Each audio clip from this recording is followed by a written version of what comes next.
All right, welcome back, folks. It is day 70, getting close to that big review day. Once again, MAKU desu, konnichiwa, yokoso. Yesterday, we did something different, actually. Got a chance to hit up the new module drop of Neverwinter Online. Then did our customary second half of Unit 16. Which dealt with counting animals. Let's see how much we remember. Counting aminals. As per usual, when new vocabulary is introduced, we'll try to pronounce and think of the Japanese while using English. While writing English, let's see. They were grouped up pretty well yesterday, actually. It almost felt like remembering 3 or 4 things as opposed to... I think we have 15 things, technically. So, Dobutsu, right? Dobutsu. And because of Dobutsu, Inu,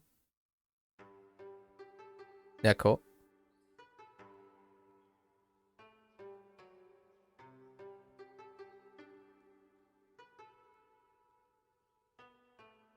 Chameleon. I don't even know how to spell it. Okay. Hamster.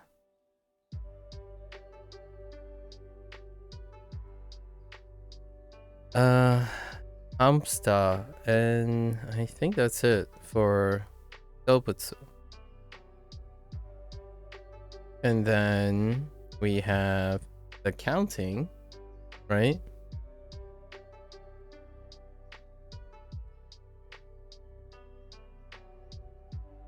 Ipiki.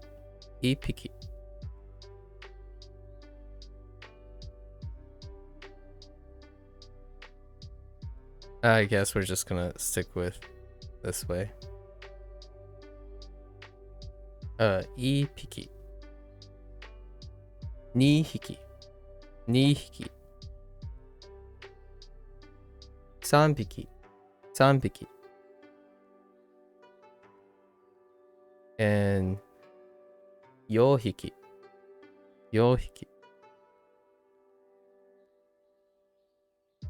So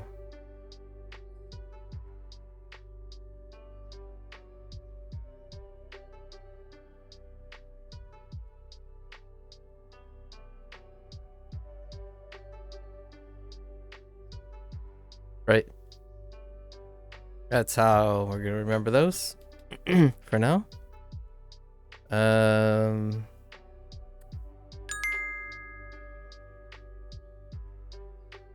Thanks, Anika. Thanks. Let's see.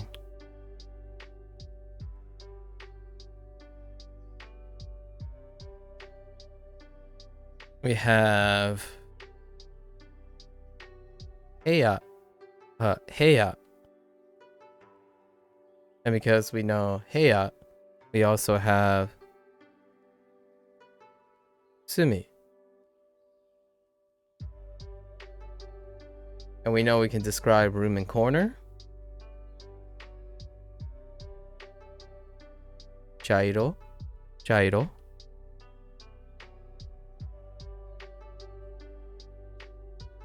We can also remind ourselves. No. Chairo. Karafuru.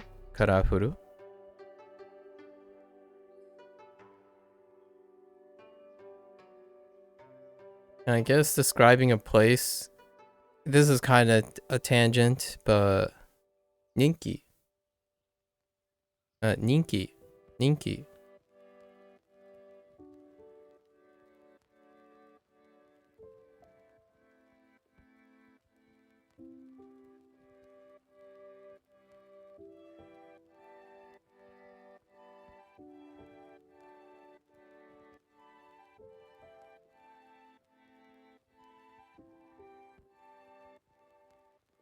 pancakey.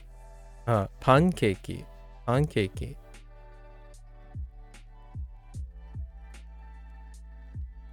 These are tangents, really. But it's dealing with kahe. Kahe. You just taught me there's 2 words for corner. Yep. Oh. There are... Oh. Oh, okay. Oh, interesting. Kado. I didn't consider kado. Yeah. Yeah, this is sumi. Don't know. There's also kind of one that's deceptive too, and it's for section. But section can overlap with the one introduced today, which was for ryo. So there can be like contextual overlap with kona, and ryo, and sumi, and kado. I'm still not quite sure if there's any contextual overlap on those. Like if I looked into all the usages, I haven't looked into them. But the idea of section being a corner is a section of a room, or like an area of a place. So there are those 4 words. Interestingly enough.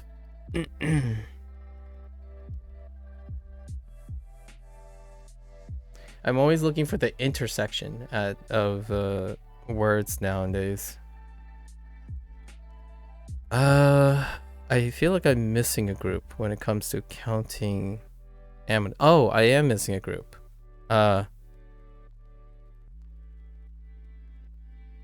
Me. Kuchi.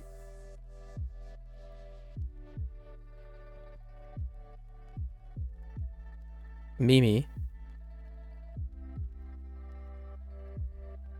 Hana.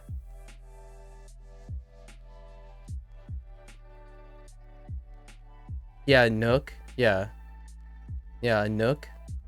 Yeah, so all of these expressions have some way of defining like a section, like a area of a larger section. Like it's comprised of a smaller area of a larger section. Kona does the same thing as well, actually. And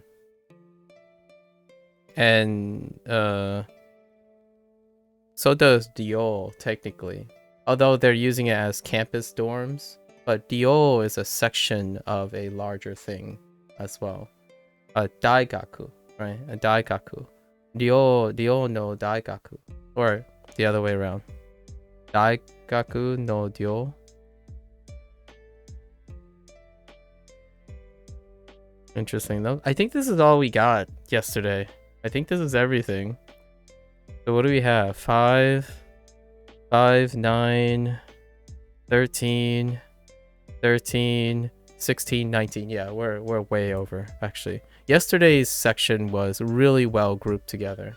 Outside of these two were tangents. So it took a little bit. These 2 were tangents. But the other ones are flowy. These are grouped. These are grouped. These are grouped. And these are grouped. So it's like only remembering 4 things. It wasn't actually remembering separate things. Usually when they're grouped very easily, I can run through them really, really quickly. We can throw in some extras too, like atama. Atama. Right?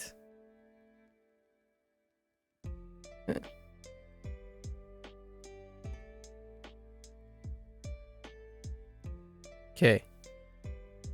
So, technically, Atama was introduced to some extent. All right. So that's it. Not too bad.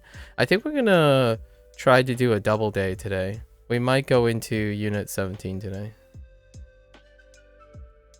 I'm feeling better, not congested. So yeah, let's look at our words. Let's see if we missed anything.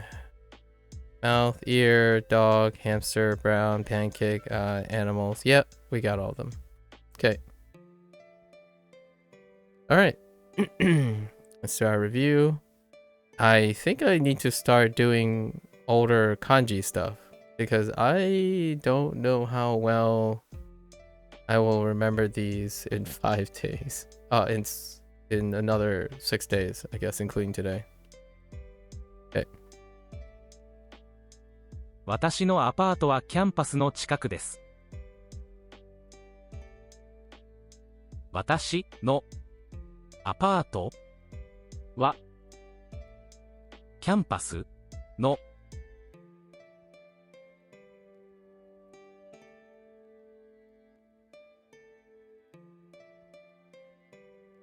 私のアパートはキャンパスの近くです。近くです。私のアパートはキャンパスの近くです。So, my apartment is near the campus. 私のアパートはキャンパスの近くです。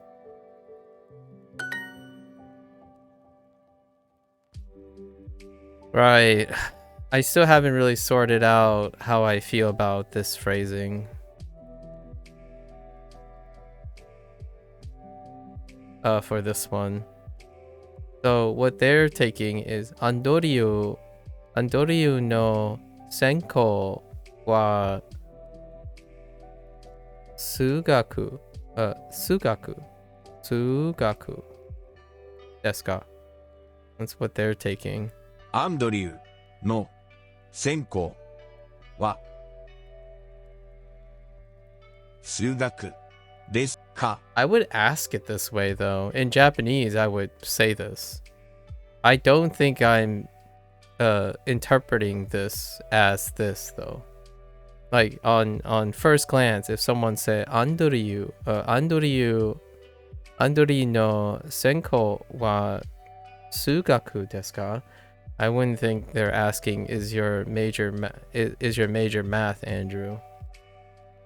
So this one was a little weird, and I got it wrong all three times or something like that. So I don't know how I feel about this one. Oh wait, they accept another thing. Wait. Oh, I'm a little off. What did they do? Oh, san. Never mind, san. San is the other one. San, I forgot, sorry. I forgot the honorific, my bad. Because they're kind of addressing, but... You don't get the other interpretation? The other interpretation would be Andoryu-san. Andoryu-san. Senko wa sugaku desu ka? So you could say, Andrew, is your major math?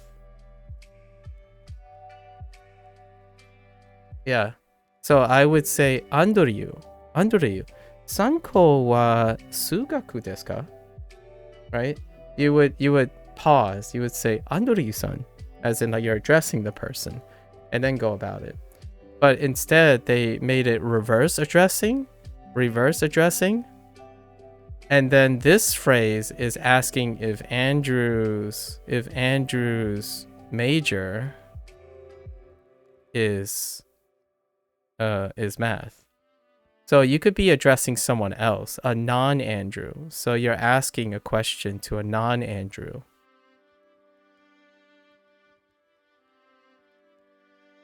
Yeah, it's more the wa or ga for possessiveness. Yeah, exactly. So it's a little weird. It really, in the end of the day, I don't think it matters that much. What I mean is, it's up to personal preference, right? In this way, there's some flexibility and utility, and we're getting into this misty gray area, and I kind of like it. It tells me that I don't know how to say this, but I know stuff like this could get like upsetting to some people who want to know right and wrongs, right? But to me, if a language can do this between two languages, it gives me the idea that it's flexible enough to be interesting.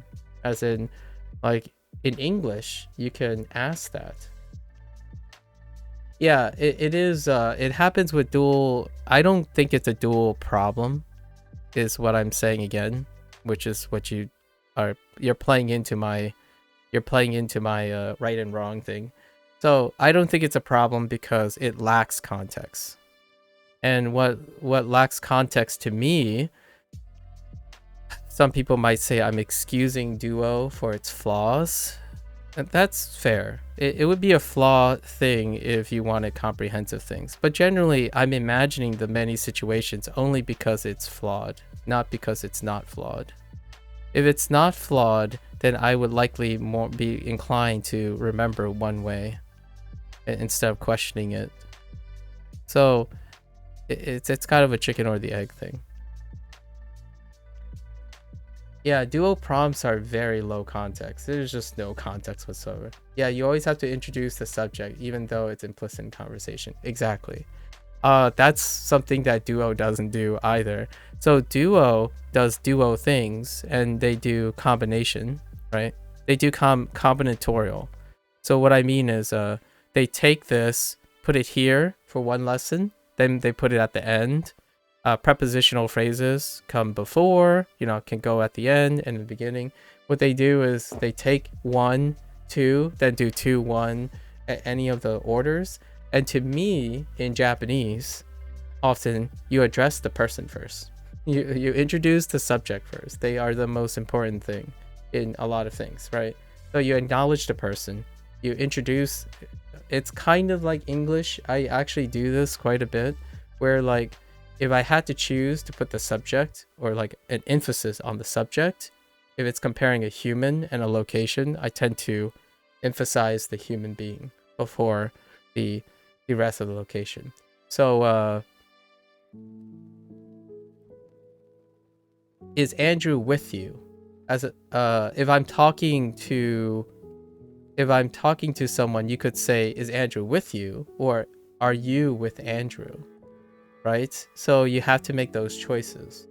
And oftentimes, depending on the situation, you can gravitate towards them. But the actual question itself technically doesn't change the meaning, so to speak, like grammatically, right? And I like that. I kind of like that. It can be very frustrating. I think the people who use words like dead sentence construction, I get it. I definitely get it. For me, this was the most interesting thing from yesterday because it wasn't clear cut. I know that sounds a little masochistic, but sometimes you get context, you get a lot of context everywhere else. So I'm curious when I would ever say this phrase. I'm challenging myself to really figure out if I would ever say this. Is your major math, Andrew? I generally put Andrew first. I would say, Andrew, is your major math? Or you could even be, and I wouldn't go more direct than that. Honestly, if I had to pick, I would say Andoryu-san. Nani? No. Andoryu-san. Senko. Nani? Senko wa nani desu ka? What is your major? I would probably use this. So even when we're talking about these types of structure, I probably would say like Andoryu-san, senko, senko wa nani desu ka?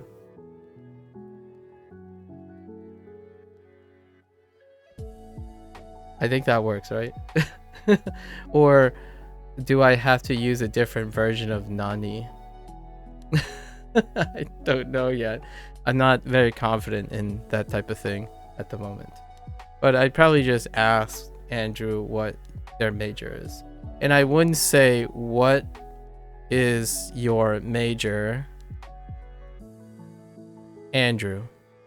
I wouldn't say that either. I would say Andrew first.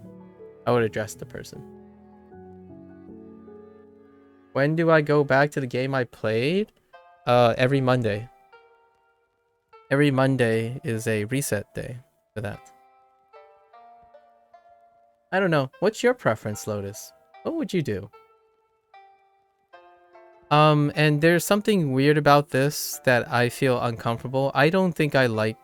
I am not the biggest fan, so call me pedantic, but as much as I like the whole inference, you know, like being redundant, inference and implied stuff, I get it. It's very useful. It might sound a little pedantic or whatnot, but I like reinforcing words. Like in English, which most people do as well, right?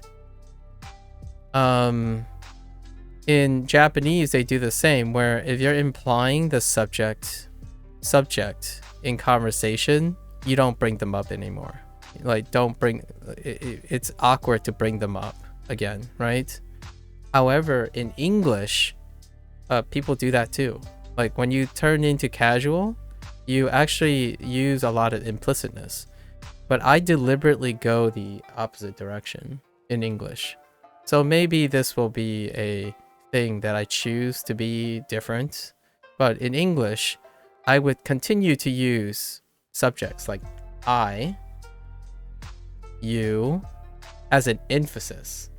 Like, as opposed to shortening it, like saying, that's good, right? That's good. That's good. For example, I would say, I think that's good. So I will continue to establish that the difference between some think that's good. Even though regardless if both people know who they're talking about, I will still continue to clarify using this stuff. And a lot of times in Japanese learning, some people say, oh, the first mistake, or the weird, like, awkward thing that Americans do is they want to input the subject in a sentence. And, you know, subjects are inferred a lot of times in their early statements, right?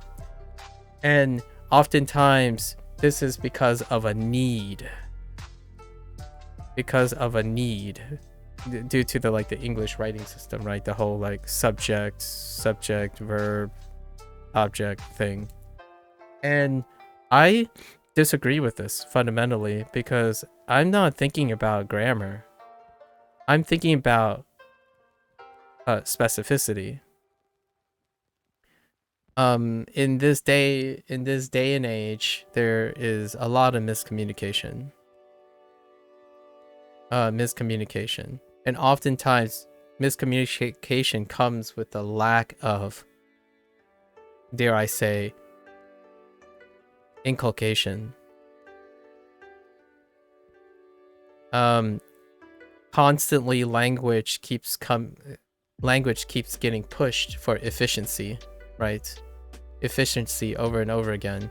So you start truncating and inferring and implying and using lots of contextual stuff. And I talked about this earlier when people said they like the Japanese language because you don't assume a lot of things. But in fact, I found that contrary to my feelings, Japanese assumes a lot of things. And so does English. It's the user of the language that's making the assumption, not necessarily the culture and the people are making the assumptions, not necessarily the writing system. The writing system can still support being pedantic, as in you can say watashi no, watashi this, watashi that, anata this, anata that. The language itself, the system itself can support being pedantic. The culture and the people are making it less pedantic.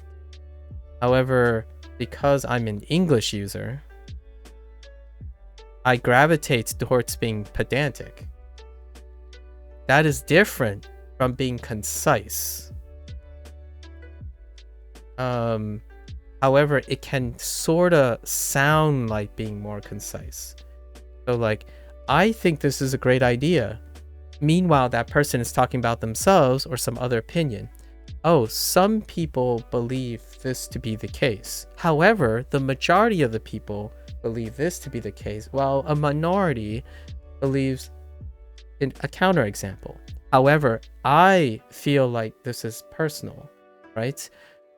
Meanwhile, when I'm talking to the other person, they're talking, they share an opinion, and they don't specify whether it's their opinion, someone else's opinion, or or like their family's opinion, whoever the opinion is, and it's inferred most of the time. And often that leads to an incredible amount of miscommunication because the person that they're talking to, the social norm that they're talking to is, oh, I figured you already understood that I'm expressing my opinion, right? And Japanese does this a lot already. And yes, it works really well if everyone is Japanese or if everyone has the same cultural and social norms. But as your language expands to other cultures and other people, right? Other people learning your language. My take on this is that as a person who speaks English, I gravitate towards being pedantic because I can't rest on the assumption and the comfort that everyone has the same implicit inferences I have. And that's where the Japanese language had become a little bit of a weird philosophical and cultural clash with me. I really didn't expect this so soon, but lots of the inferences, like yes, we talked about aru and iru, what is animate and what is not animate, what is considered polite but still business, what's considered distant. Being polite means being distant. That kind of thing comes up a lot. But we're also talking about a language that's almost exclusively monocultural, and the people who want to learn the language assumes adherence and assimilation into that monocultural implication. English doesn't do that anymore because there are more people outside.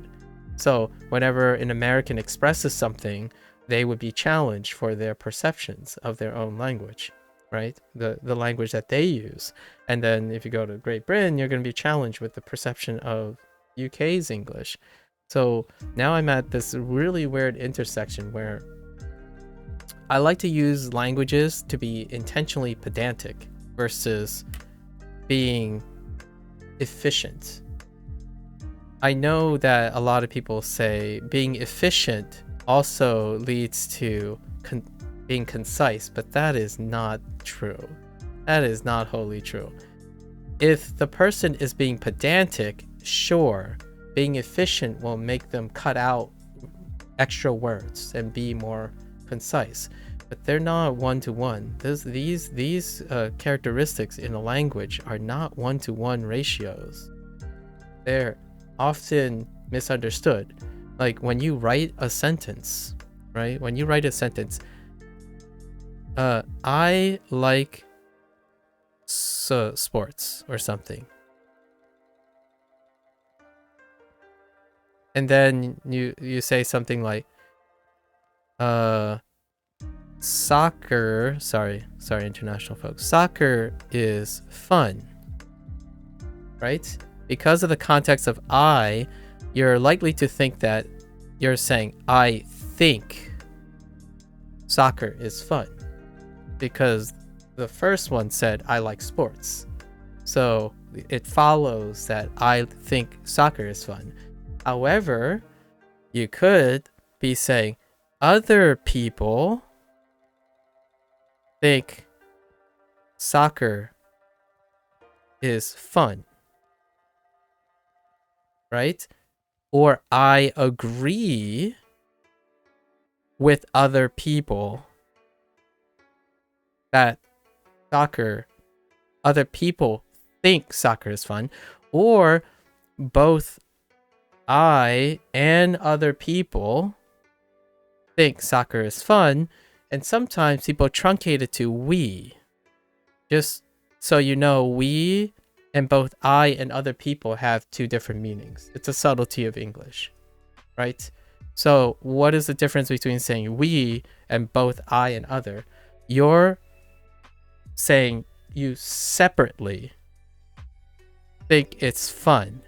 That's implicating that you may not necessarily think of why it's fun the same way that other people do. When you say we, you're collectively representing a lot of people who you probably don't know. So in English, much like I'm worried about Japanese, lots of people say we. In what capacity? It's not concise enough. This is not concise. It is efficient. It is efficient for sure, right? It is efficient. And also presumptuous. So these types of language is like pervasive now in English, especially on the internet. We. So we, does that mean both you and your followers, as in those who agree with you, or you and parasocial people, as in people who don't know you exist, right? Or we, as in figuratively approximate. So many of these involve being concise. So a lot of times conciseness means you become less efficient. So for example, when I try to describe statistics, the word count goes up. Word count goes up. It doesn't go down. It doesn't become more efficient. Conciseness doesn't necessarily mean reduce your word count and then use words that are far more like hard to understand, multiple meanings, like not to use more sophisticated words. Conciseness is an art of removing miscommunication, but it's ironic. It was a little ironic to me because a language that is constantly characterized as being exact, right? Quite exact doesn't lead to more conciseness, in my opinion. It actually predicates on presumptions. And as someone from outside, I think a lot of the miscommunication that people talk about when using certain words and using other words, it's gonna be there because it's a language that operates on so many presumptions, and these are the rules that gives it that exact feeling. But I think it's kind of a funny feeling I'm getting, and you're wondering like, what does this all have to do with this? It's exactly what I'm experiencing now. When I see, is your major math, Andrew, and I'm asked to say a Japanese phrase, I'm going to say a Japanese phrase in a certain manner of speak, and it may end up being more English, but more so in a reflection, I guess, my pushback or habit of being more concise.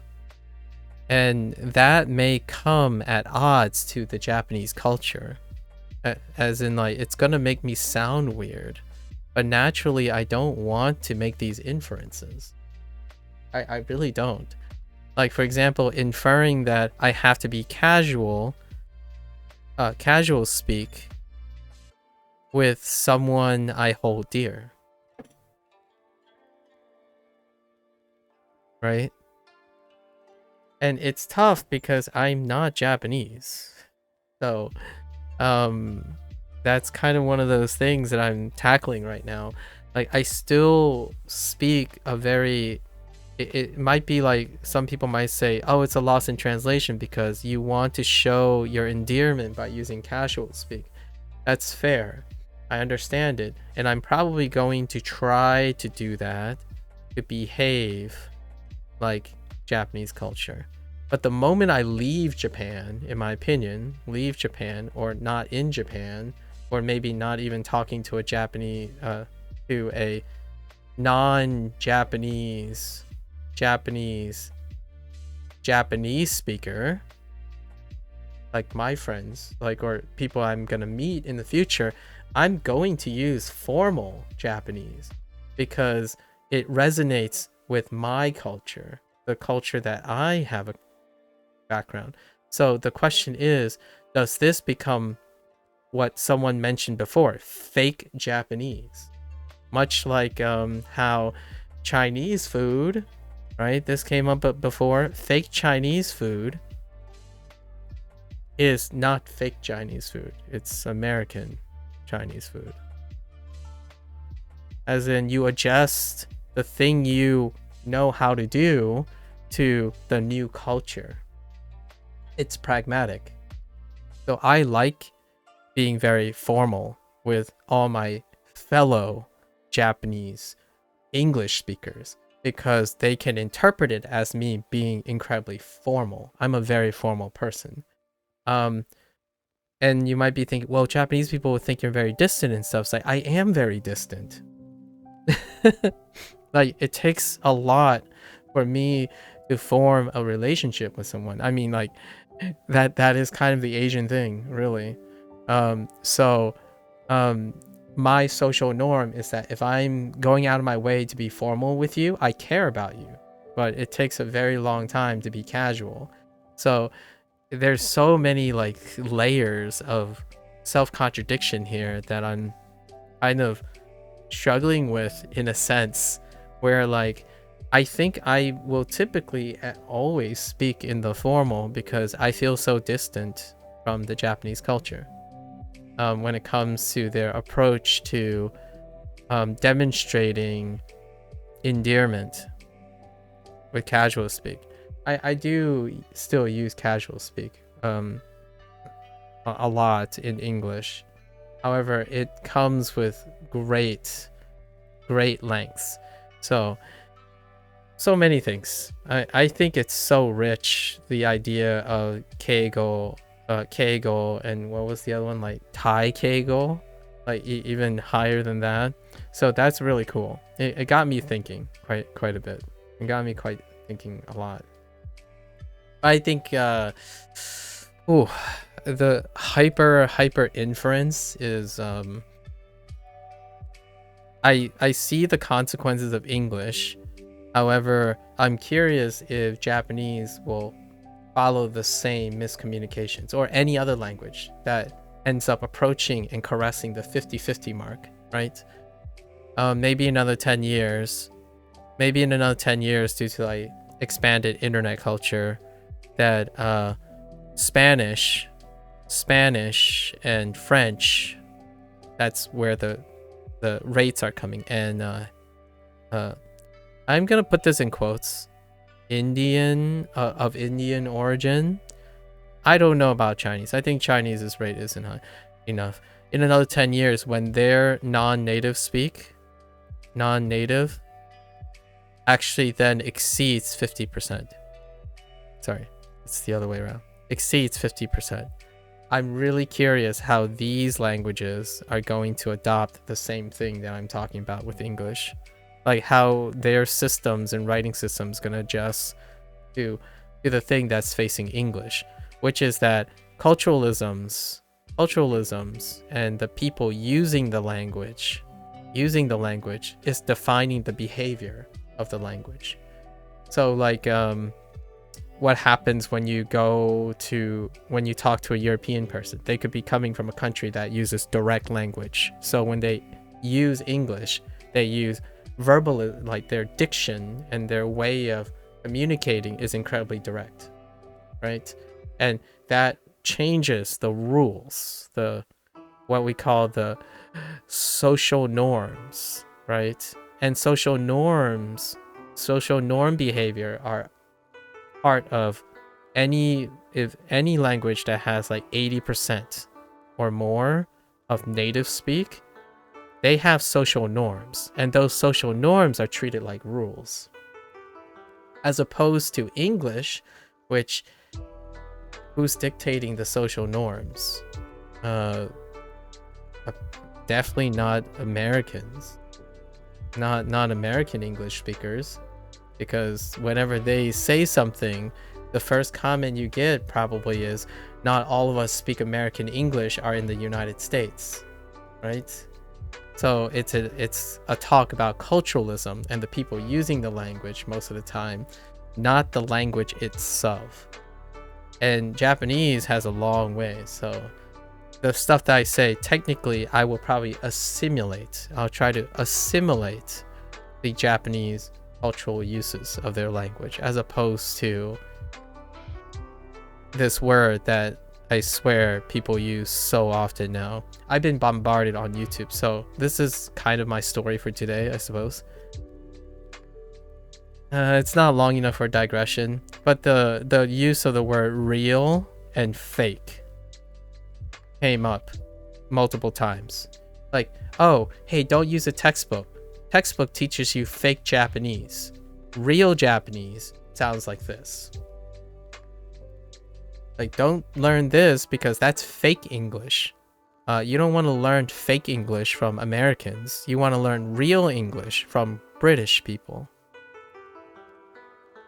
Just like someone who would throw and say they're fake Chinese stuff and real Chinese stuff. This is English in a nutshell. And it's not the idea that these words are ambivalent or ambiguous in English. It's the people the culture and the people behind the use of these words. Like for other places in the world, being fake is not necessarily offensive, or being fake doesn't mean not genuine.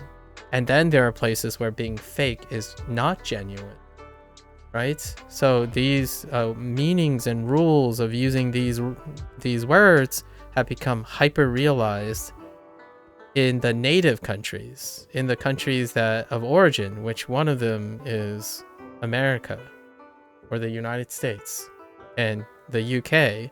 They've become like a little bit hyper aware because of its exposure of its language to all the other ones. So now everyone has a say in what the social norm is of word usage.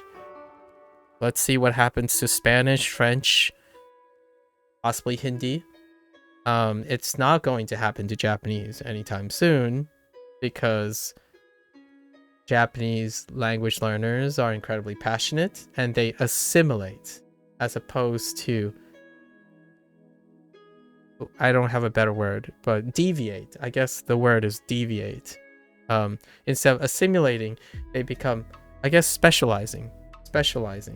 So there's not a big enough population to be like, I'm in Japanese, like a English Japanese speaker, for example. There's not enough to constitute another social norm, another niche. So all my consumptions of recent language stuff, that's where it's coming from. Maybe I'll make this into a digression. Yeah, let's pull the trigger. Let's talk more about this, right? Actually, that's about all I have to say. No, we're fine. It's related to this topic. I'm looking forward to leave it on a very interesting, fun note, right? I don't want to make it sound negative or positive, because I'm indifferent. It is an adaptation of the human condition, right? If a lot of people are like you, you'll create social norms around you, right? And I'm looking forward to the next 10 years. I'm curious how the intersection of popularity intersects with the human condition, and how that affects the social norms and cultural uses of different languages. It's so fascinating. If I hadn't started learning the Japanese language, I would not be so enthralled and intrigued by the current social and cultural drift that is facilitated by language use or reflected in language use.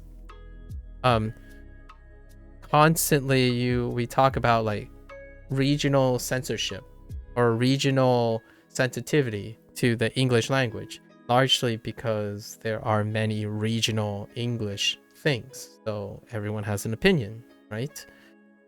I'm curious in the future what that will be like when the norm is to have regional differences in social norms in English. When English is not the only language, specifically, to have enough micro communities or even competitive macro communities, right? Oftentimes you don't have this duality. As far as I am concerned, English is one of the longest competitive dualities of their usage.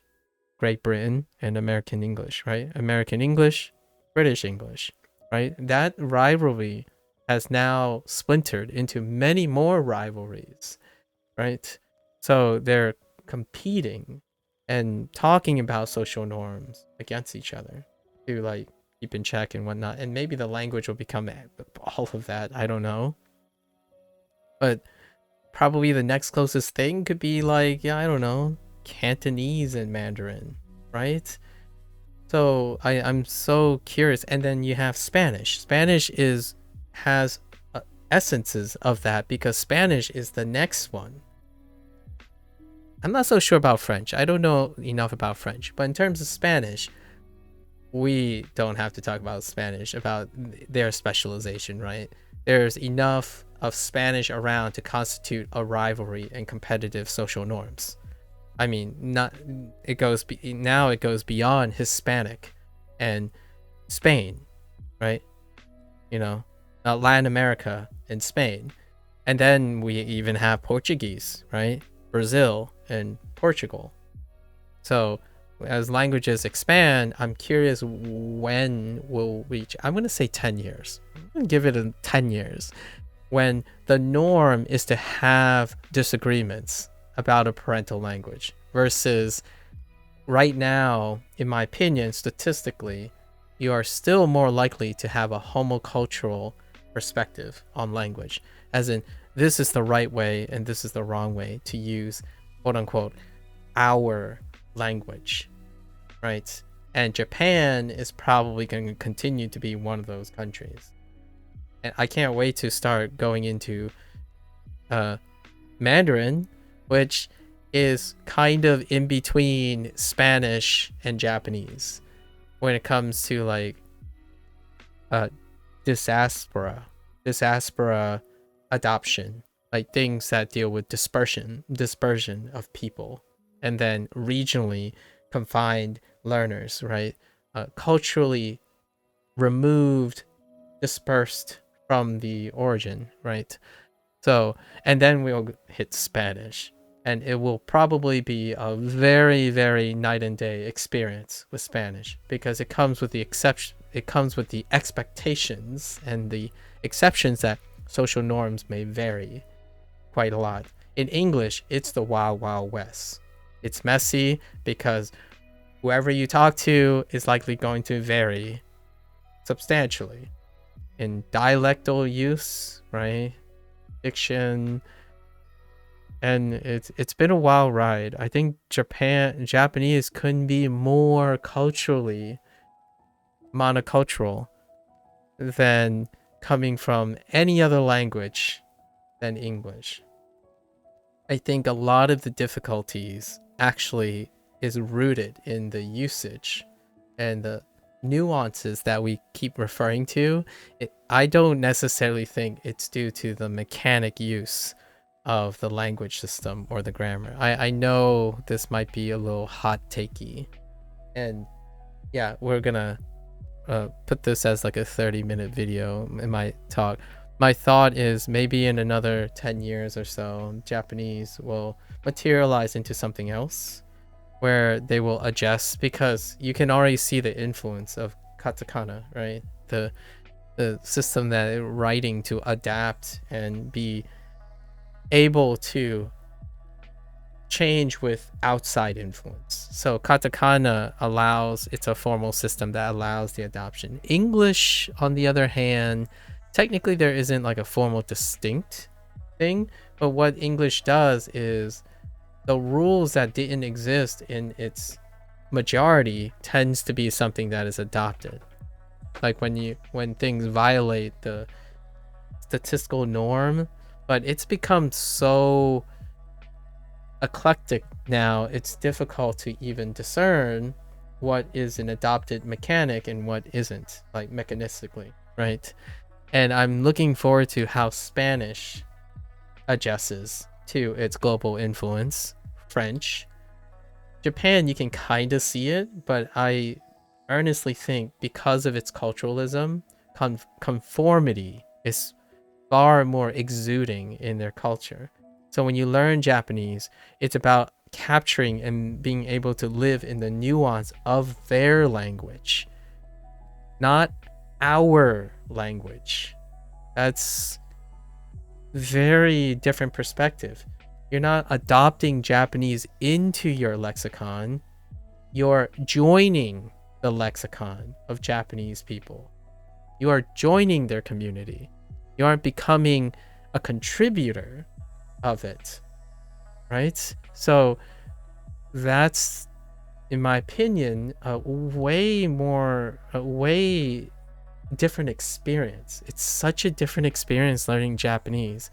When you learn English, it's often like, oh, well, all right, but can I say it this way? It's like, sure, you can. Of course. But the people around you, do they say it that way? Sure. Then that's the way you say it. Wherever you are, you have enough people around you to reinforce a specific diction and use of the English language. Certainly, if you go up to someone and try to join a community like you would do Japanese, for example, you're in Germany and you learn English, right? You're in Germany and you learn English and you learn around your community. So there will be social norms. But certainly you can still go out and into like USA's community. Then you're doing what Japanese learners have to do.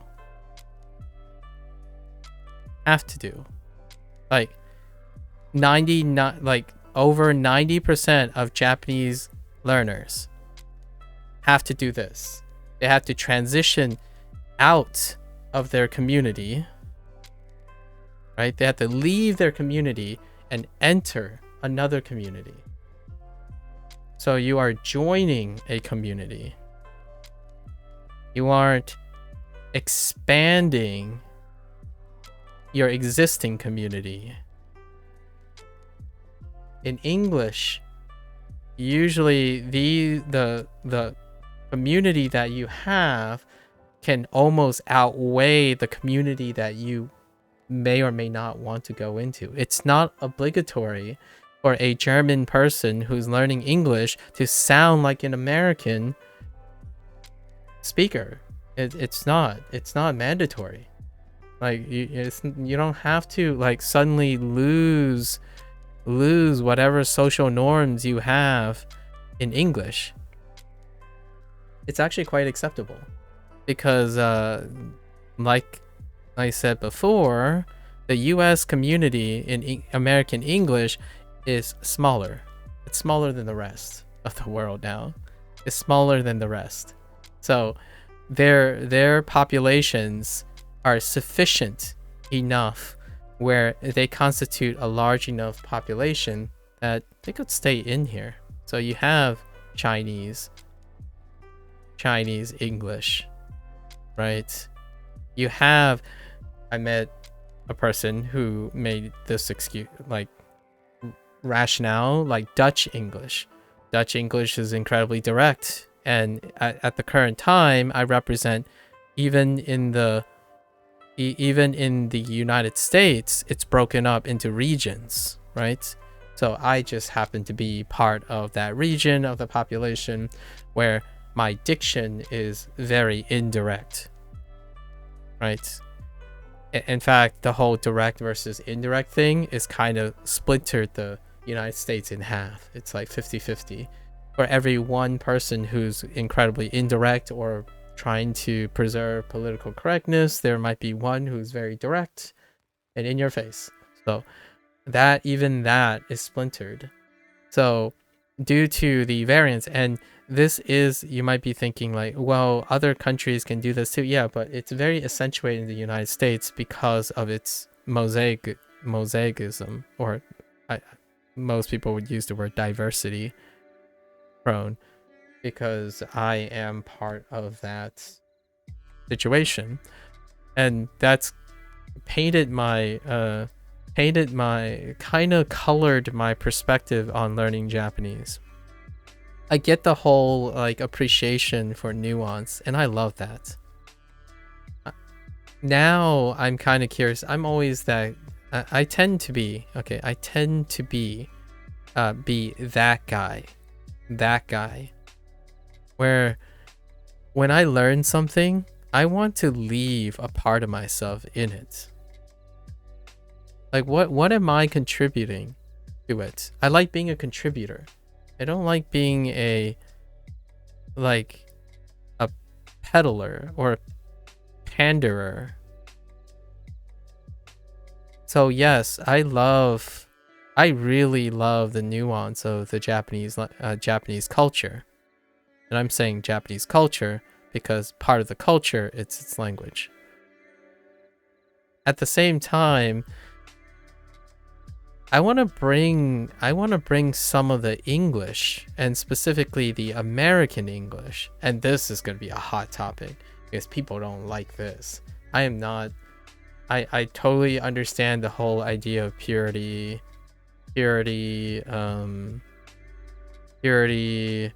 heritage. I get it. I understand. Like preservation, purity, preservation, heritage. One thing I have to say about that is when it comes to the human condition, the most rewarding thing about living and being part of the human line is being a contributor. So even cultures change, right? Cultures change. As do humans. It's a human condition. And when humans want to be sort of significant, they want to find some significance at some point, right? And closure. And because of my desire to want to contribute something, I started this Duolingo thing, right? And all these conversations that I'm having, digressions and stuff, is my way of trying to indirectly contribute something without adulterating, is what the word a lot of more direct and aggressive people would say. Adulterating something that's pure, something that is incredibly wonderful in its isolated state. So obviously, when I say indirect is, I'm not going to go out of my way to go to Japan and tell them what to do. It's their culture. It's their language. So naturally, with the most humblest respect I can have, yesterday's conversation about like Japanglish, right? I constantly worry about the comments I make online. I'm one of the things that make this less not as important is because I'm not a main character. I am not a main character, and I usually don't hold myself as a main character, right?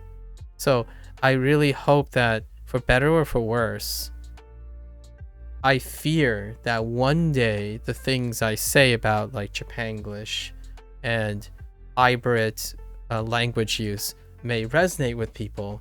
I don't want to necessarily make it so that it is wrong to be a preservationist, a purist, and a heritage, like a heritage-focused person, right? Much like I like my lifestyle of being a generalist. It's not to say that people shouldn't strive to be specialists, right? The reason why I embrace my lifestyle as a generalist is generalist people are exploratory. They like learning and discovering new things more so than a specialist. Like if you compare you as a specialist with you as a generalist, you're more likely to spend a disproportionate amount of time focusing on the things that you're very good at, that you focus on due to happenstance or whatever self-interest. A generalist is often, to me, kind of necessary. This idea of generalist idea is kind of necessary to even consider language learning. Largely, if your language is English, right? You don't really it's very difficult to make an argument for how much return am I getting if I continue to dedicate more time to learning another language, right? So that pragmatism tends to rear its resistance for trying to expand your cultural understanding and language learning. So to me, I may seem more appealing when it comes to talking about approaches to acquiring a new language or something like that. But at the same time, I sleep at night and I'm about to go to bed and I look on YouTube algorithm and I get slammed with like 40 or 50 YouTubers who are far, far more influential. In fact, they might represent gold standards, and they're largely insurmountable oppositions to what I just said now about the idea of being a contributor and creating alternative language learning environments that takes on a life of their own, right? Because what it would do is it would create competition to the purity and preservation of whatever the social norms of a language is. And I have to accept the idea that I will constantly feel this way because I speak English. I read and speak English. If there are other native English speakers out there, or maybe even native-like people who have their own communities, naturally you would understand in the sense that everyone has an opinion on the English you speak, largely because you belong to a community that is also separated from maybe a larger community or an opposing or competitive community that speaks the same language, technically. And it might get to the point where the English diction is so desperate that it's hard to understand each other. There are examples of that already in existence, where the diction and not necessarily the writing conventions and the sound and the alphabet, they don't differ, but the diction is so desperate that it is very difficult to understand for a quote unquote, a lot of people call it a rudimentary language. Well, my only thought as a generalist, someone who's focused on bigger pictures rather than the finer nuances, I suppose, in specializing, it doesn't take a far step back to see that the language that is most difficult is the language that has in my opinion, the biggest diversity in social norms, cultural users, and almost proportional competition in their use, because that creates noise. It creates quote unquote infighting on what is the social norm. So when you go out and say things like this, like we talked about this so often when learning Japanese, like how would you express this in Japanese? And you can actually come to a consensus still. This is a really, really exceptional time to learn Japanese, because even though the people who are joining the Japanese community, right? Japanese learners are joining the Japanese community. You see online like, oh, when I use this, when do I use this? Even among that noise, and it's a good way, it's an endearing way, like the nuances, you can still largely come to a consensus about usage of Japanese expression, right, in Japanese. Then I start thinking, well, what if these people, the Japanese people, go and learn English? And my only thought is chaos. So here's my take on it. I would love to see that the Japanese community itself has their own English learning community. But the thing is, in Japan, their culture is kind of refractory to the culture necessary to create a secondary English-speaking population.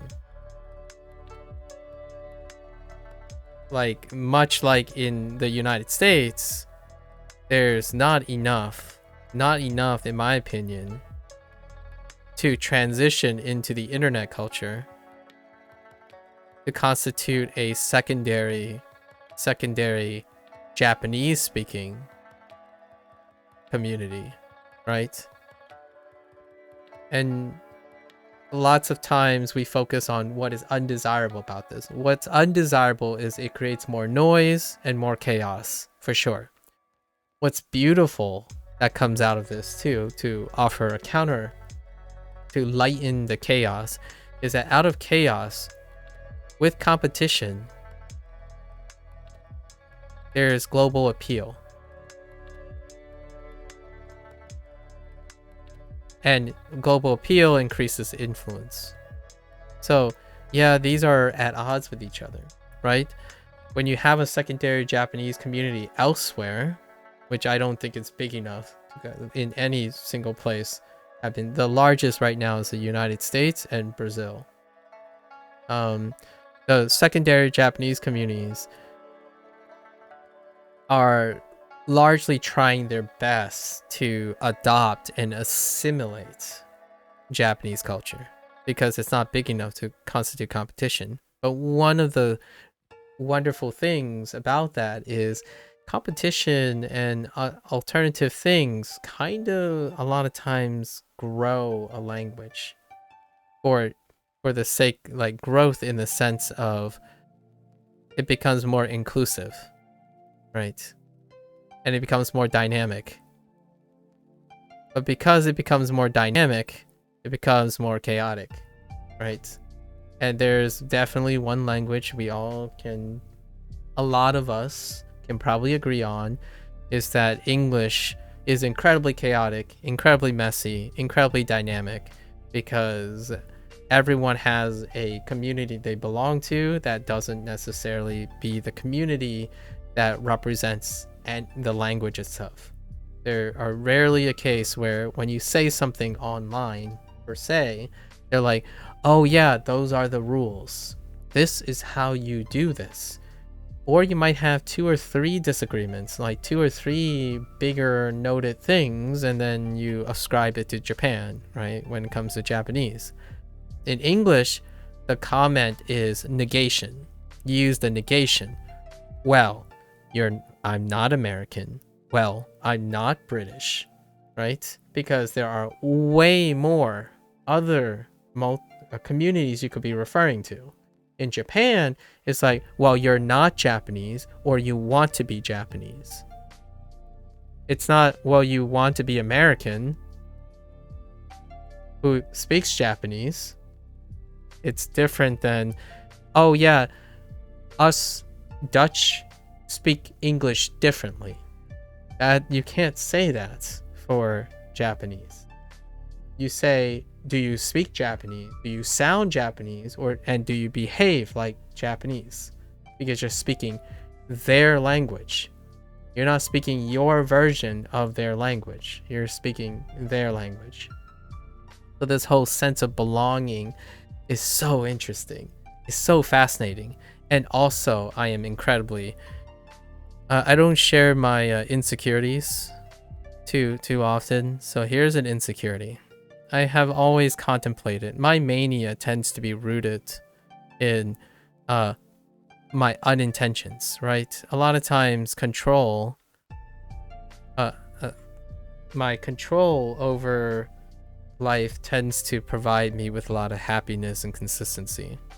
In a way, I've learned over my life to quote-unquote cope or manage my mania pretty well due to rationalization of control.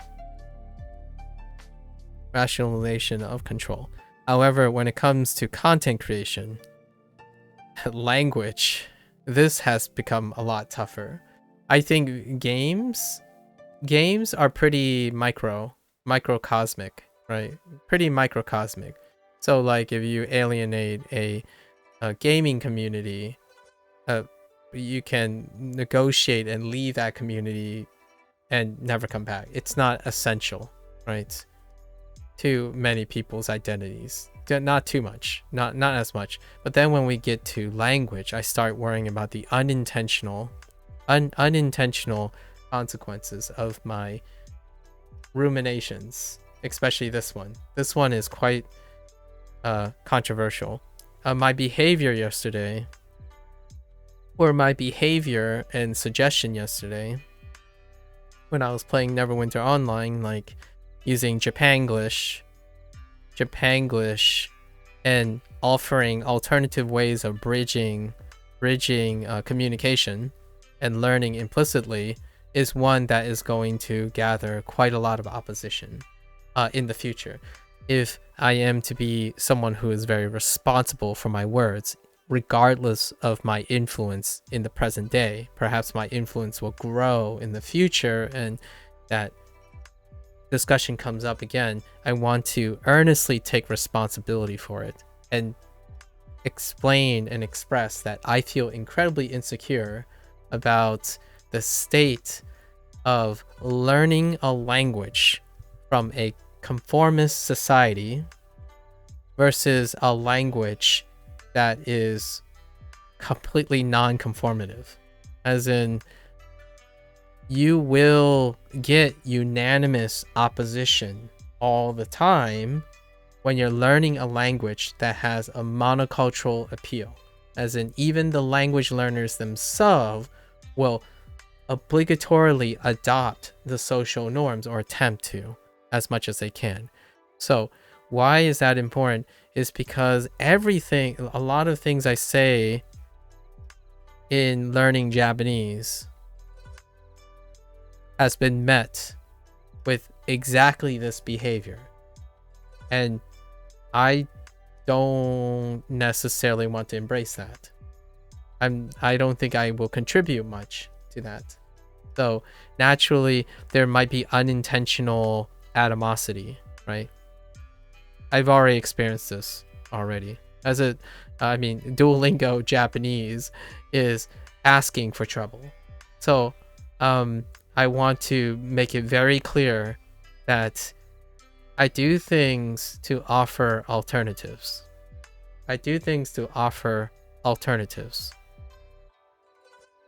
Because I lived a life where I'm marginalized most of the time. And marginalized, meaning words like fake, is marginalizing. So I care about people who are marginalized.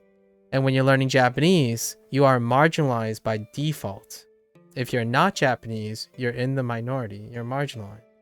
So you can choose to join the gang or not. And for me, I love looking at Japanese people. I love how they enjoy themselves. I personally don't want to be Japanese. I want to contribute though.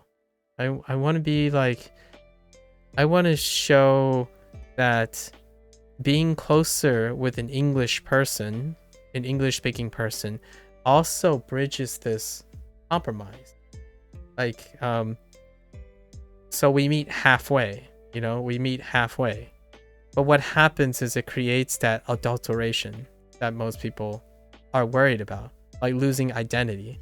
So this is commensalism, or not really commensalism, but a mutual assimilation, right? You're adopting something here, you're adopting something there. And a hybrid is often frowned upon. Frowned upon. I don't even know how to spell frown. Is this how you spell frown? Frown upon than being the two purest things. Well, that comes with my background. I'm not that. So to humbly and respectfully, when I say Japanglish and Spanglish and how I learn language, I don't want to use the word that most people keep telling me and calling me over my life being fake, or this word, which is associated incredibly with the American lifestyle. So that word, and it comes up a lot for every one video that talks about synergistic and highlighting synergistic culturalisms, complementing each other, or hybrid systems, or compartmentalizing. There are hundreds of these words: fake, real. I'm not gonna verbalize, like audioly verbalize what I'm not a fan of saying this word, but like a non-authentic approach, right? Things like that. Hey, S1, konnichiwa. Konnichiwa.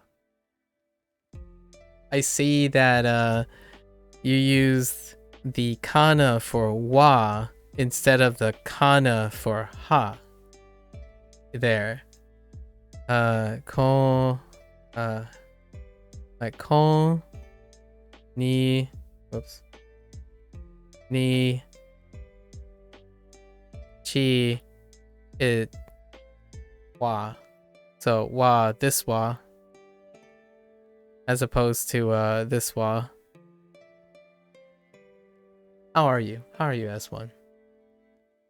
So yeah, that's what I wanted to talk about, because I was reflecting upon it yesterday. I have mania all the time, and sure enough, that comes with influence, and I really worry. I worry a lot about the responsibilities, right? So I don't want to be the person that strongly suggests there is a right or wrong way of doing things, and that will definitely come back many times when it comes to Japanese. In fact, it's kind of funny. I think it's a funny extra layer of meta here, that the adoption of Japanese mannerisms, right? The passionate Japanese community, it's reflected in how they study and learn Japanese as well. So study and learning Japanese, the expectation is to immerse yourself in the Japanese culture and understand its mannerism in order to understand its mannerisms. So the funny thing is that also happens with their study and learning habits. Well, have you heard Japanese people speak English? And what I mean by that is, I'm pretty sure that there will eventually be an English Japanese or Japanese English speaking micro community, like their own version of their speaking communities, because while you might be focused on pronunciation, right? Pronunciation and like writing and vocabulary and stuff, I can earnestly tell you, if you listen to a Japanese person's diction, you can tell they're Japanese. And what I mean by that is, as I'm learning Japanese, I'm becoming more and more inclined to understand even deeper what the Japanese English diction is like. I even said that in myself, where my English is becoming Japanese-like over time. I'm using phrases that I don't use in American colloquialism. But because I'm learning Japanese, I'm getting a lot of it. It's becoming very apparent that I'm using a lot of the different types of diction that if you were a Japanese person learning English, you will adopt those diction because the people around you are also learning English, right? There are other Japanese people around you learning English. The double standard here, it is a double standard, but not necessarily a double standard because there's population differences, is that when an English person, like myself, an American English person, have English Japanese speaking tendencies, that would be constituted as wrong. It'll be wrong, it'll be ignorant, it'll be possibly offensive, disrespectful, not serious, casual, fake, and then that B word. Largely because the vast majority of people who speak English, who's learning Japanese, has chosen to adopt the Japanese culture in order to understand their language. Personally, in my opinion, based on a lot of anecdotal evidence, I suppose, when I hear Japanese people speak English, they're not adopting American culture. They're using American words in English and projecting Japanese culture. Much like their writing system, katakana, right? For borrowed words, it's projecting Japanese out through those words. And there are evidences in the in American English, there are words that have become part of the American lexicon that is used in the American sense, as opposed to wherever the origin of that word is. Like, for example, I know I'm going to get flack for this. A sandwich.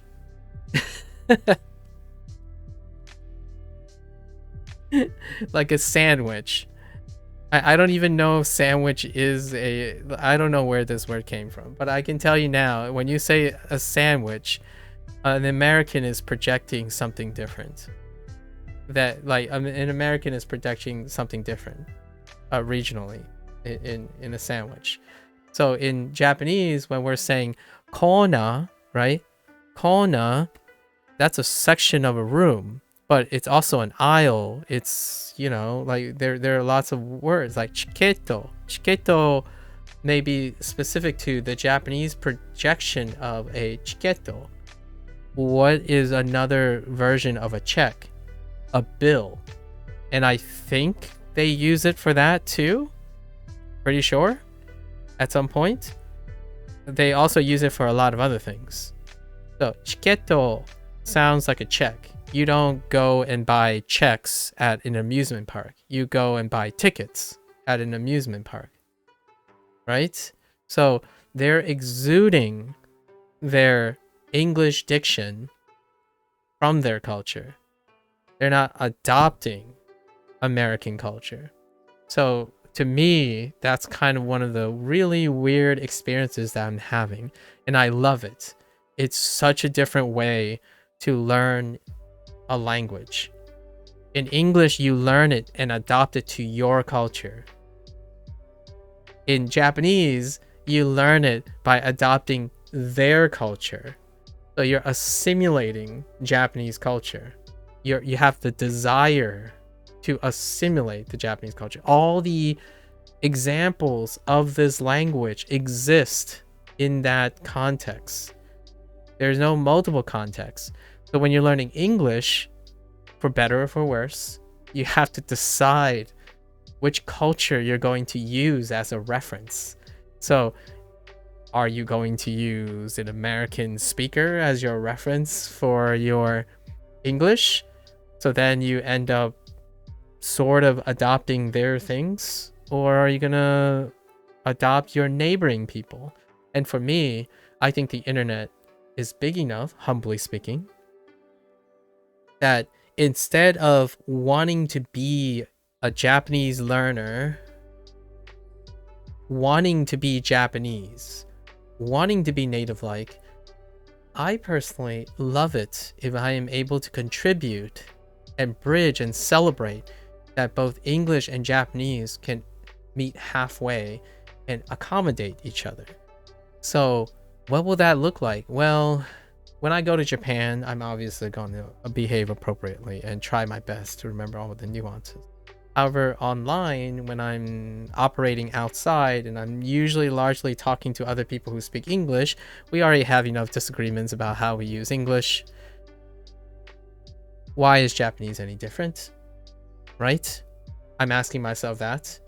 Well, if a Japanese speaker approaches me, I will, as politely and formally as I can, express in Japanese that I am a interested English speaker who loves your language, but I also want to imbue it with Englishisms because I'm an English person.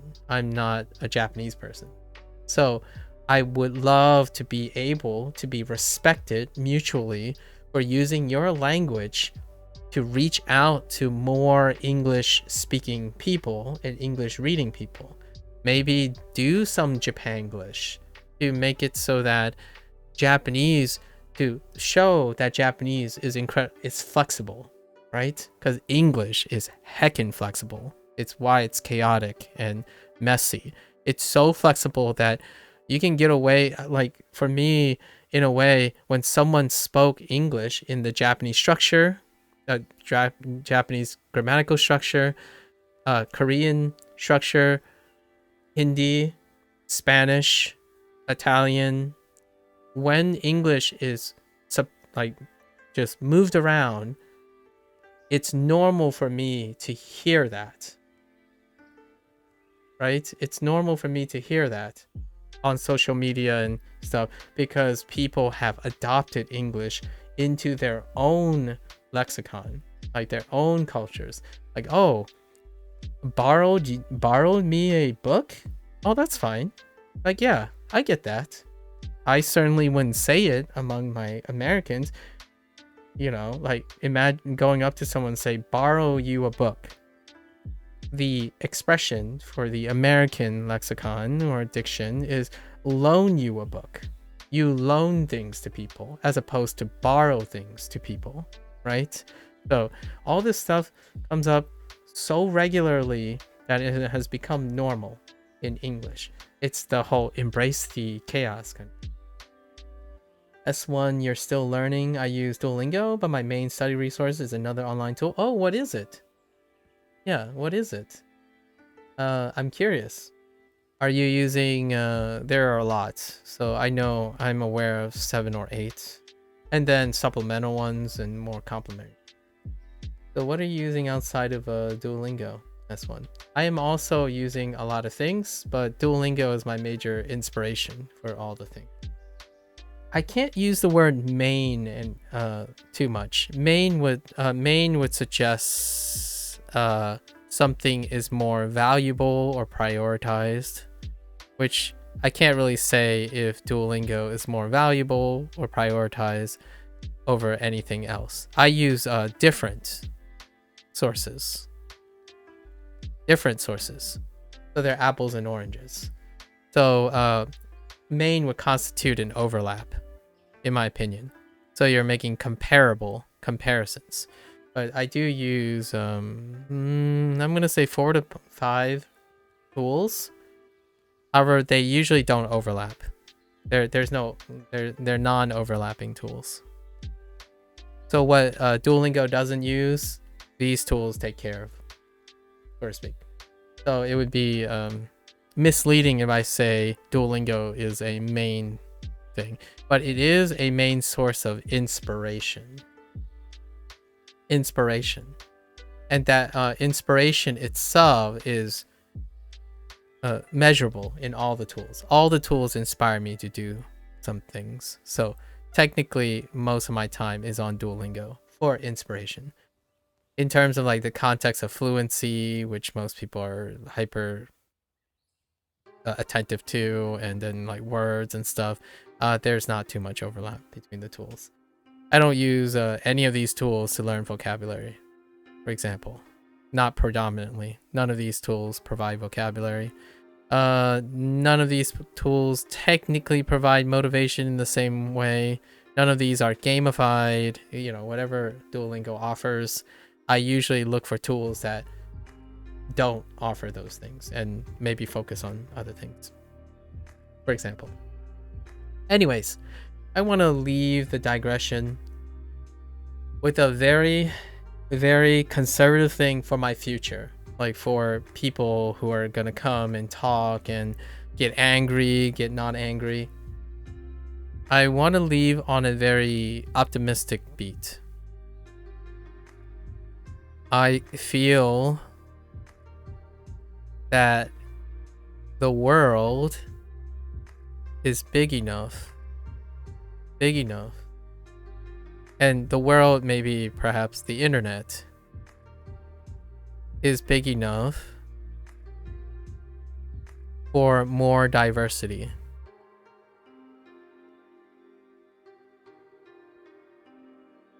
And that includes learning Japanese.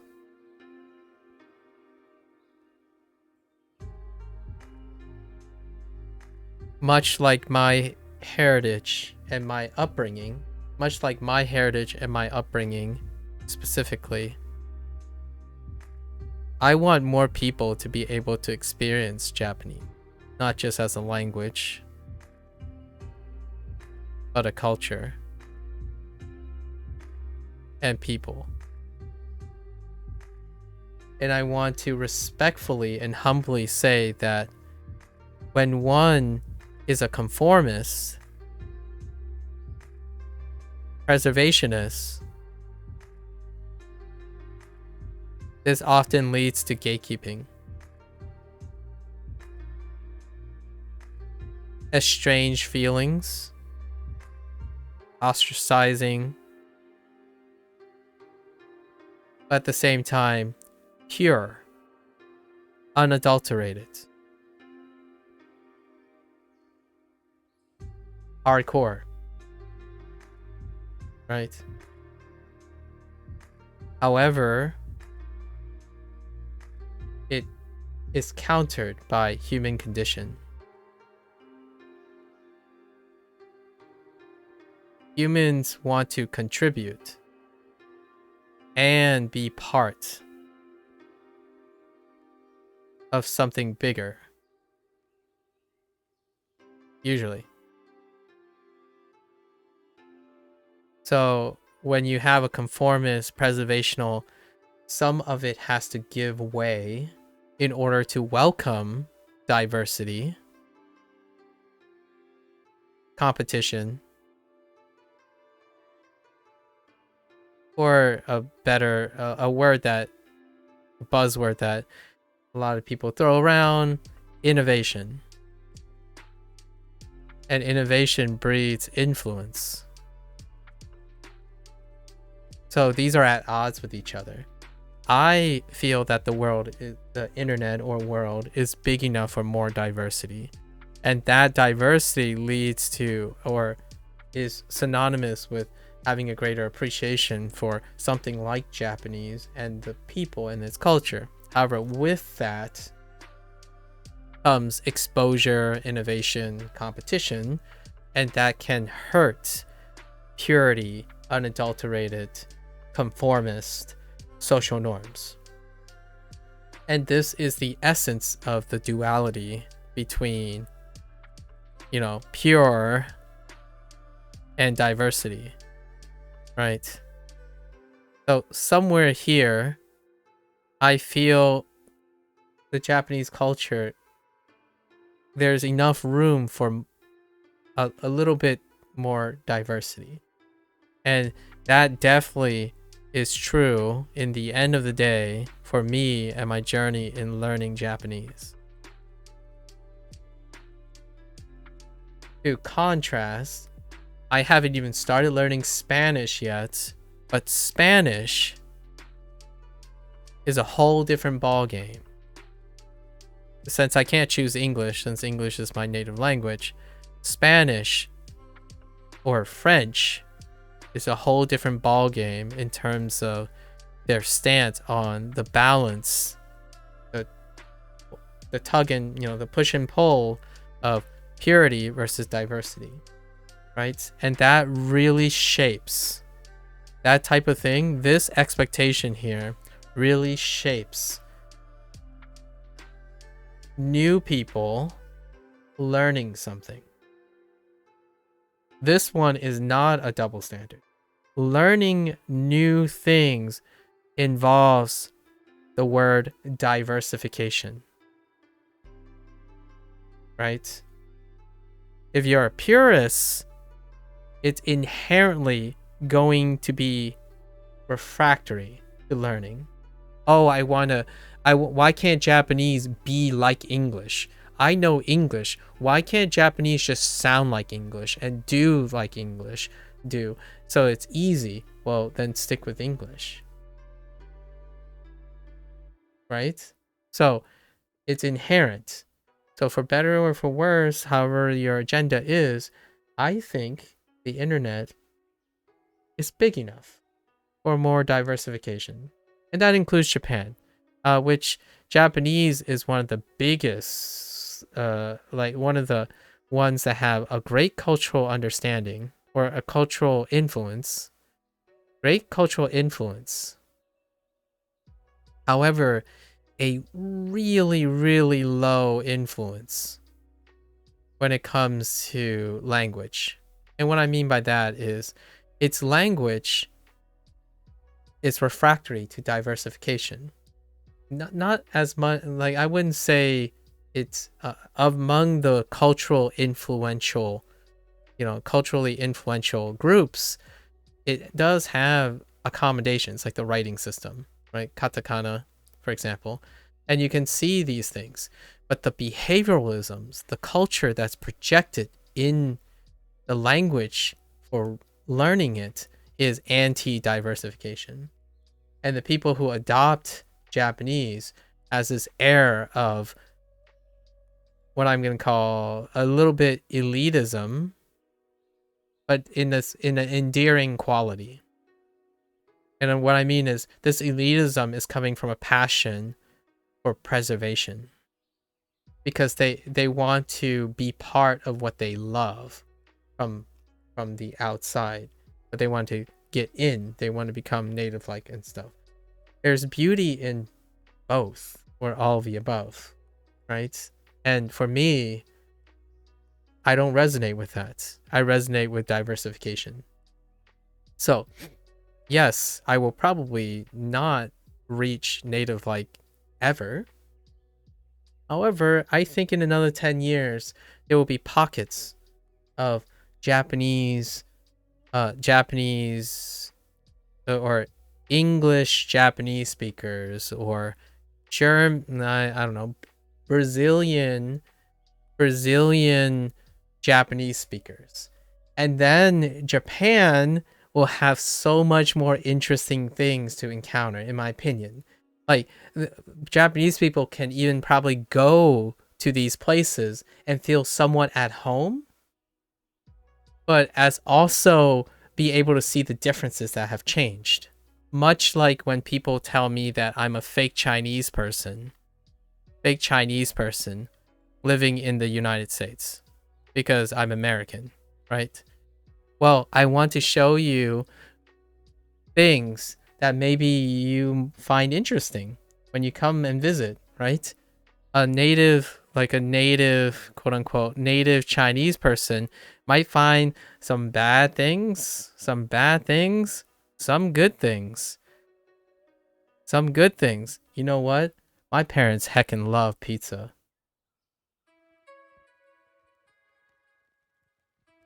So there's Chinese pizza.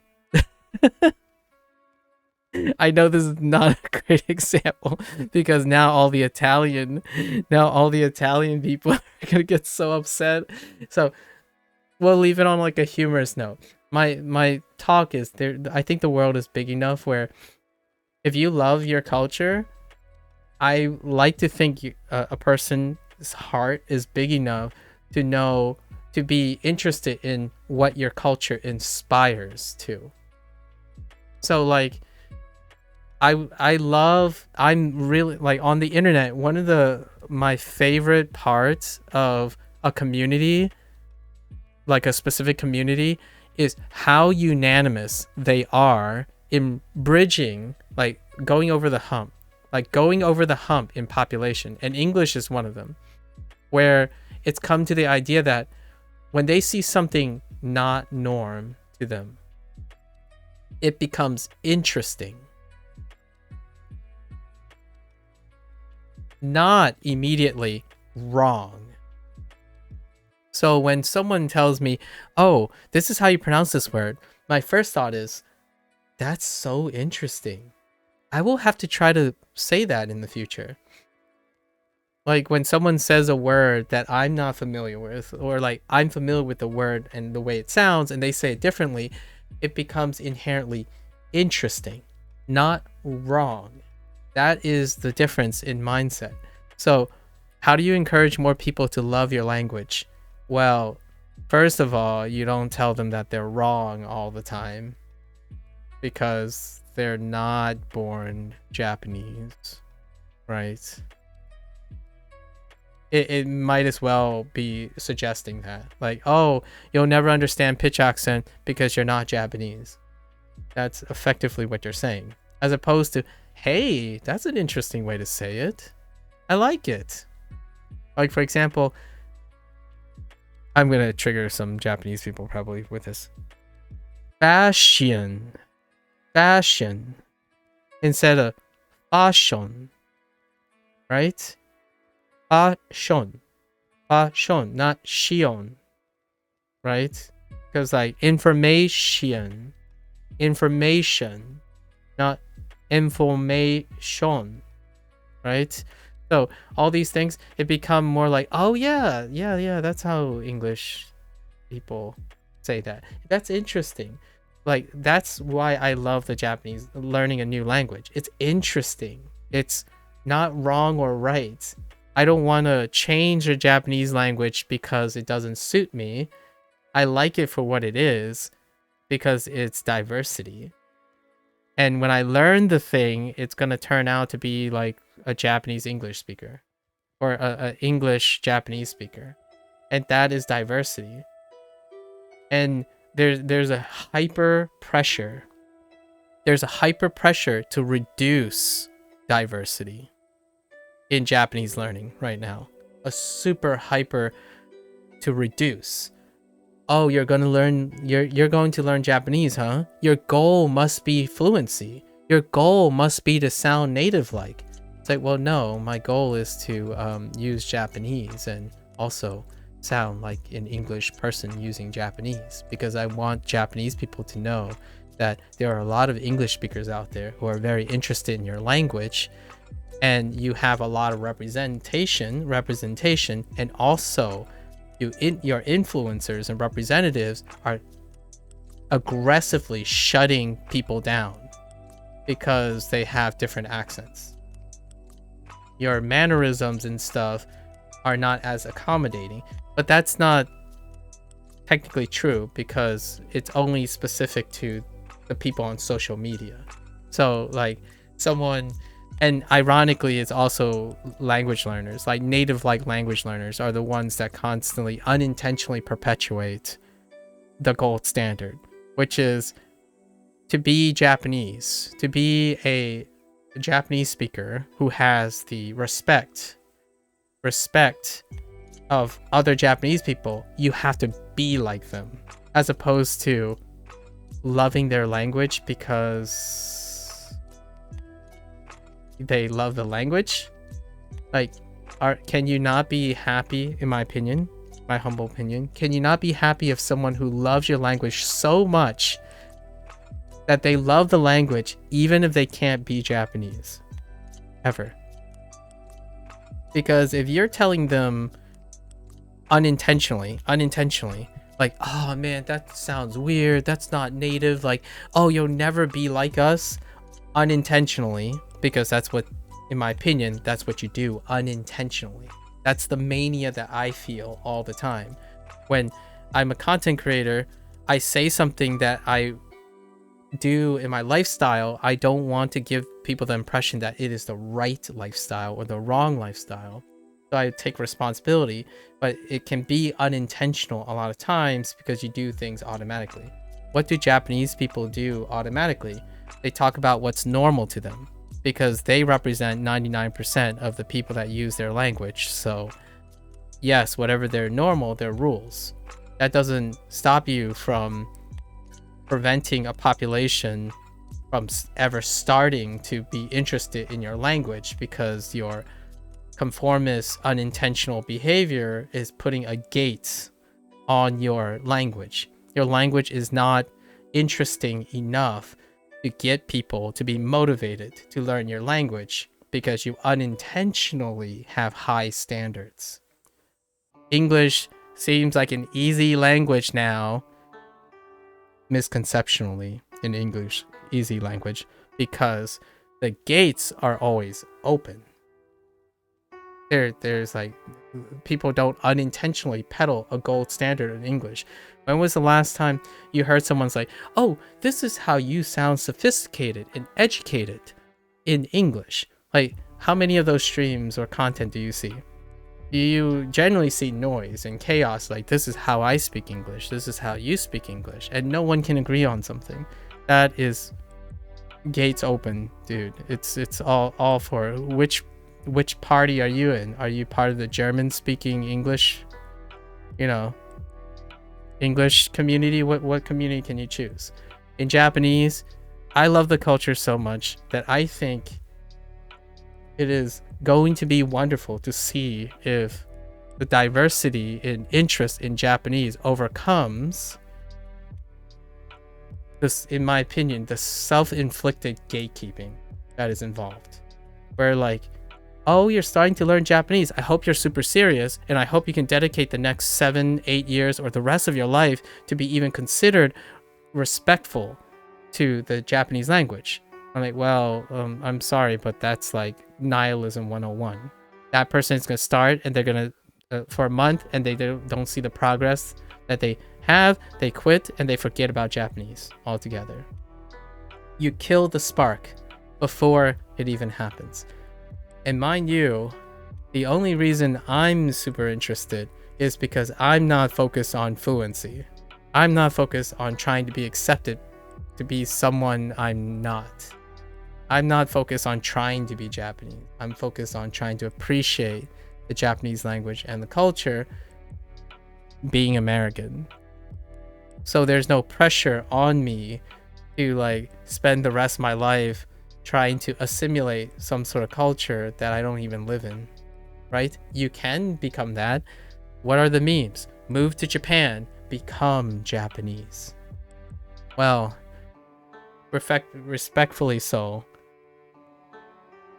moving to Japanese would also invite me to an environment that is unwelcoming to someone like me.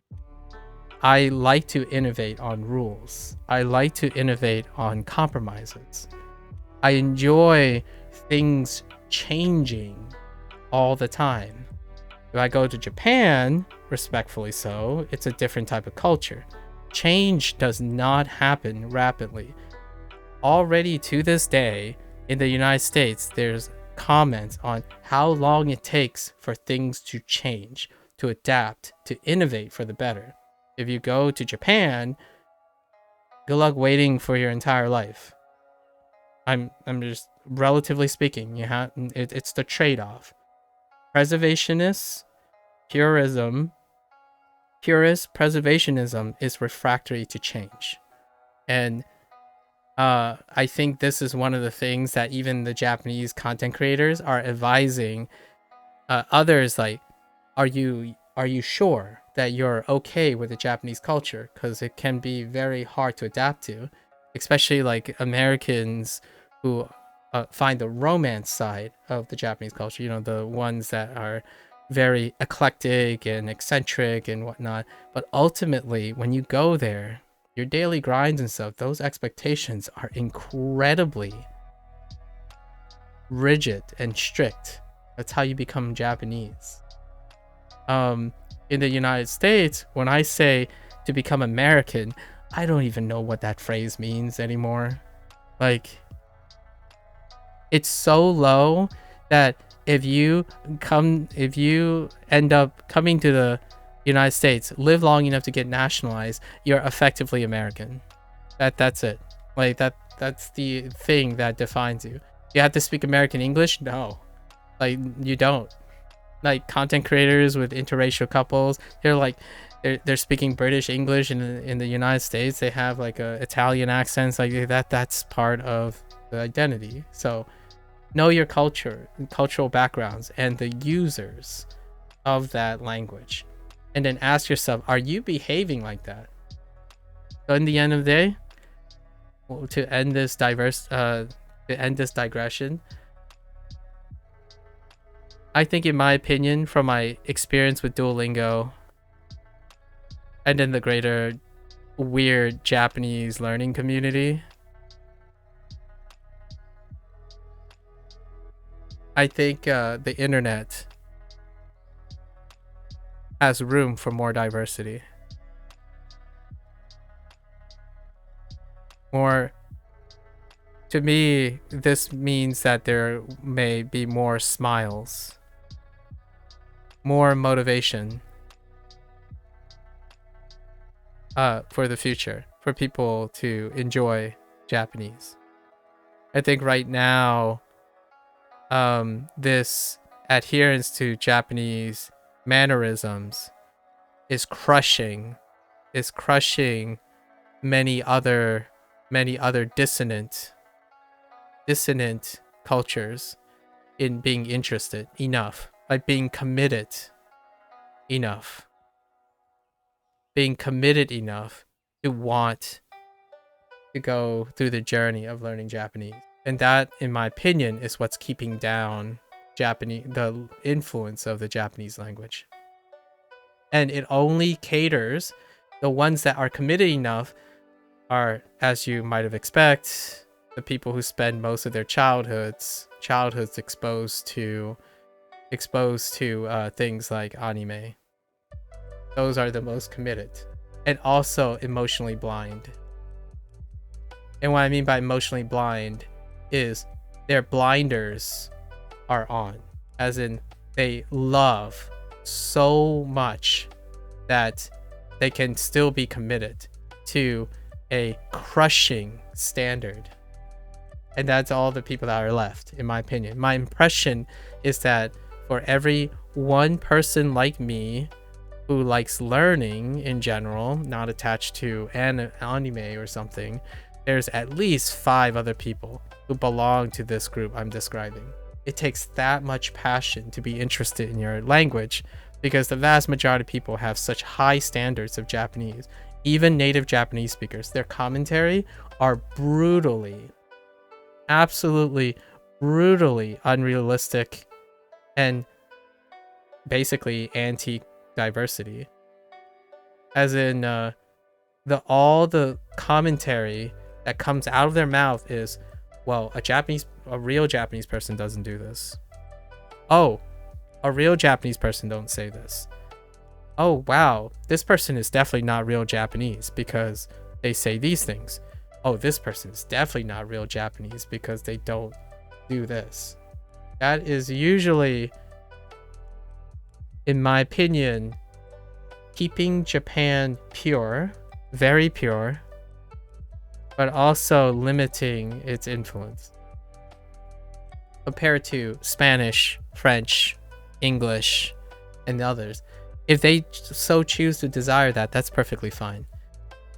And in a selfish way, that means that eventually I will quit Japanese. If the pushback is so strong that I either need to be Japanese in order to speak Japanese without getting like nailed and burned at the fire, then I will inherently quit Japanese too and embrace a language that is more welcoming to a foreigner. That's the irony here, right? Sorry for the late reply, watching from work, so I can't really... Oh, no worries. You use a textbook called Genki? I see. Genki, and a website called Japanese Pod 101. Nice. So you have... Genki is one that's geared towards English speakers. Do you like it? Are you a primary English speaker? Sometimes it's not automatically assumed. And then Japanese Pod 101, I have heard about that too. I have not used the textbook myself. S1. Genki being one of the textbooks. However, for your comparison of Japanese Pod 101, I use Tofuku. I use Tofuku in like a similar capacity probably. So I don't know if I'm gonna pick up a textbook, but one day I might actually pick up Genki just to see. You're English only and you've never learned another language at all? Nice. Welcome to the language learning. How's your experience so far? That's one. I'm wrapping it up now. All right. So now we're going to go back. Diversity is important. It can help humanity understand humanity better. The human condition can too. Yes. Shizumi. Free for everyone and guilt-free. There's a lot of guilt. Guilt tripping is one of the major emotions that I get from learning Japanese. It's shockingly different than the first time I learned Spanish. Spanish was something else. It was so humbling, but at the same time so exciting and enthralling. Like you get that feeling where like, oh yeah, don't worry about it. It'll come. Like, you know, I forgot the saying, but I forgot how to say "c'est la vie" in Spanish. But it's one of those things like, just do it. You know, just do it. And in English, I feel that's what I say most of the time. Like, oh, you're worried about English? Just do it. Like, go for it. But in Japanese, it's like, oh yeah, you're doing it wrong. Wait. If you continue to do that, you're screwed. Like, you got to start the right way. Don't start. You got to know how to start first. Oh, wait. Did you read all of these advice? Like, you need to get all these advice or else you're never going to appreciate it the same way. That's Japanese. Like, in my opinion, that's the Japanese learning community. Like 9 out of 10 times. Like, oh yeah, don't forget this. This is gonna ruin you later. So you want to make sure you get this right before you get confused later.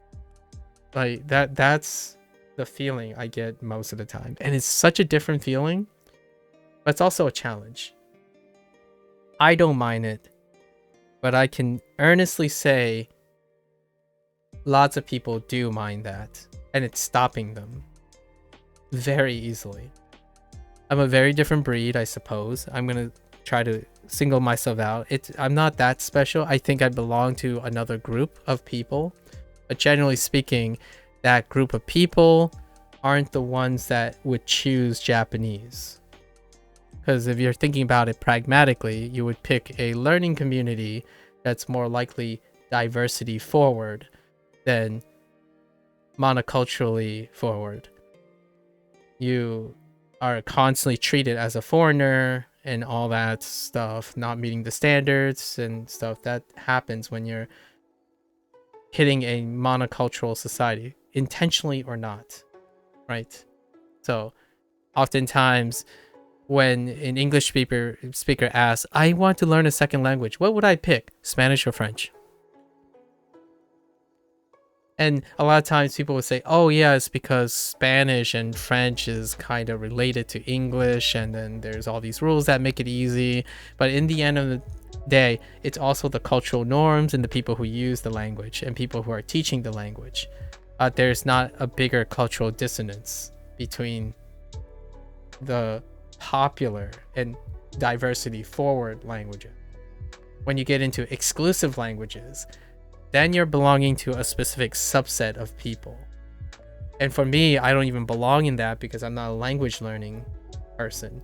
But if you come down to science, my advice is learn as many different disciplines as you can while focusing on your core science. Because at the upper level, you need diversity in your discipline in order to innovate and improve and grow. You do not, the whole definition is illogical of growth. When you're focused on purism and preservation, that's literally anti-change. Without change, you are neither growing nor getting worse. And that's where the fear comes from, when things get worse. In my hearts of heart, humans are humans. They are obeying the human condition that they don't naturally try to make things worse. It definitely can get worse, but naturally humans don't want to strive to make it worse for them. So ultimately, in the long run, when there's innovation and growth, change happens in upward direction. But that also means losing something to time, right? So I can definitely understand that. And that's probably what is the strongest thing about the Japanese culture, is preservation. And that's a beautiful thing. And you have to ask the Japanese population, or whoever thinks they belong to the Japanese population, is it time to diversify, or is it time to dig in and continue to be left behind in the world, especially in the internet world? Being left behind might not be the greatest when you're having problems. If you're self-sustaining and really happy and your culture is happy and it's not shrinking, then yeah, you can definitely perpetuate a time of isolation and live merrily until it's not. Personally, I think Japan is probably at a precipice to diversify and not hunker down, because there are very real things that are facing Japan that aren't working. And I don't want that to happen, because I love the Japanese culture enough to say, even as a foreigner, I would like to perpetuate and encourage people to pick up Japanese at the face of all the gatekeepers, or the unintentional gatekeeping, right? Get people to learn Japanese. It's tough, and you're not going to get a lot of motivation from other people, especially those who already spent the blood, sweat, and tears caressing like 5 or 6 years. It's very unadulterated advice. Even the gold standards of people, they're not encouraging. They often say, oh, I did this for 7 years. I did this for 7 years. You got to do this. You got to move there. It did happen. Those are the truths, but it's unfilling. It's very unfilling. Meanwhile, in English, it's like, did you learn a word today? Here, I'll give you a few more words. Like, whatever. You're fine. Just go on with it. Instead of this, oh, it's so hard. You must be a genius when you're doing this. Like, that's kind of the thing. They deserve the praise, but they're also not encouraging. When you see someone like that, it's like, I'll never be like that. I can't be like that. Why even bother starting now? Like, this person spent 10 years, they moved to Japan, started a life in Japan, have their raised their kids exclusively being bilingual. Those are the standards you're projecting. You're not projecting encouragement or motivation to a foreigner. You're exuding eccentricity. So those are your role models. That deserves a lot of commitment. Then naturally you're gonna hold everyone else to the same commitment. That reduces diversity, in my opinion. It's rough. Learning the grammar is different. Yeah. May I ask, did you start learning grammar? Like, how did you first start, like what are your focuses right now? Are you a person who wants to learn all the grammar first to find a structure? Like how do you go about learning? I know this is the first time you're learning another language. What are your current thoughts? What was your plan? Like your immediate plan? S1. I'm very curious because so far all the people that I've met, like most of the people that I've met have more than one language, more than one native language, native like language, and also they are already language learners. So not and myself included. I have already learned another language before this. So I had a lot of things to build on. Like how I learned Spanish, I adopted a lot of the things that I learned Spanish with this. So I'm not coming in with a blank, like sort of like a monolingual blank slate. And I talk about all the things that make me atypical. I speak 2 languages at home with my folks every day. So all the stuff that a lot of the commentary I'm going to make comes from that background. I don't want to give people the impression that I'm some person who has this unique insight that makes adopting a second language great. You would have to be born into my condition in order to really notice that. アンドリューさん、テニスサークルに入りませんか? Alright, we're going back to our lesson. I was gonna do double lessons today, but that was a great story. So I wanted to share all of that. And with that, I'm gonna take a quick bathroom break. Thanks for listening, by the way, folks. Really appreciate it.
Okay.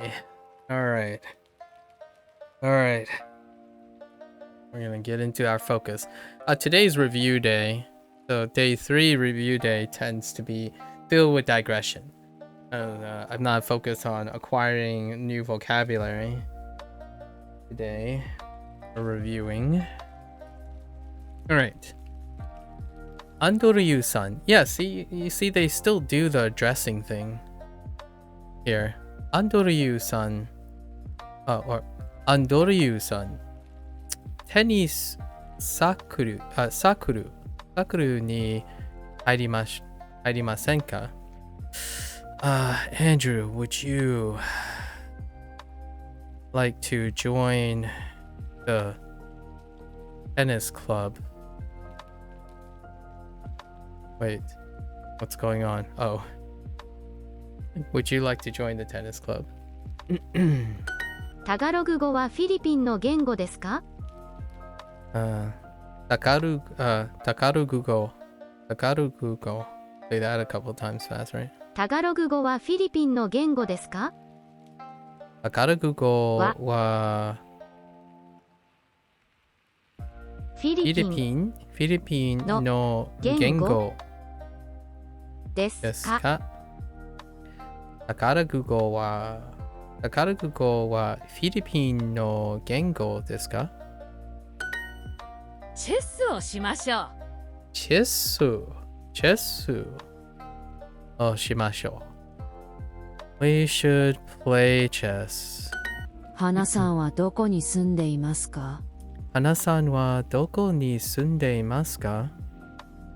Watashi wa eki no chikaku ni sunde imasu. Okay, I live near the train station. Sure. サムさんは今何年生ですか？ Sam-san wa ima nensei. Nan-nensei desu ka? Nan-nensei. Nan-nensei. Samu-san wa ima nan-nensei desu ka? What school year are you now? What school year are you now, Sam?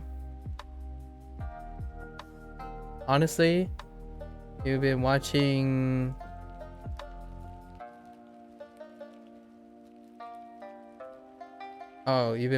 me, other videos to find a focus. I'm kind of everywhere, learning to read, learning sentence structure, learning words. It's kind of becoming a little overwhelming. Ooh, breathe, S1. Breathe. So you're trying to see what other learners tend to focus on? Okay. Yeah, breathe. Ooh. When I see the word overwhelming, it's always nice to slow down a little bit. Yeah, it can be very overwhelming, like where to start, where all this stuff is. Do you have any particular thing you really enjoy about the Japanese language?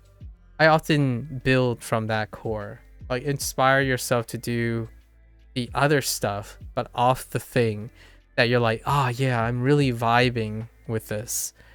For me, the vibe is talking about the Japanese culture. I know that sounds like a cop-out, but my vibe is how it contrasts with English. So I don't know if this is gonna be weird to say, but the one thing that everyone else, in my opinion, a vast majority of other people, try to not do is the thing that makes me really, really interested in Japanese. And that's how it relates to English. So against all odds, the whole like lost in translation and, oh, you'll always think in English, you'll always translate in English. That is my passion. That is my zeal. I do not want to separate Japanese from English. I want them to be together. So my favorite thing, my interest, is how I can contextualize and understand my native language and the Japanese language in the context of each other. That's probably an excellent summary of what I just spent 2 hours digressing about. I don't want them to be separate things. I want them to be together. And to summarize, that's kind of my life in general. If I had to explain the identity that I've adopted in my life, is that it's everything and everywhere at once. Not I choose to be one or the other. I do that already in my regular life. So like outside of the stream. So on stream, I choose to be everything and like the things I choose to do is everything. All of the above. All at once. When you go and do a job and stuff, you have to leave some part of you behind. And I spend most of my life doing that. Not here. Not here. So if I choose to learn Japanese, it's only because I'm choosing to learn Japanese because I also know English. Not because I want to leave English behind. English is essential for me to learn Japanese. They are one in the same. That's a very controversial hot take for the record. Lots of people peddle immersion to me over and over again, but this is my immersion. I always immerse in multilingual content most of the time. If it's listening to English with Japanese subtitles, so be it. If it's listening to Japanese with English subtitles, so be it. You've only been into it about 2 weeks, and I feel like I'm trying to learn too much too quick. That sounds about right. I think it's a journey, S1. It sounds like you're hitting it really hard. It's kind of one of those things like hitting the gym really hard and then getting burned out right away. Yeah, breathe. Tell me about the things that are that you can meditate with.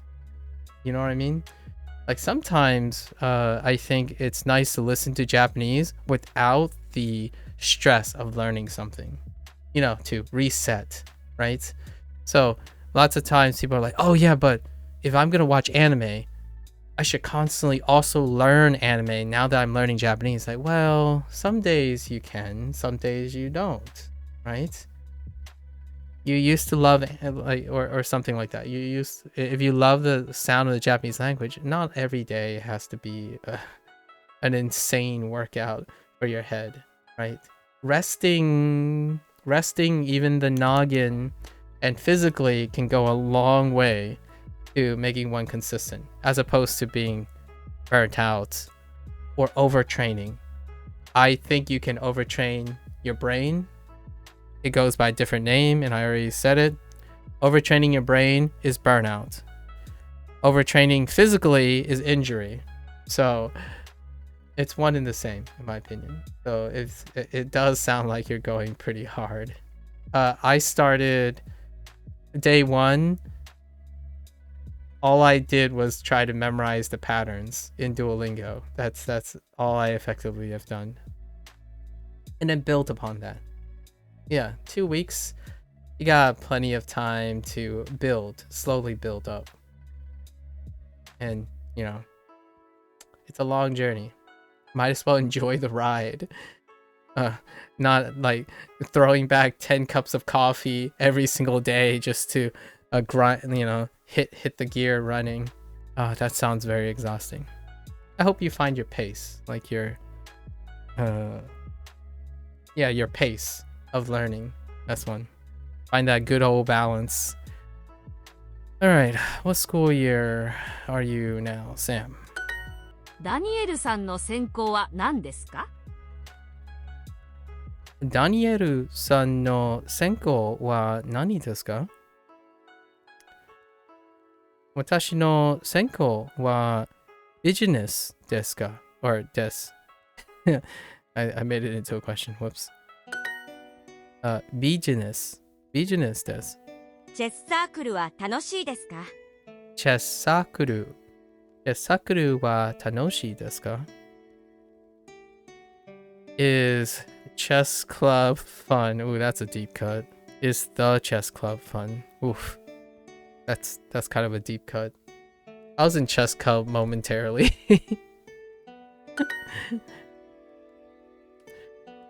Back in my youth. What kind of roommate do you have, Naomi? Naomi-san. Naomi-san. Wow. Okay, they're using a topic marker here. They want a topic marker here, probably. Naomi-san wa Dona. Oh no, it might be addressing. We'll see. Dona. Oh, it is. Naomi-san. Dona. Do. Oh no. Do mumeto. Do mumeto. Dona. Do mumeto.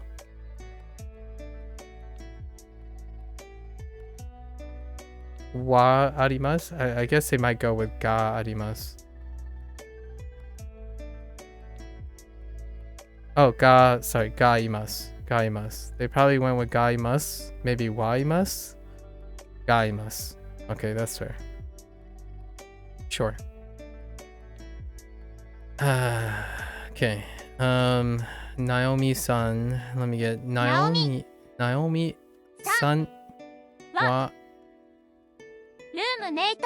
ルームメイトルームメイトがいますか？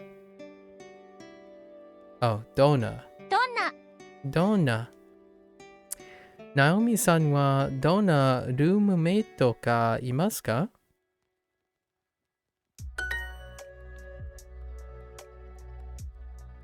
フィリピン人です。フィリピン人です。フィリピン人フィリピン人です。です。Okay. Are you also okay? This is where they like continue to do the address, but not the address. Andoriu san mo 3年生3年生ですか？ I said 年生 Yikes. アンドリューさんも3年生3年生ですか？ Okay. It's kanji time. All right, let's go from like here, like mid. Let's go here and down. 食べます。 Okay. Sure. Oh, okay. 食べます。 食べます。 It's the fat one, the girthy one. 食べます食べます食べます食べます。食べます。食べます。食べます。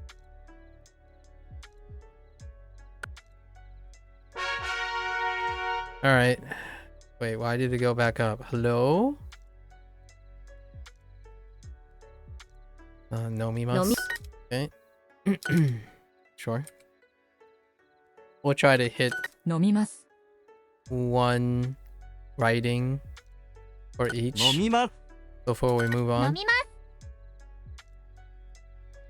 飲みます。飲みます。飲みます。 Starting to feel like os all over again. My pen grip feels a little weird 飲み today. ます飲みます飲みます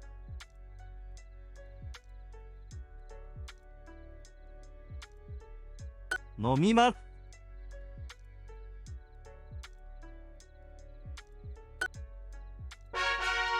Okay.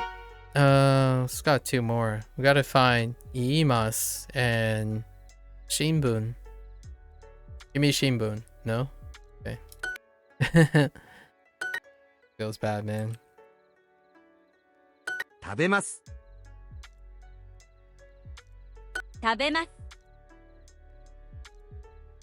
食べます食べます Come on. Come on. 食べます。食べます食べます。食べます。食べます。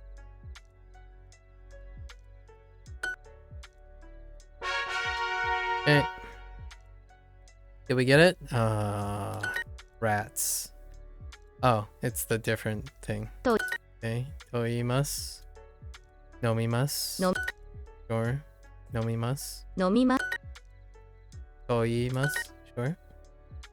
話します 見ます Mimasu. 読みます Yomimasu. と言います Toimasu. 飲みます 飲みますえのみま Toimasu. 飲みます Nomimasu. 話します 読みます 飲みます と言います買いますと言いますい Okay. いますと話しますと言います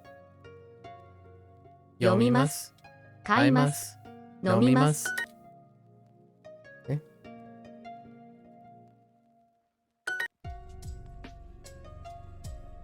の見ます。飲みます。と言います。買います。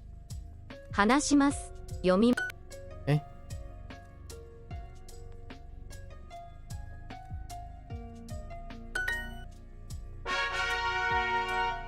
All right, Shinbun. Oh my gosh. What are your fascinations with tabemasu and nomimasu? 食べます。食べます。 I personally would love to have 食べま this す。食べます。 be non 食べます。 random, Tabemasu. semi-random, but Tabemasu. unique. 食べます。 So like you can't have one. 食べま It す。 has to be non. It has to be combinatorial, not Get more with a simple random sample. Shinbun. We got Shinbun though. Alright, we got Shinbun. That's good. I think we'll move on after this. 新聞。 Thanks, Tai. 新聞。新聞。新聞 That was wobbly at best. 新聞。 End grip. 新聞。 Wobble wobble. Wobbly. 新聞。新聞。 That was a little better. 新聞。 Gotta warm up the hand, I suppose. Whoops. No one saw that. 新聞。 That was a stroke order problem.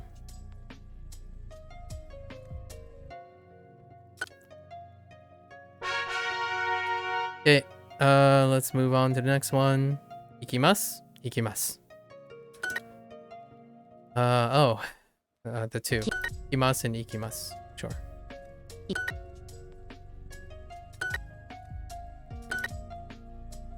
と言います。行きます。見ます。読みます。来ます。行きます。います。います。来ま。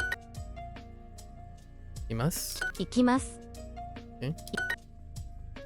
見ます。行きます。買います。話します。来ます。来ます。来ます。買います。話します。行きます。食べます。来ます。 Right.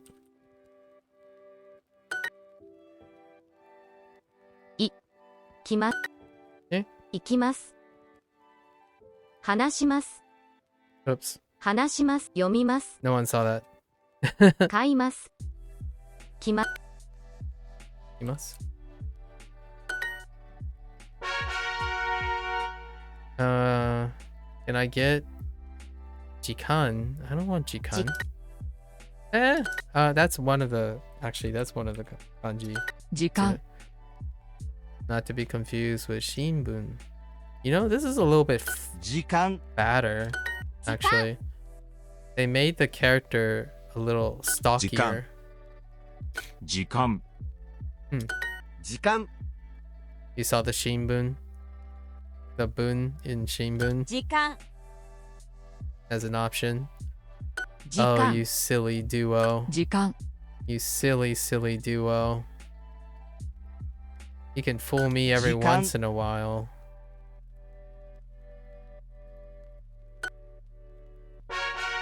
Get more. Yes, yes, yes, Super Duolingo. I'll let you play later. 行きます。 Ikimasu. Alright, we got the ikimasu. 行きます。行きます。行きます。行きます。行きます。行きます。行きます行きます。行きます。 Classic. Classic. Very classic. Alright, we can get one more. Either kimas or hun. Can I get a hun? Jiuichi. No dice. 10分。 10分、11、 Okay. 10分、11、10、10分、 30分。 10 10分、 分。11。 2 2分、分。 50 50分、分。 10分、え10分、10、読みます。読みます。行きます。行きます。 1、え10分、10、11、え10、10 10分、分。 11、 30 30分、分。 2 2分、分。 50 50分、分。 10分、え10分、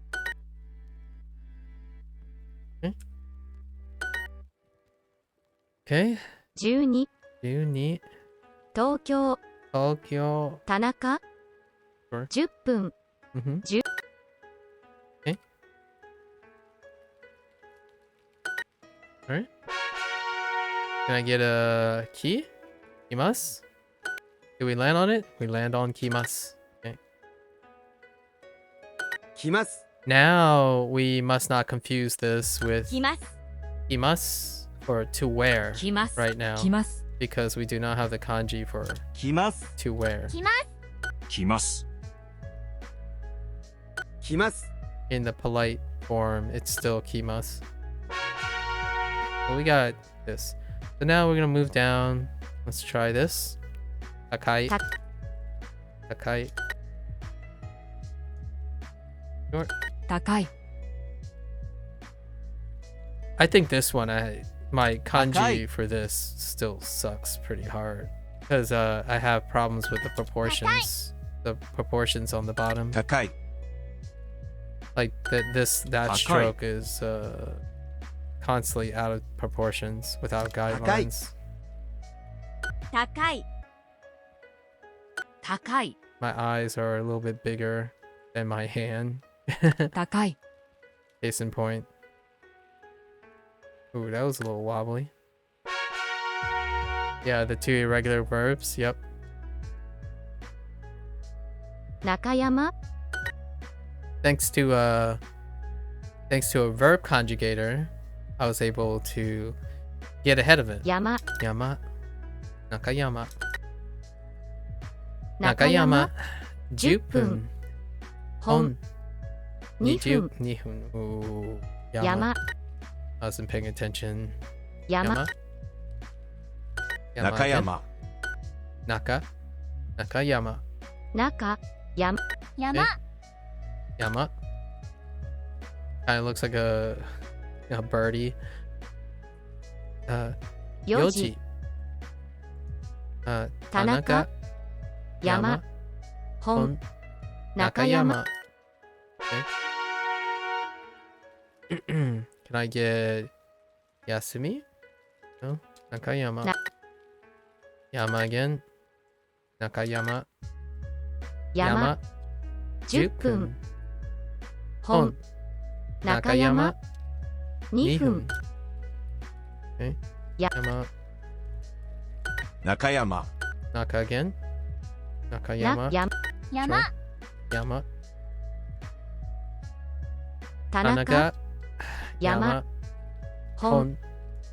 4時、中山、 Get more. Yes, yes, yes. I get Takai again. Come on, man. 高い。 I need to get at least two of the three. 高い。 Come on. I think our 15 minutes is almost up though. 高い高い。高い。高い。 Oops, that was wobbly. 高い。 Wobbly at best. E. 高い。 Yeah, I don't like that last stroke at the end. Like this stroke right here. Not the greatest, I tell you. I get it. No. What is up with you and Yama? Dude. 山2分本 I 中 refuse. 山10 I refuse. 中山、中や山 I really like this exercise. 田中 Tanaka, 4時 中山 本 山 Yama. Can I get Nani? Fuji. Interesting. 9時 And Q. 9 9時 Okay. Sure. 9 9時 Okay. 9時9 Alright. Ichichi. 1時 Ichichi. 9 Q. 10 9 9時 3 3時 9 Okay. 1時 Sure. 3時半 Mm-hmm. 9 9時 Mm-hmm. 9時 Okay. 9時 Ichiji. 9 Q. 9000. Go. 9時 9 9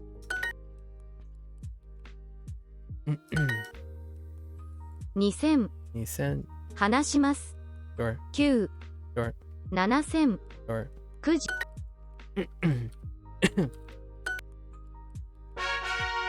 Our 15 minutes is up. Okay. We still got to go through the GOTS units. Yeah, we got to review some of these units. Got to keep our kanji fresh. 猫カフェでカプチーノを飲みましょ Oh, I forgot about cappuccino. I did forget one. Cappuccino. That should have been slotted with pancakey. Cappuccino. I totally forgot about cappuccino. う。猫カフェでカプチーノを飲みましょう。猫 Neko カフェ cafe で de カプチーノ cappuccino. Cappuccino. Cappuccino. 飲みましょ Nomimasho. う。猫カフェでカプチーノを飲みましょ Neko cafe de cappuccino no cappuccino o nomimasho. このカフェのお茶はとても高いですね。でもコーヒーは安いです。カプチーノを飲みましょ That was weird. First they said that this cafe's tea is very expensive, isn't it? And then they said demo, but the coffee is very cheap. And then suddenly they suggest we should drink cappuccino. I'm like, okay, but I mean, cappuccino isn't quite the same as like a coffee. What I mean is like the cost isn't, but I guess cappuccino in this context is the same as coffee, is what they're insisting. They will buy some coffee, cappuccino, but cappuccino a lot more concentrated, and or cappuccino could be much more extravagant, in my opinion, than coffee. But coffee is nondescript enough, so that's fair enough. I suppose you can say cappuccino is a type of coffee. Meanwhile, not all coffees are cappuccino. Fair enough, right? Fair enough. う。面白い動物がいます。 Why was that important? Is because the question, you have to understand that cappuccino is inferring coffee. It's not the other two. Alternatively, you could say the tea is too expensive, so they're not buying the tea. And juice, they didn't mention juice anywhere. So you could make the elimination that it's likely coffee. Since coffee is cheap, so they would likely buy coffee. Sort of. That's a lot of inferences. Because even if you say the tea is expensive, isn't it? That doesn't mean you're not gonna. That still doesn't infer that you wouldn't buy expensive tea. I'm thinking too deep into this, but generally speaking, that one was a little bit of a stretch, in my opinion. Although you can use text-taking skills and eliminate the two. The best choice is coffee, right? Because of appropriateness. 面白い動物がいます。面白い面白い動物がいます。動物がいます。 Sure. 面白い動物がいます。動物がいます。Okay. あそこにかわいい猫がいます。あの猫と遊びましょう。Neat. They're gonna go play with a cat. So, あそこにかわいい猫がいます。They have a very cute cat there. Or that is, yeah. There exists a very cute cat over there. That is a very cute cat over there. Sure.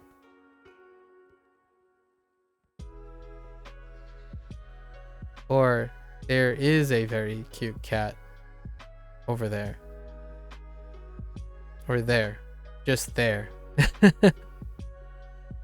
あの猫と遊びましょう。So let's play with the cat over there. Let's play with that cat over there. Very far away. Okay. この動物カフェのカプチーノは美味しいです。Distant. So the nuances between asoko and ano, right? But asoko is there as in it might be close to one of the person but not the speaker. And then ano is eliciting a direction where it's far from either the person they're talking to and the person that's speaking.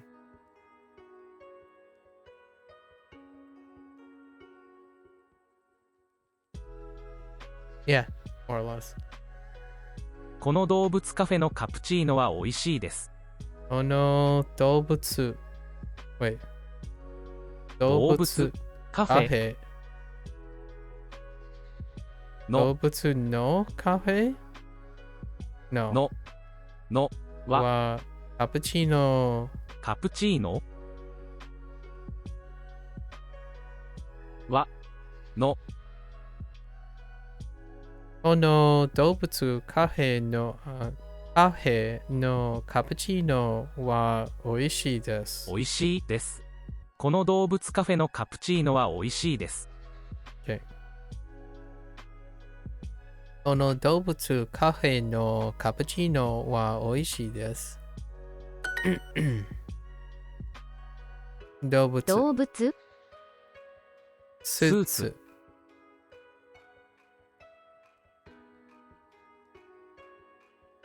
デート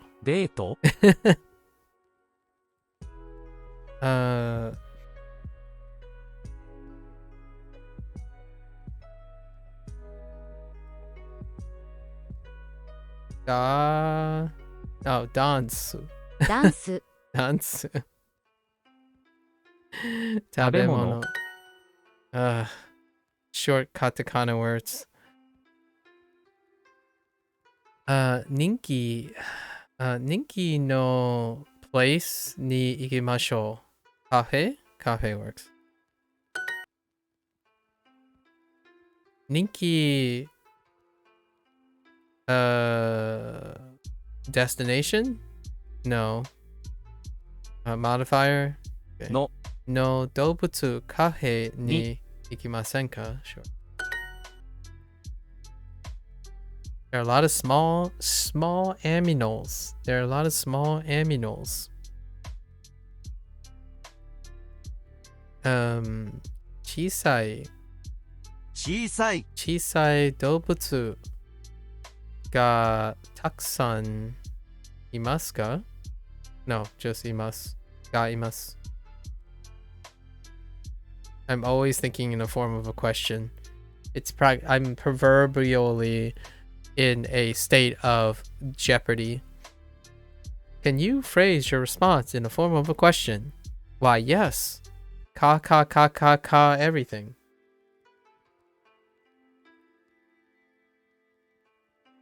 The way you say it implies that the animals are animate or something. Oh, are they not? Oh, aminals? Oh, aminated. Oh, I didn't even... Lotus. I say aminals all the time, but I have never made that connection. And now I will forever I will forever I can't unhear it anymore. That's hilarious. If that's what you mean. When I said aminals.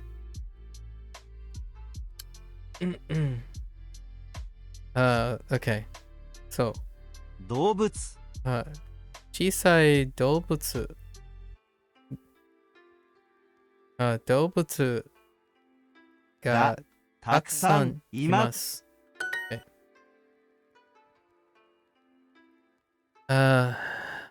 ニキ Niki. What the heck? Ninki no Neko. Yeah, Ninki no Neko kahe de cappuccino o nomimashou. Sure. Fair. No. Oh. Works for me. Kono, oh boy. Kono dobutsu kahe no cappuccino wa oishii desu. We saw this phrasing on the listening portion, right? 動物 I think they're doing this to get used to omitting the no particle in specific phrases. Like specific noun modifiers like animal. And I think they're doing it on purpose. Because of animal being construed as a nominal adjective. So you're more prone to put a no there, but in this case, for whatever reason, no nos. No nos. No, no, no, no, no. この Kono カフェ kafe の no カプチーノ cappuccino は wa おいしいおいしいですです。人気の猫カフェはどうですか? Sure. No は Fair. There are all sorts of cats. All sorts. Iroiro. You don't get to use iroiro too often. Iroiro na neko ga imasu. Yeah. Just ga imasu. I feel like I want to say more, but いろいろ iroiro na neko 猫ががいます。います。渋谷の人気の猫カフェに行きましょ渋谷の人気の猫カフェに行きましょう。We should go to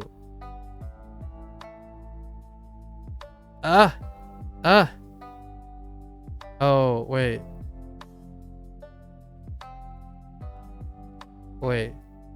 What?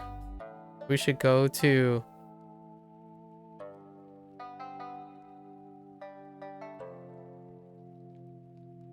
Shibuya's. Oh, Shibuya's popular cat cafe? Well, that's one way. That's one way to say that.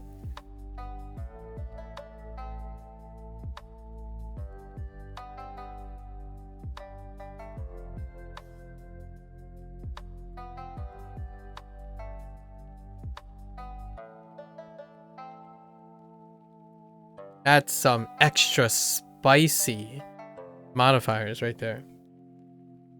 That's a spicy meatball.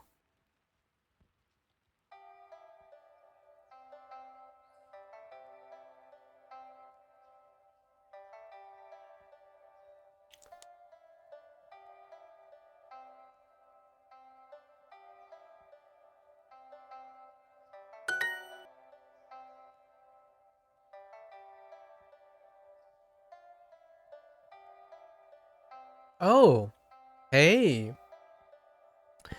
They threw in a Turner phrase to make it so the reason why they use this type of phrasing is to swap up the to be.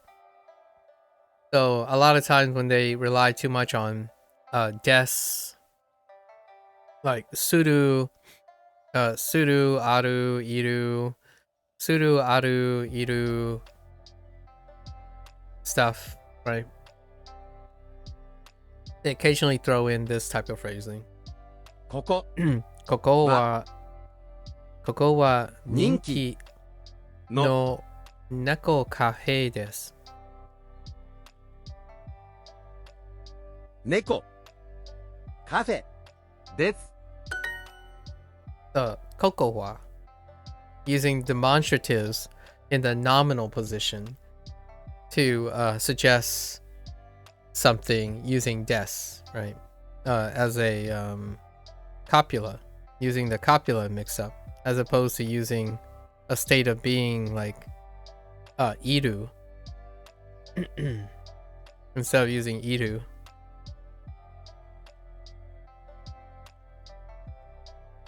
There's some big animals, big gigantic animals. Oki dobutsu. Yeah, oki dobutsu ga imasu. Pretend like some isn't there. 大きい動物が Yeah, imasu. います。 Kawaii. Yeah, kawaii. I'm often checking for the na. Yeah, one of those is koko wa doko. Yeah, koko wa doko. Yes, one of them is koko wa doko. Indeed.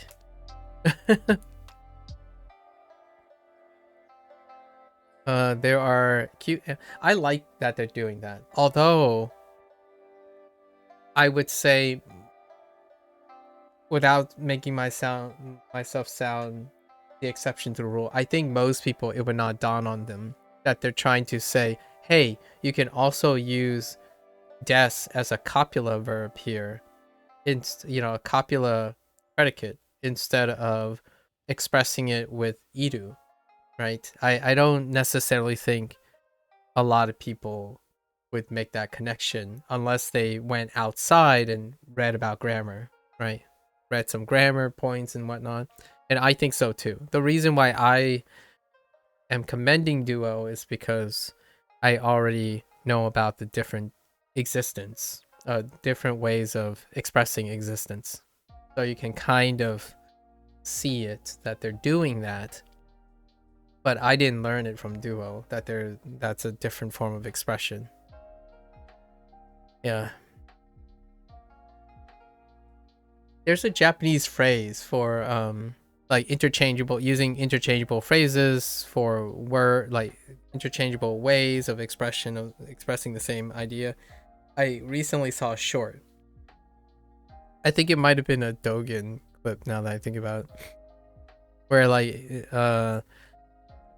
Dogen was pretending to be a study abroad student and talking about like, oh yeah, now this person's gonna, I hope this person asks me where I'm from. And then he was playing the Japanese person, right? And then the Japanese person would use a different turn of phrase, right? A different turn of phrase. That's what I would call it in English. Use different turn of phrases to express the same thing. And then they had a discussion and they said something really rapidly about like, oh yeah, these are two meaning things or whatever they refer to it. I didn't quite catch the Japanese phrasing for it, but using a different turn of phrase for the same expression. It was more complicated for me than I didn't know what those words were. One of the words was interchangeable. So I have no idea how to express interchangeable in Japanese. There are cute aminals. So, かわいいかわいい動物動物ががいます。 aminals. Cute aminals. Get more with Super Duolingo. Alright, I'll Go look at ad-free and skip the interruptions to focus on your learning. Unlock unlimited hearts and make as many mistakes as you need. And you can target weaknesses in your practice hub with AI-powered practice sets based on your recent mistakes. Oh, really? So what are you waiting for? Upgrade your learning with Super Duolingo. I'm waiting for the right day. I'm waiting for the right month, in fact.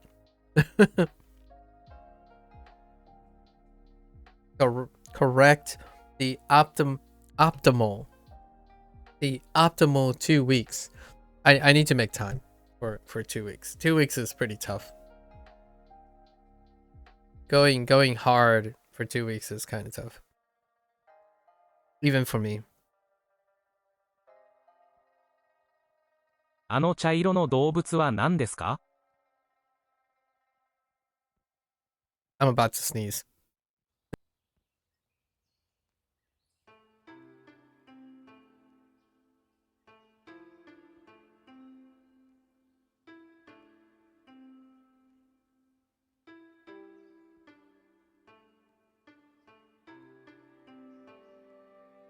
Good old allergies. あの茶色の動物は何ですか？あの茶色。茶色。動物。動物は something. 何ですか？何です。Oh, 何ですか？ No? あの茶色の動物は何ですか？ Oh! か。 It 何 is です。not. Yeah, it's 何ですか？か。 Why did... 何です。 That's an error. I repeated after. It's like, wait a minute. Yeah, 何ですか? Yeah, I was about to say, I'm like, the moment I saw this, I was like, 何ですか? And I'm like, wait. Yeah, 何ですか? But we're missing something. No. Yeah, sometimes they do. And it's not often enough to not realize it's not correct. You know what I mean? Like, so what I mean is they do get it wrong sometimes, but it's less wrong. It's right more times than it isn't, so you know what is right. It can be very annoying though. It can be upsetting to people who aren't confident in their Japanese, or it can be very upsetting to people who need to trust in one tool. So I absolutely understand how apprehensive that can be. However, Nandeska was introduced way early, and yeah, I get when people are not very confident, right? Like, you want your tools to be 99.100%, 99.9. So I get it. Although Nandeska showed up so much, it's kind of hard to not know Nandeska and find 何です。 that really weird. That really weird. Okay. So, 茶色、茶色。茶色の動物は何ですか？あの茶色の動物は何ですか？ Yeah, and you see like the full phrase, they still say 何ですか, right? So it's already weird that you hear 何ですか and then you repeat 何ですか and it becomes non. And it's largely dealing with these things. So they pronounce words differently if it's not in context of a full phrase. So it does happen. It happens with other phrases too. Their pitch accent also changes as well. So remember that if they group a particle with a word, the pitch accent is more accurate. if you know what I mean. So the training models for the pitch accent is a lot more accurate if the particles was grouped with the thing. But because of the way they're teaching these things like selection tools, if they group all the particles with the previous word that they want you to hear, it will not teach you how to use particles, if you know what I mean. It won't be able to be flexible enough to grill you on particle use. So that's kind of where they straddle. Sometimes they group a whole phrase together when they're introducing something. When they're introducing something, they group them together. Sometimes they group the forward particle. So like ni ikimasu. Ni ikimasu is introduced grouped together, so to give you the idea that ikimasu kind of needs a location marker, at least, or a destination marker, technically, right? So that becomes unnatural. So if someone talks about like pitch accent, that's actually unnatural to think of a particle that's attached to a word. However, on occasion, they also attach the word to a particle. And when you hear that, when you pronounce that, it feels very nice. It flows with a lot of isolated particles. Or isolated words. However, when they're isolated like this, sometimes the ending, the pitch accent which this ends, you can find yourself saying a weird particle pitch accent at the end, and it makes it sound like your syllables are out of whack. And it's happened before. I don't quite have a good example. Maybe something like Shinryoshin, or like, a good one.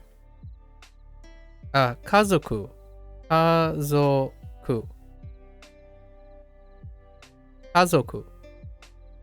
Am I being a dunce?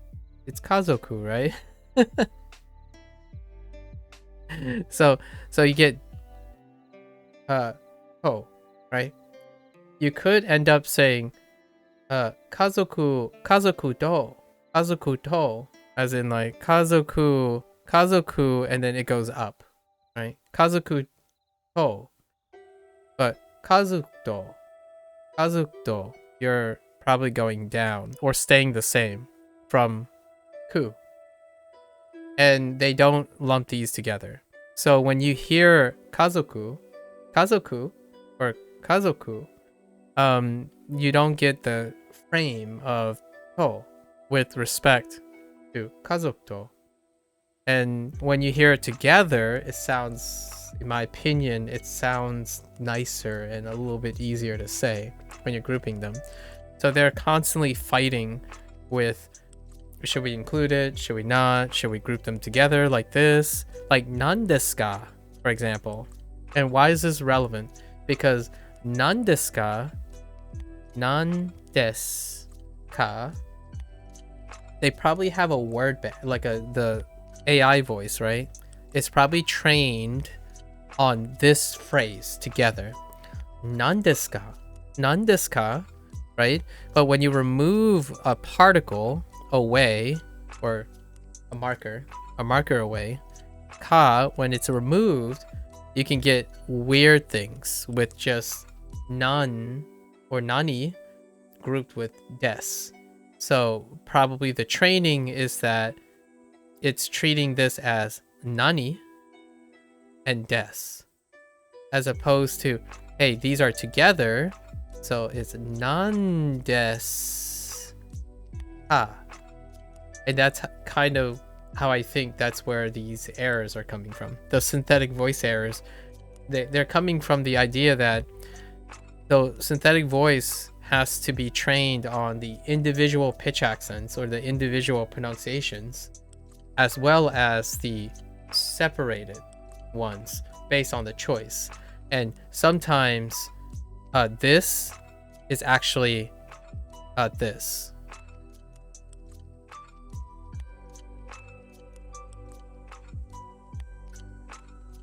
So the synthetic voice thinks the choice is this.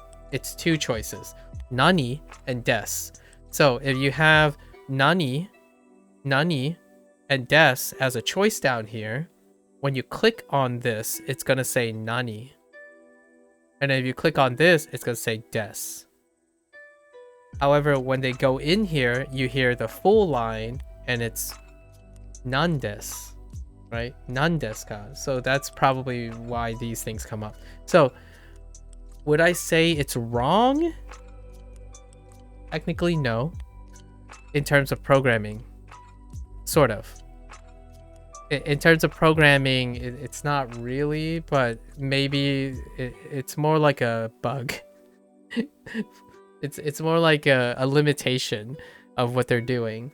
So I don't know. It's like a soft wrong. It's a soft wrong.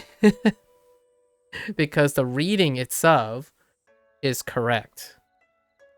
Because the AI clearly can read the full phrase with nan desu ka. The choice in the way they do it is probably because they have to treat everything like that. And that's at least my theory behind how it's trained. ここのパンケーキはとても美味しいです。一緒に食べませんか? Sure. We're gonna order something to eat. Pancake. このパンケーキはとても美味しいです。一緒に食べませんか? Ooh, they're using the kokono thing. ここのパンケーキはとても可愛いです. Yeah, since I started doing this, where like I cut this, it's become so nice once the vocabulary has come along. Like cutting and grouping the particles to the previous word. It's such a great way. I think that's probably the most substantial and realized step in Japanese. Koko no instead of koko no. Koko no. Koko no. Koko no pankeki wa totemo kawaii desu, right? Totemo kawaii desu. Isho ni, right? Isho ni tabemasen ka? Tabemasen ka? So all the it's even though if the pitch accent is incorrect on your particle, right? If you're not particling correct on pitch accent, grouping them, you kind of get a generalized feel of what the pitch accent is going to end on your particles over time. It really does feel like that, at least in my opinion. Like there's a like elegance to the sound of Japanese. So you kind of end up feeling it out too when you start grouping your particles with the previous word. When it comes to like pronunciation, in my opinion, it sounds very rhythmy. So koko no, right? Koko no pankeki wa totemo kawaii desu. Isho ni tabemasen ka, right? Or tabemasen ka, because this is actually a question. Reminding yourself that technically it's not this is a marker of unknown, and you can actually say this as a statement without the uptone. The uptone is the question. The uptone is the question. This is a marker of unknown. So you could actually say ishoni. In this case, it can be kind of like a statement, right? Ishoni tabemasen ka? I had an uptone again, but tabemasen ka, right? Instead of tabemasen ka or tabemasen ka. But I don't have examples, but there are a few examples that I've heard already where the ka doesn't necessarily mean a question per se. It means it's a statement of unknown. And I've heard a few. Like rhetoric. If you're giving rhetoric, you don't necessarily use uptone in rhetoric, at least in English. And it's kind of reflexive reflect it in Japanese. Like, for example, here's an interesting question. Do leaves fall off everywhere? Right? Instead of, do leaves fall off everywhere? Instead of, do leaves fall off everywhere? Like off trees. I don't know. I was trying to think of some profound statement. But rhetoric doesn't have uptone. It's an unknown statement. So when you're using rhetoric, you do not use uptone. So it's technically not a question per se. It's a type of question, sort of. It's a preponderance. And ka has other uses. I know at least 2 other uses. And it's a marker of unknown for those. So anyways. Fun times. Really fun times. 面白いハムスターが1匹います。 I'm curious if Duolingo will use the other kas. Actually, Lotus, have you seen Duo use ka to mark unknowns? In like usually I saw them in like complex sentences. There's like you can mark an unknown thing within a statement.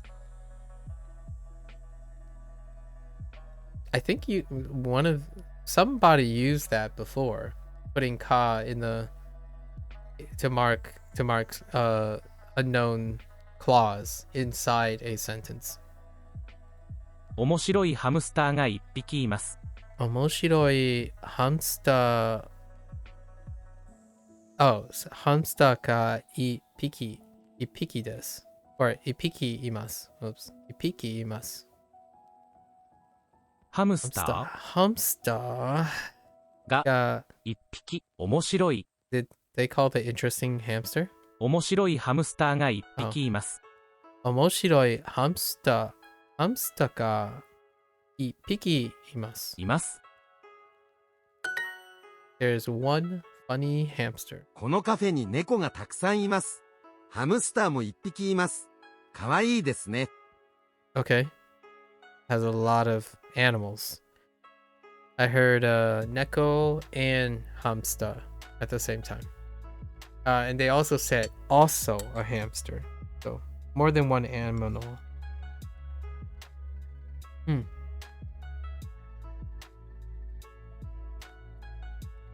We technically know the words for bird as well.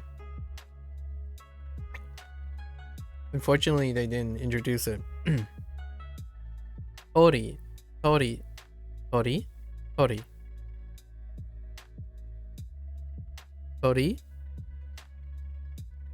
gonna say tori.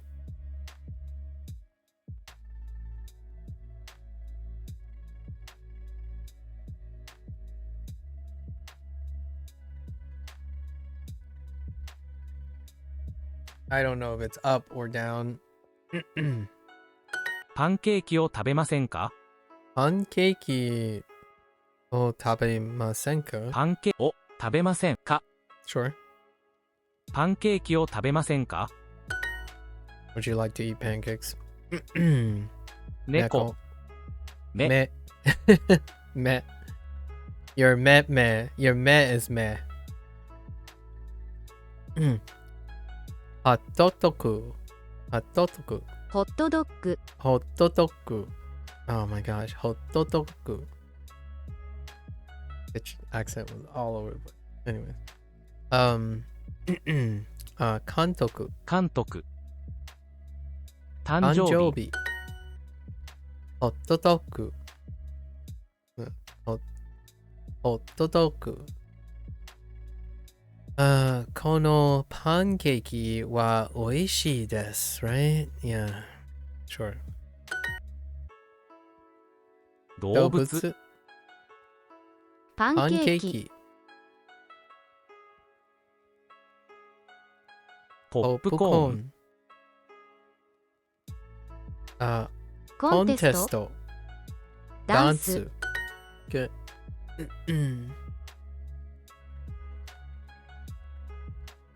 猫猫が一一匹匹います。一匹います。そう、OK。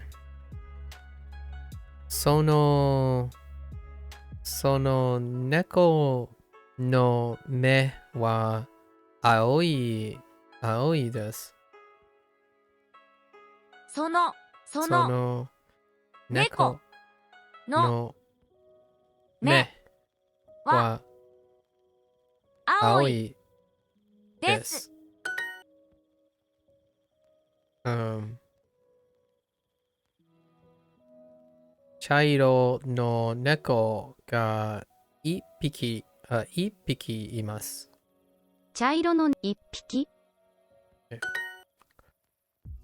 大きい目。大きい目。大きい目。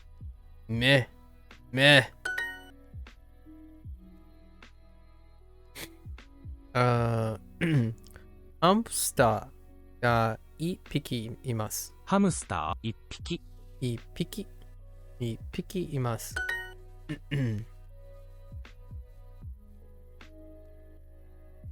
この猫の目はとても大きいです。この猫の目はとても大きいです。この茶色の動物はハムスターですか？ Okay. Is this brown animal a hamster?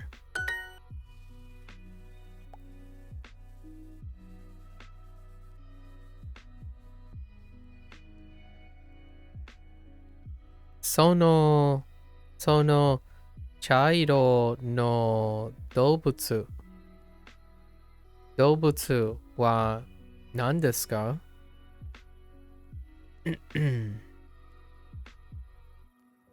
？Whoops. I think I said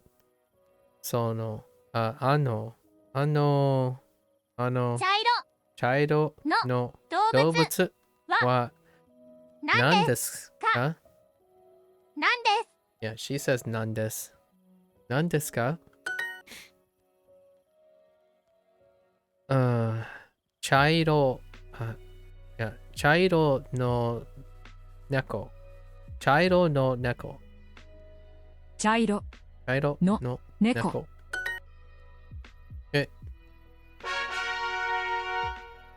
Okay. うるさい犬が2匹います。Interesting. Are you talking about stuff like Nanika or something? Nanka? Oh, the unknown marker? Are you talking about like unknown marker stuff? I think so.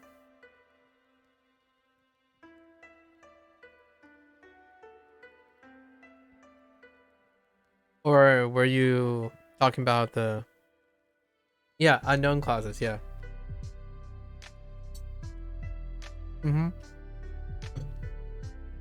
Does Duolingo use unknown clauses? I didn't know. Lotus abandoned me. Lotus was so deep in the locker. Oh, it used to? Oh, okay. I guess we'll find out.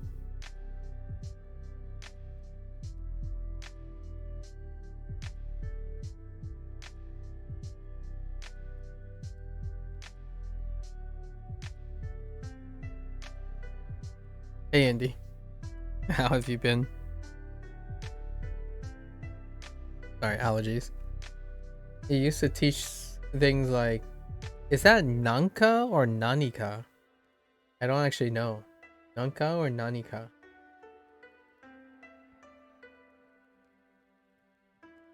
That's an interesting kanji. Imasu ka? Something imasu. Oh, yeah. I see it though. うるさい犬が2匹います。うるさい。うるさい。うるさい。2匹。2匹。2匹。2匹 what? うるさい犬が2匹います。Oh, 犬。犬が2 2匹います。います。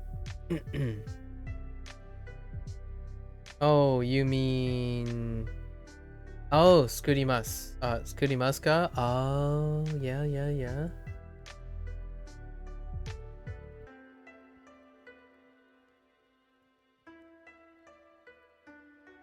Yeah, we're aware of that, Hideyoshi. Yeah.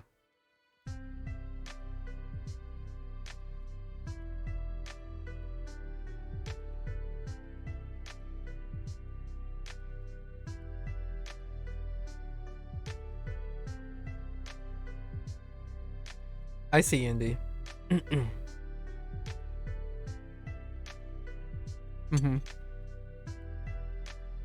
That's right. Something.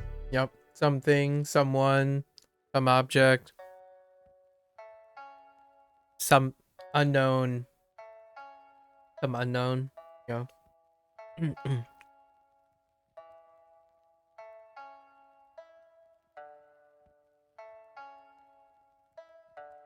That's the natural evolution of where Duo has to go. So I'm expecting it to come up soon.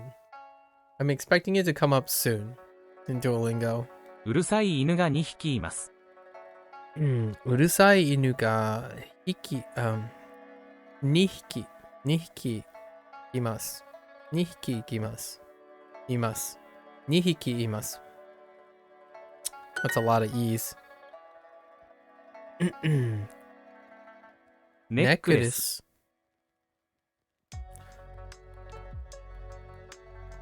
パレード。モノレール。耳。ポップコーン。小さいハムスターが2匹います。Okay. 小さいハムスターが2匹います。小さいハムスターが2匹います。その犬の耳は長いですね。とても可愛いです。何歳ですか?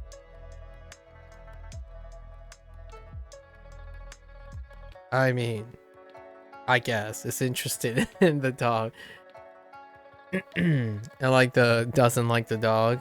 Think the dog is scary. その犬の耳は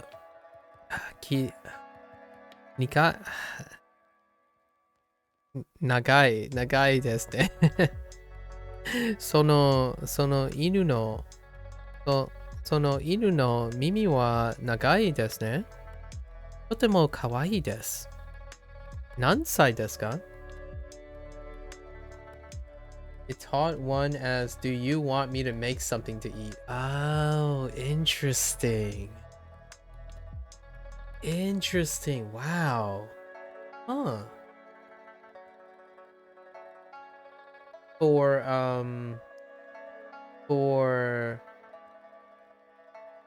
何か食べますか? Or なんか I don't actually know if it's なんか or 何か. I want to say なんか食べます as interpret. Nah, it's way more complex than that. Oh, okay. Oh, it's 何か? Okay. Thanks. ハムスターと遊びましょうか? ハムスターと遊びましょうか? 遊びましょうか? 遊びましょう。Oh, I forgot the question. あの犬カフェが大好きです。毎週あのカフェの犬と遊びます。今週一緒に行きませんか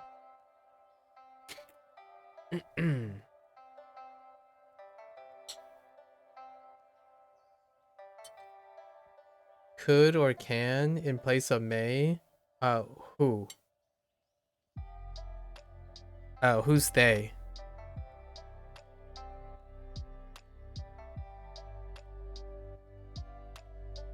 Who are you referring to as they?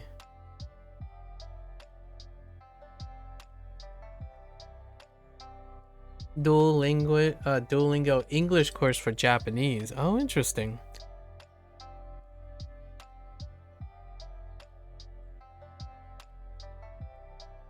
That's an interesting observation because someone like you, Hideyoshi, you don't use may very often, or the subjunctive.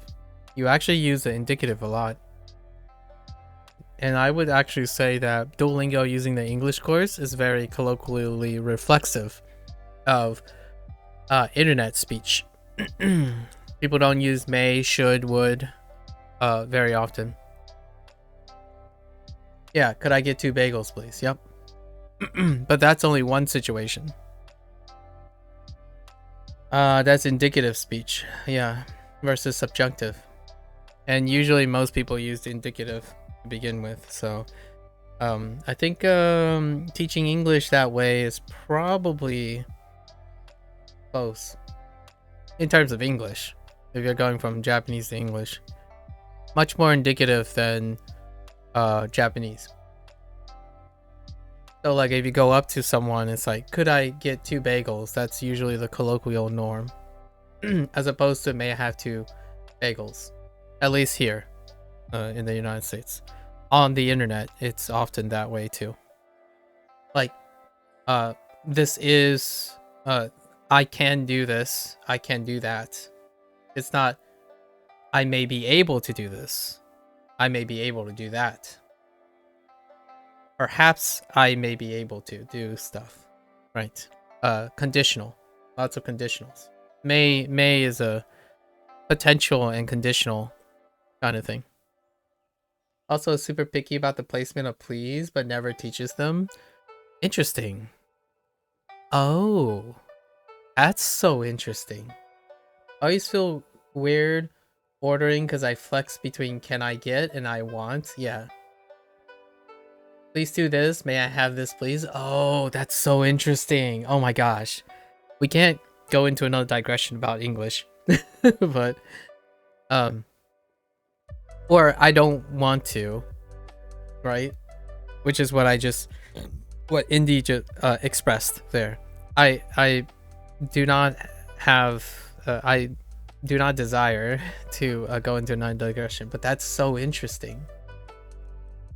Yeah, I would like, yeah. Time permitted, I would definitely like the idea of digressing into another take. But generally speaking, yeah, indicative form is hands down 101. But I think it will be a loss in translation for Japanese speakers, Hideyoshi. I think that's a really great point. When a Japanese speaker think that they're being less direct or indirect using the subjunctive, there's going to be a loss in translation. So if Duolingo is saying, like a Japanese phrase is being converted into, can I have 2 bagels? Like tell them to say, can I have 2 bagels?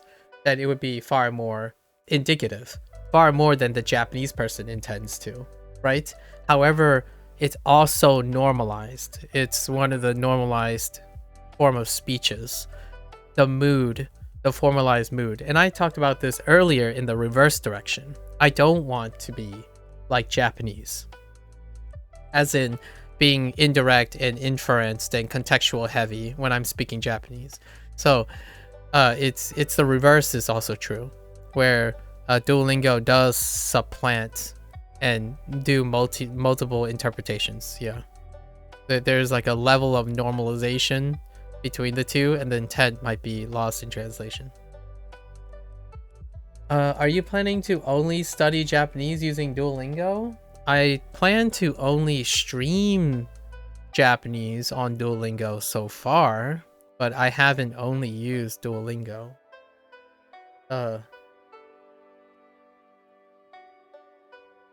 Kyo.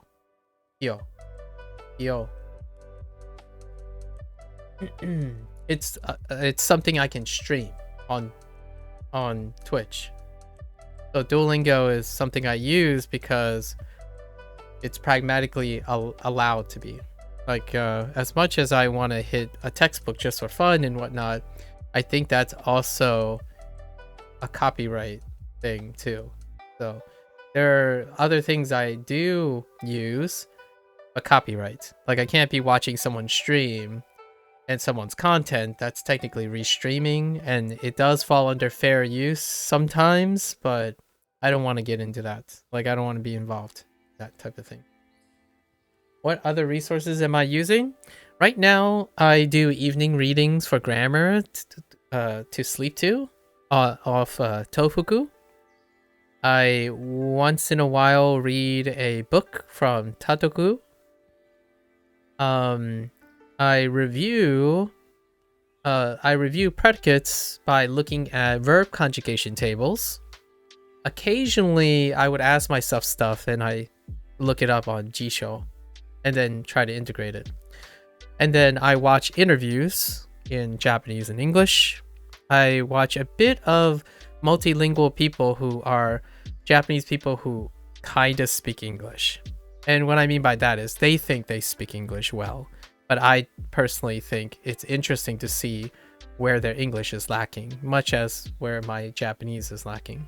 So I watch a lot of that type of programming. And I watch anime on Wednesdays.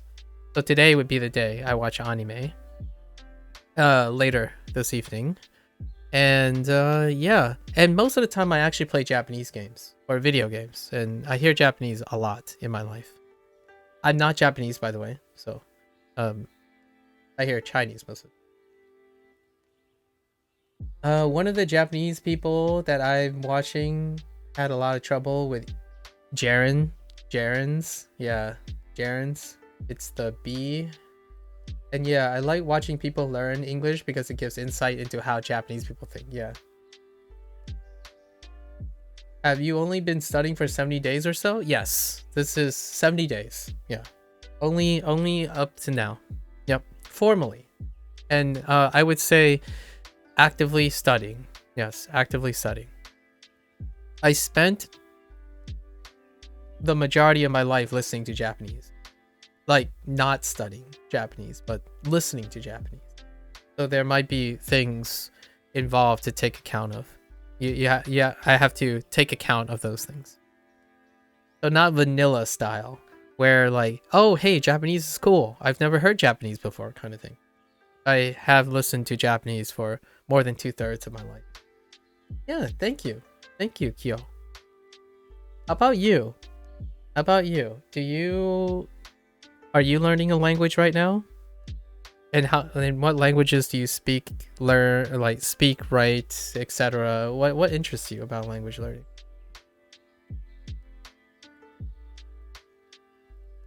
Yeah, I love watching Japanese people interact with English.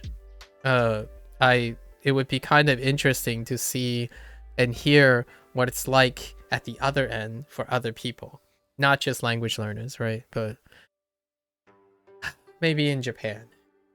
Maybe when I visit Japan. Alright, let's listen to this. Yeah, so before we move on, yeah, the indicative speech, I think there's a loss in translation in Duolingo. I think they did pretty well the other way around though. So they do, Duolingo does do well with would, should.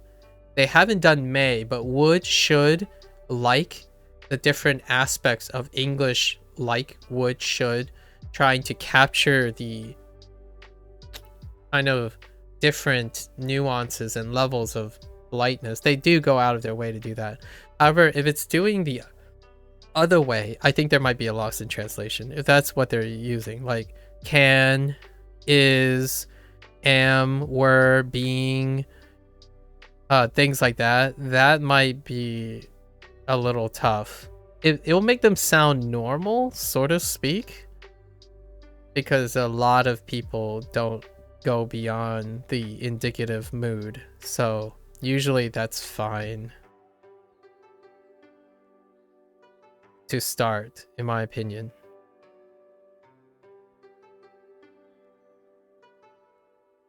You're studying Japanese. I wasn't planning to keep on studying it, but it honestly so fun, so I didn't stop. Aw, where are you in your Japanese learning language? And what kind of tools are you using? Yo, what kind of tools and stuff? What gets your motor running? That sounded weird. Wait until you see have to for Japanese or English, Hideyoshi, because I don't have to wait for anything. You do this thing that you expect me to behave a certain way, but I reckon I probably know a lot more than you think. But I'm guessing you mean the have to phrase for Japanese. But fair enough. It's kind of like when you said the desire thing, want and like. You have a habit of using the indicative to predict the future all the time, as opposed to you may be interested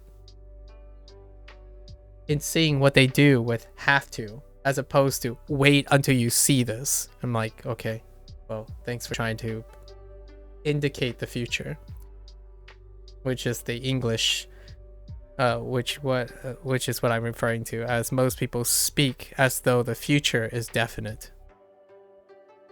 Whoops. Inu. We might as well listen to this. あの犬カフェが大好きです。毎週あのカフェの犬と遊びます。今週一緒に行きませんか? It's so much easier just to listen to it. Okay.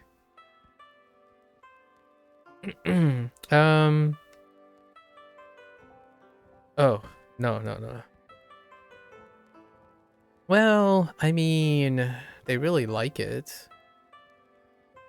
And they should go together, I suppose. Yeah.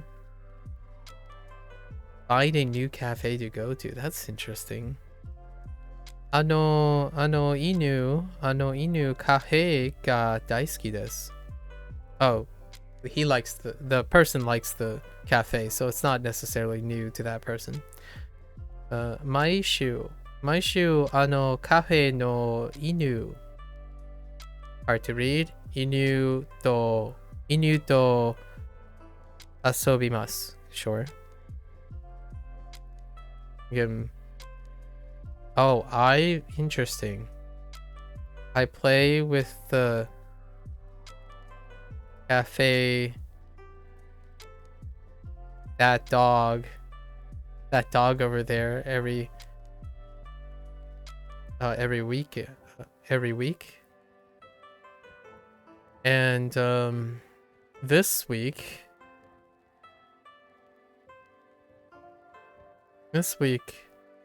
would you like to go with me this week? Fair enough. Cute. Very cute.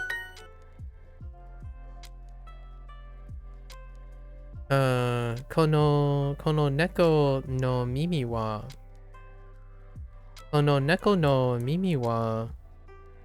かわいいですね. Sure, that works. When all else fails, add kawaii or oishi to everything. このカフェ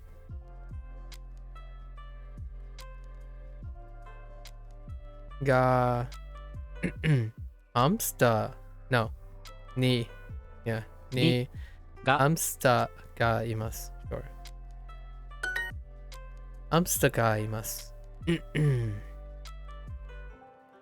Something more two of hamsterが2匹います。Sure. このドーナ物。Oh, この、動物カフェ Sure. に犬がいます。が Sure. Should we play with the hamsters? Yeah, this one's a little weird. And I forgot to look this up yesterday. I was busy struggling with my allergies yesterday. I wanted to think about the use cases of asobi masho in this interpretation. ハムスターと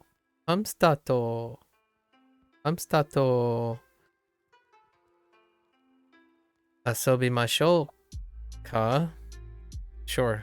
Yes. ハムと遊びましょうか。Okay. カフェに白い猫がいます。猫がいます。にが A big boy. I mean big dog. この大きい犬、こ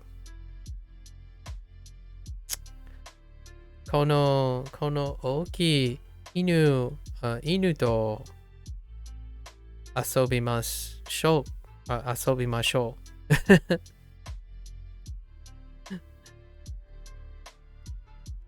う。この大きい犬と遊びましょう。その犬の耳は長いですね。その犬の耳は長いですね。Okay. That dog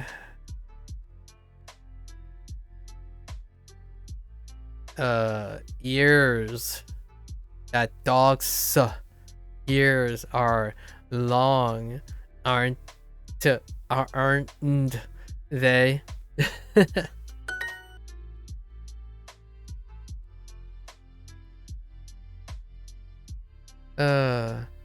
黒い I think we're fine with no nose. 黒いハムスターが2匹います。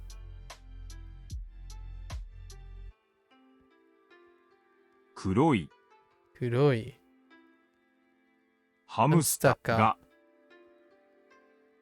2匹います。このカフェにいろいろな動物がいます。このカフェにいろいろな動物がいます。There are all sorts of animals in this cafe. 優しい猫が2匹います。優しい猫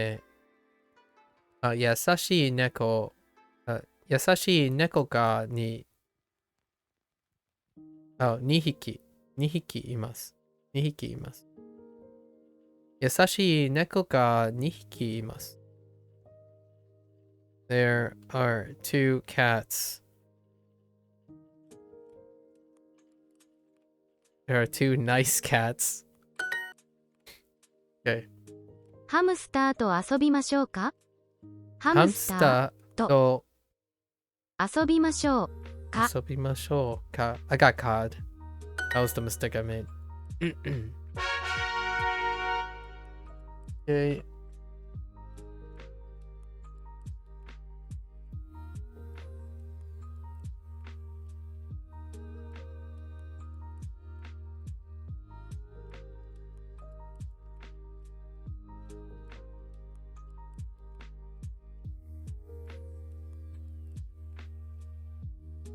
We did get Chanto though, to make sure to do something. Chanto. 口 Oh. Mouth. 部屋 I was like, kuchi. Why does that look weird? It's like because we have the kanji for mouth. 口 There it is. この犬の口は怖いですね。この kono what? この犬の口は怖いですね。 Really? Really? You want to say that? That's kind of weird. 犬の口はこの犬の口は怖いですね。怖いですね。That's kind of weird. この犬の口は怖いですね。 I suppose. この犬の靴は怖いですね。This dog's mouth is scary, isn't it? このカフェに小さいライオンが3匹います。怖いです。うちに帰りましょう。What's up with this being scared all of a sudden? They suddenly turn dark. All the sayings are talking about being scary. I was kidding. Go back to kawaii. Kawaii and omoshiroi. Okay. このカフェに小さい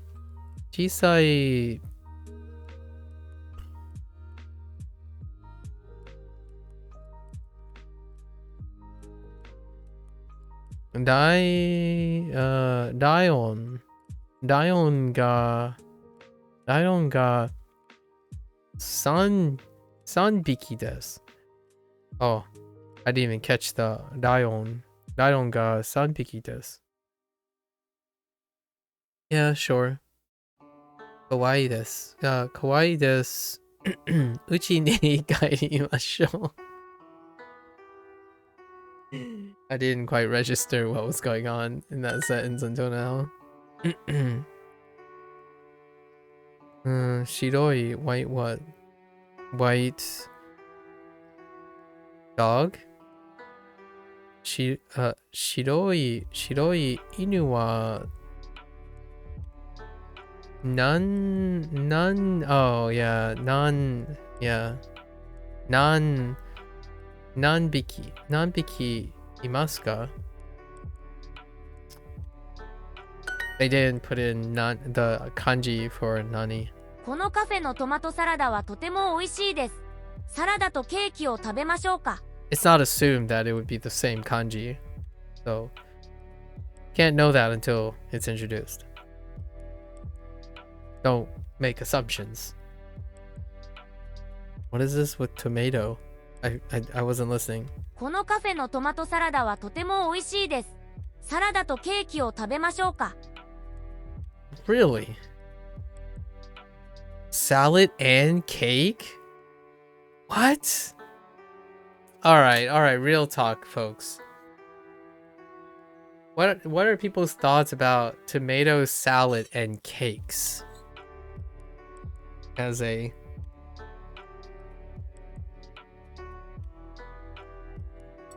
I don't know how I feel about tomato salad and cake.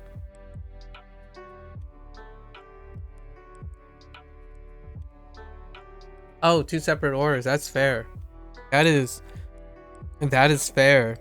That they're ordering 2 separate things for 2 separate people. That's true. That's a very, very fair observation. Indeed. Thank you. Thank you. That actually...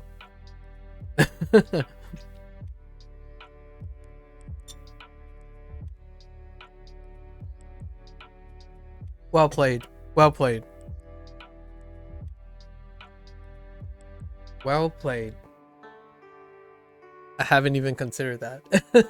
I was like, are you gonna eat both of those? Or are you gonna... It's kind of so weird. Okay. Well played.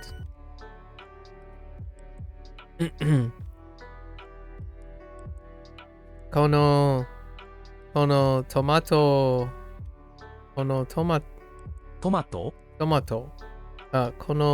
トサラダは高いです。Is tomato salad a thing? I swear, when I start thinking about things, the first thing I think about when it comes to like people going to cafes and stuff is ordering a tomato salad.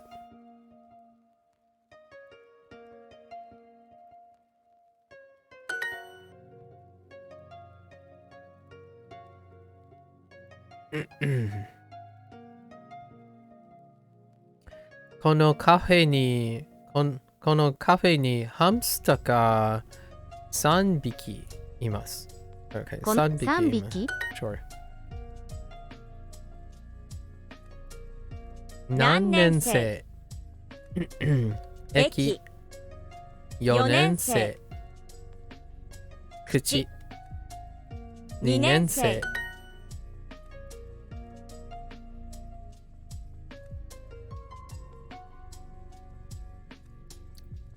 この部屋 sorry この部屋に猫が3匹います。この3匹口耳ツアー oh my gosh, I freaking hate tour. Tour sorry it's fine.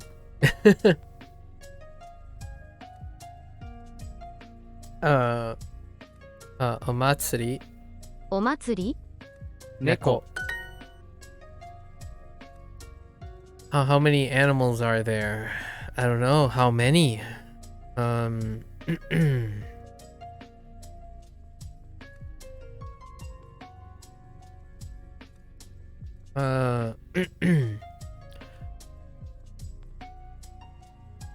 動物が何匹 oh I forgot this word actually. I skipped this word. I skipped this phrase when in a total recall. 何匹 I skipped over. I remind myself that one. Okay. Technically. So 動物が no 動物は yeah 動物は何匹いますかいますか Duolingo keep bringing this question back for my personal practice because I missed this. How many elephants are there? Wait, what's the word for elephant? Hello there, just came from one of my YouTube videos. Oh, hey, Diva. Hello there, Diva. Welcome to the Twitch side of things. Hello. You are more than welcome to also stick with YouTube. Either or works. I tend to read both. 私も日本語を勉強します。Very nice, very nice. そうですか。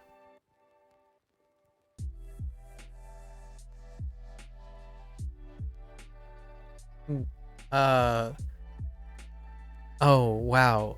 If you're how are you studying? So how are you studying? How do I say that?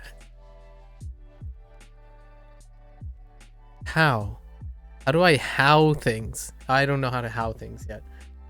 But how are you studying Japanese?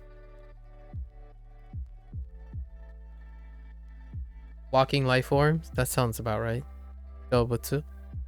Interesting, walking life form, huh?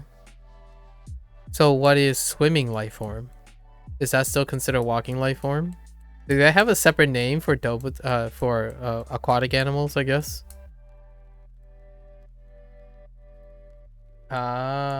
Wait. Oh, doyate. Oh, doyate. So is it 勉強どうやって勉強どうやって no wait 日本語はどうやって勉強しますか Is that how you use that? I don't actually know.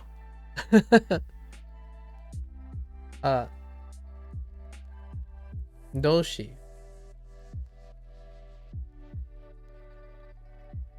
equals verb. Okay. I mean, all right. You took a few courses in college and now I'm using Duolingo for maintenance. Oh. But most of my study is very scattered and consists of instructional YouTube videos and a lot of immersion. I see. Music, anime, following Japanese people on Instagram, etc. Oh, so you retained most of your college course foundations and now you're just milling around in the good old, what I would consider the fluency state, which is you can use Japanese to learn Japanese. I see. So desu. Do you use do you write in Japanese and use Japanese input at all? Or do you prefer your Romaji display? I actually have no problems reading Romaji because I like to keep my Romaji in my back pocket. どうやって日本語するの？ Not 日本語するの。勉強するぞ。Sorry, 勉強. I was thinking of something else. I was gonna ask where do you put Nihongo in, but I kind of answered my own question that it's implied because we're still talking about Nihongo. Like I was gonna stick Nihongo in there because I like to be pedantic and not inference. It's something I don't like about Japanese actually. Too much inference makes for a very complicated conversation online. So I probably specify Nihongo again. Where do you stick Nihongo in there? In that phrase. Yeah, Benkyou suru no I get. Oh, is it just no Nihongo? You just add Nihongo at the end?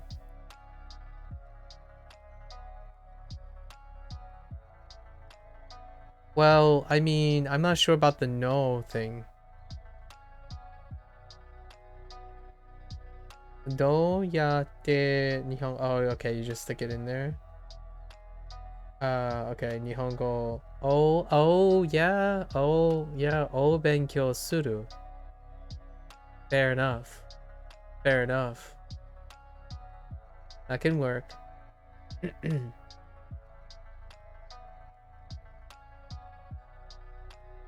Okay. That's fantastic, Hideyoshi. That's beyond my comprehension.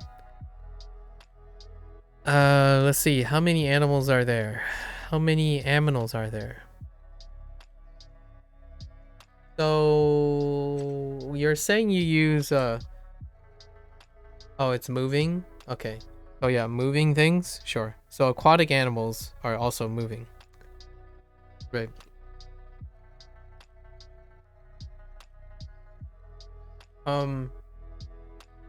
So Diva, how long have you been using Duolingo for maintenance?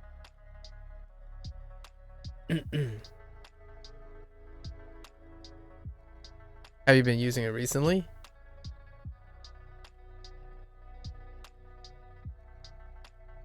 Kind of like to pick the brains of the maintenance peeps. I have two other people who are 2 years. I see. What do you think of the recent changes? Have you done the recent changes? Oh, oh, you can use niece. You just explained to me something else. That the kanji that I learned for nensei is also the kanji for the counter for years. Yeah, 2年ぐらい. Yeah, about 2 years. So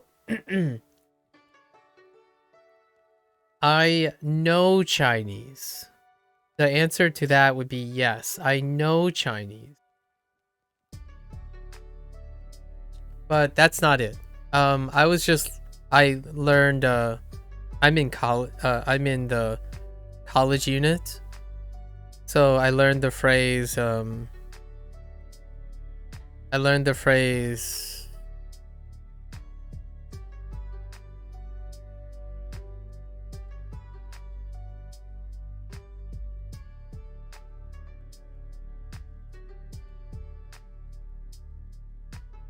Ninense.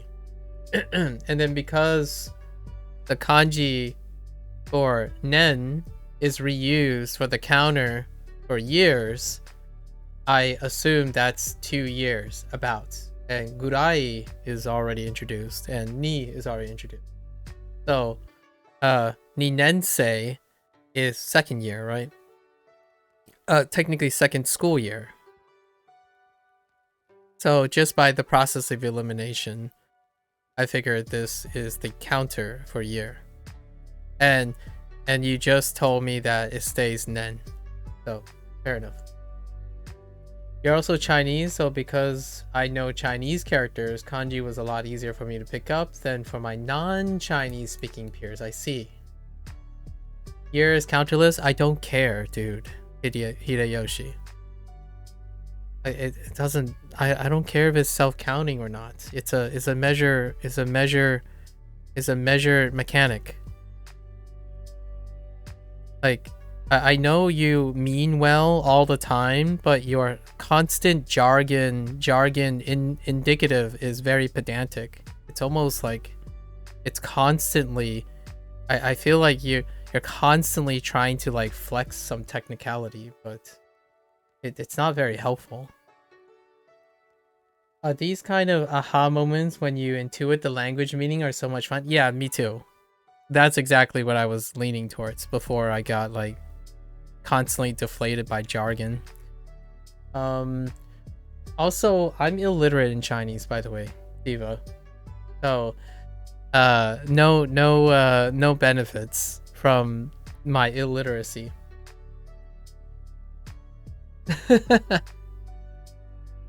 Illiteracy. I'm illiterate in Chinese. You're also Chinese. May I ask what kind of background? May I ask what kind of background you are from? I haven't met someone with English as well. Really well typed English, actually. And hyphenation. And also college education. Your dad's from Hong Kong and your mom's from Taiwan. But I was born in the United States. Oh, hey, you're an ABC. I am also an ABC. I'm a massively illiterate ABC. Both my parents are Fujianese. So I speak Fujianese at home. And they moved away from New York City. So I didn't have a bilingual education. You get scared speaking Mandarin? Yeah, it's one of those things. I do Manglish or like Fujianese all the time, where like you toggle back and forth. Like you know, does he understand Mandarin? It's like Nia, just Nia. Nia. Kind of thing, right? But like a little, you know, Nia Chinese, Nia Chinese, that kind of thing. Although I'm not too shy about it, that I'm illiterate, I usually use both. I use both, and it's the, you know, it's the ABC. It's the ABC experience, right?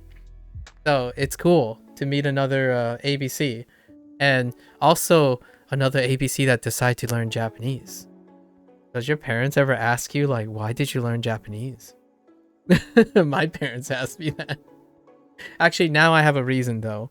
I do have a sibling who resides in Japan, so there is a pragmatic use for it now. But usually it would be like, why don't you learn a more influential language? I know.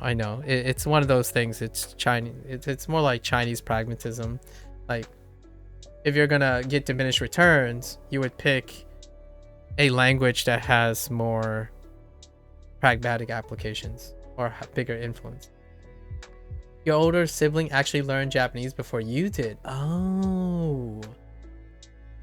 I am the older sibling, so, but you know, coincidentally, I think my sister probably learned Japanese before I did, actually formally, since her occupation involves being in Japan.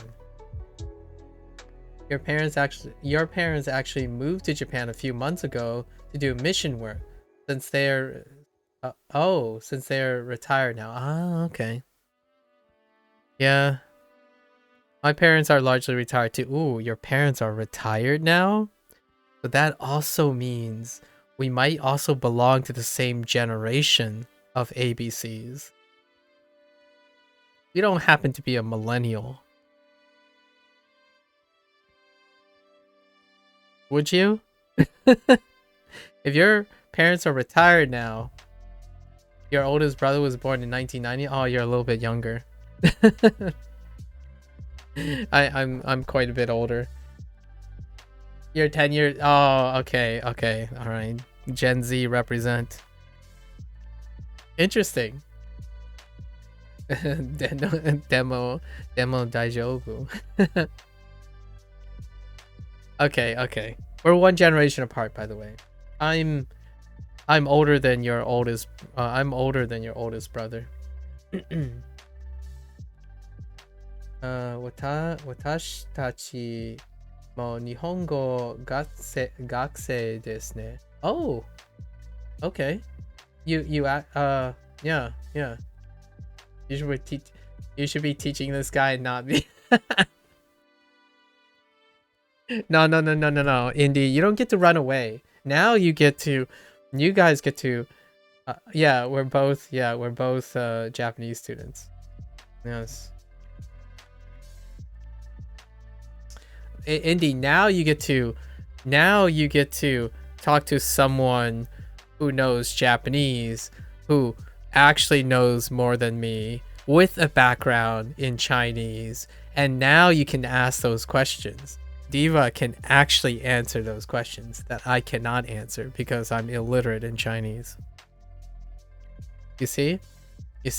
Now you can milk Diva for all the knowledge. I'm just kidding, but definitely feel free.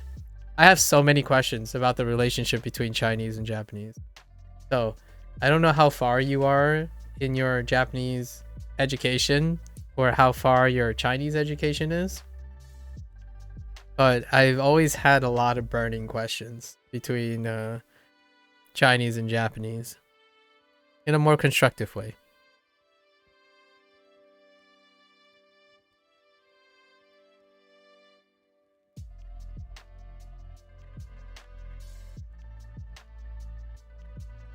Something, we just went over this. Something, and then kanji wa do I have? I know. Oh, wait. I have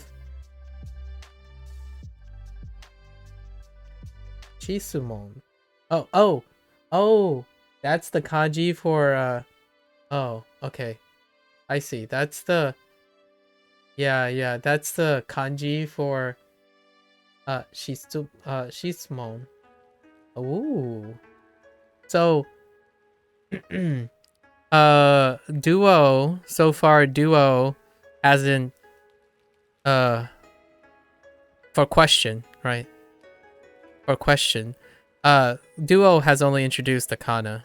So haven't gotten the kanji for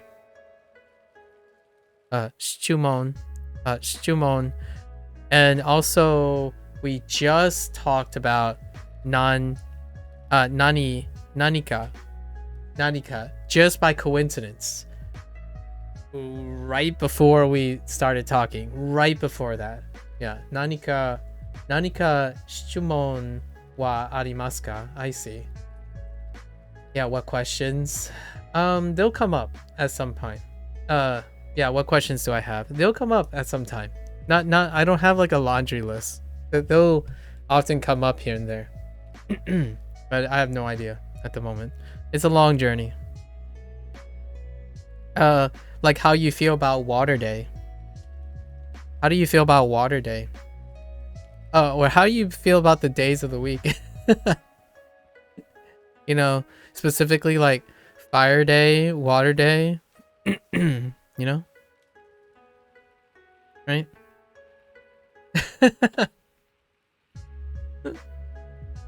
Water Day struck me very well because although I'm illiterate, I at least know what the words sound like. You know. Suiyobi. Wait, but the very interesting thing about that is that that's not just Japanese, I think. No, it isn't. That is the interesting part. Yes, it's not just Japanese. We talk about it a lot. From time to time, I can recognize some of the sounds. I only have sounds to rely on. I don't have a literacy. I don't have literacy to rely on, but I do have sounds. So Suiyobi is Water Day. If they didn't show me the kanji, right? If they didn't show me the kanji, I would automatically already assume that it's probably related to Chinese because of Suiyobi. Water, right? Sui. How do I say water in Fujianese? G. Yeah, G doesn't help.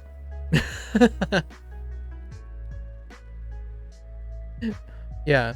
Sui and G are way too far apart.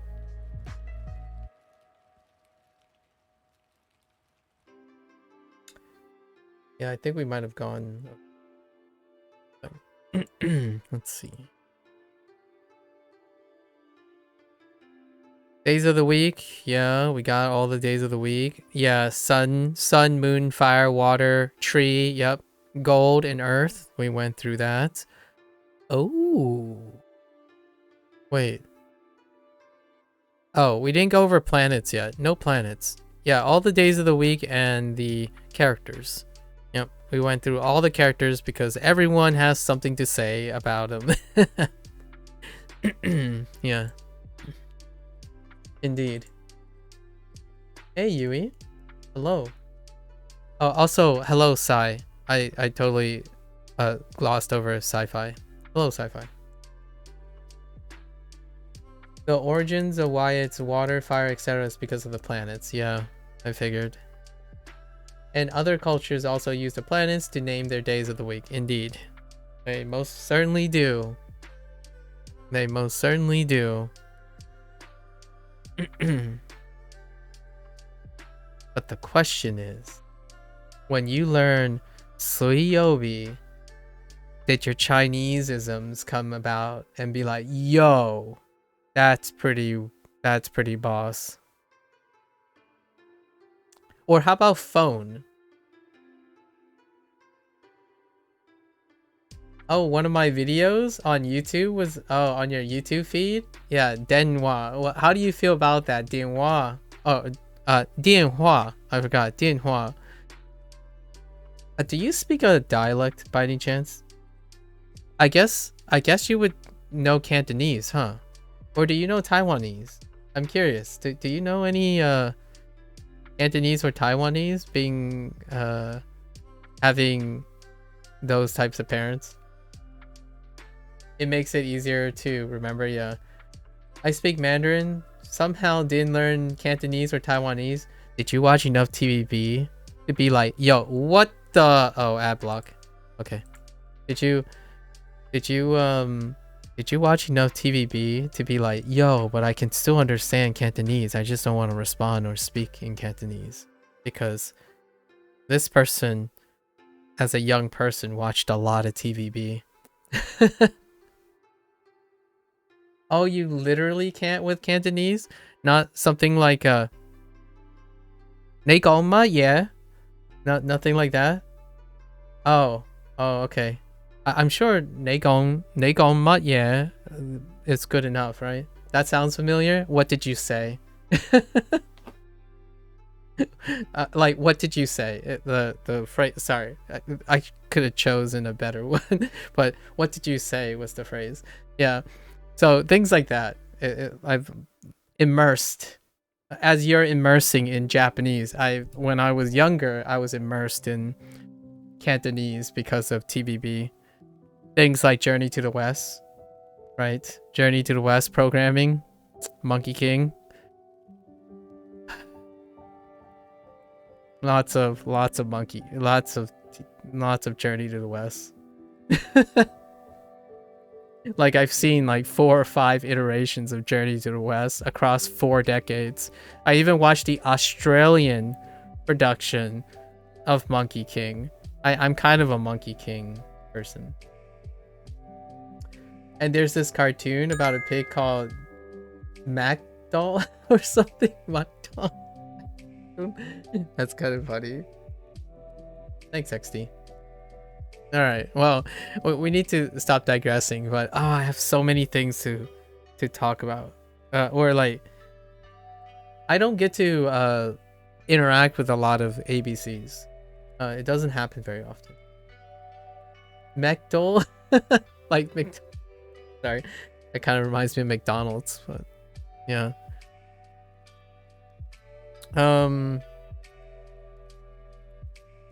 I can't discern. Wait, where in the world am I located? I'm located on the east side of the United States, like the East Coast, more or less, of the United States. Same? Okay. And you're not located near New York City. Oh, Nova area? Okay, fine. Northern Virginia. I've been to Northern Virginia a couple times. Disc golf diva. Disc golf. It's Northern Virginia is a hub for disc golf. I'm in Pennsylvania right now, but obviously most of our roots or my immediate family is from New York City. Right. Neat. Good old East Coast Asian. I was about to, if you said California, we can't be friends anymore. No, I'm just kidding. Like, heckin' East Coast Asians. They don't understand. Just kidding. Thanks for sharing. I haven't met an ABC in a long time. It's different, if you know what I mean. It feels very different. Indie, don't give me that. It feels very different because the perspective from, I don't know if you ever actually, do you stream or content create at all? But a lot of times it's very hard to learn certain things that come from like a monocultural background, and it's definitely different. The perspective just shifts when you end up being like in ABC or like American born anything. The perspective shifts in the way people view learning things and whatnot. And oftentimes when you're learning Japanese, oh boy, there's some passionate folks. Indie. No, I'm just kidding. Indie is great. Indie is great. Although he hasn't regaled me in his Texan accent yet. I want to hear someone speak Japanese with a Texan accent. I know Indy is trying to train himself away from having an accent, but man, imagine what Japanese sounds like with a Texan accent. Not just an American one, not plain old Northeast like Midwest accent. We're talking about a Texan accent. Yeah, Indy is. That's probably gonna be me, even if I don't want to talk like a Texan. I bet it sounds awesome. Your diphthongs are probably pretty wicked, right?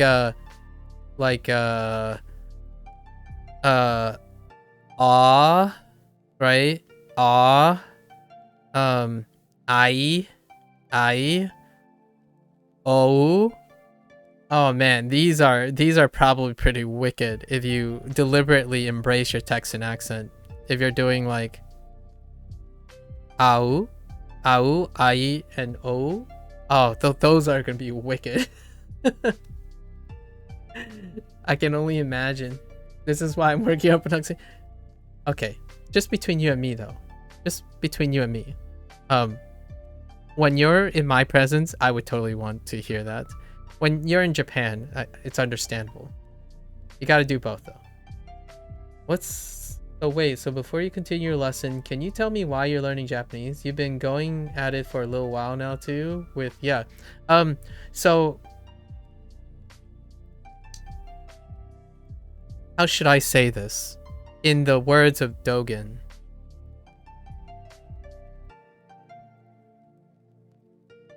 I'm a weeb. No, I'm just kidding. What'd you call it? My sister recently got work in Japan, and for the longest time, like for 2/3 of my life, I've been exposed to Japanese because I like video games. You know, cue the normal things like video games, literature, cinema. You know, cinema. Pretty much anything creative. Anything creative was inspired off of the Japanese culture. So why now though? The question is why 70 days ago? It's a combination of we might visit Japan soon because my family pragmatically has a reason. Chinese parents, of course. Pragmatic motivation to visit. And also I recently concluded a game series that deals with the modernization of the Japanese culture, and the Japanese language is available alongside English, and I'm like, you know what, I like this way too much to not finally go for the Japanese language. So yeah, the Japanese language. After 6 months of this, I'm going to be moving on to Mandarin as to further my communication with my parents, probably, maybe. Usually Fujonese is sufficient. And then Spanish. So unlike your college education, my college education was in Spanish. So from high school to college, it was Spanish. It will end with Spanish, maybe. A lot of people did ask for other languages. Japanese culture is amazing, hands down. The internet culture is wild too. Like, let's not even talk about, let's go broader. Because I don't even know, I can't even say if I understand the Japanese culture enough because it's reflected in the internet culture. So it certainly is amazing from the outlets that were provided. Have you been to Japan, Eva? Before I start, have you been to Japan?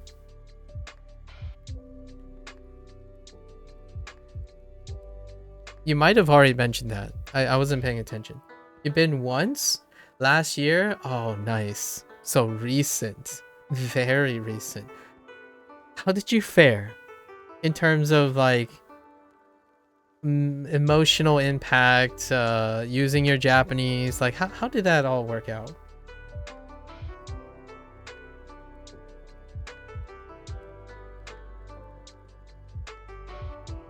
It was fun. I got to speak with some natives. Yo. That's I like to think that's within the next 3 years for me. The next 3 years. My sister is going to be in Japan for another 3 years. So any time within the next 3 years.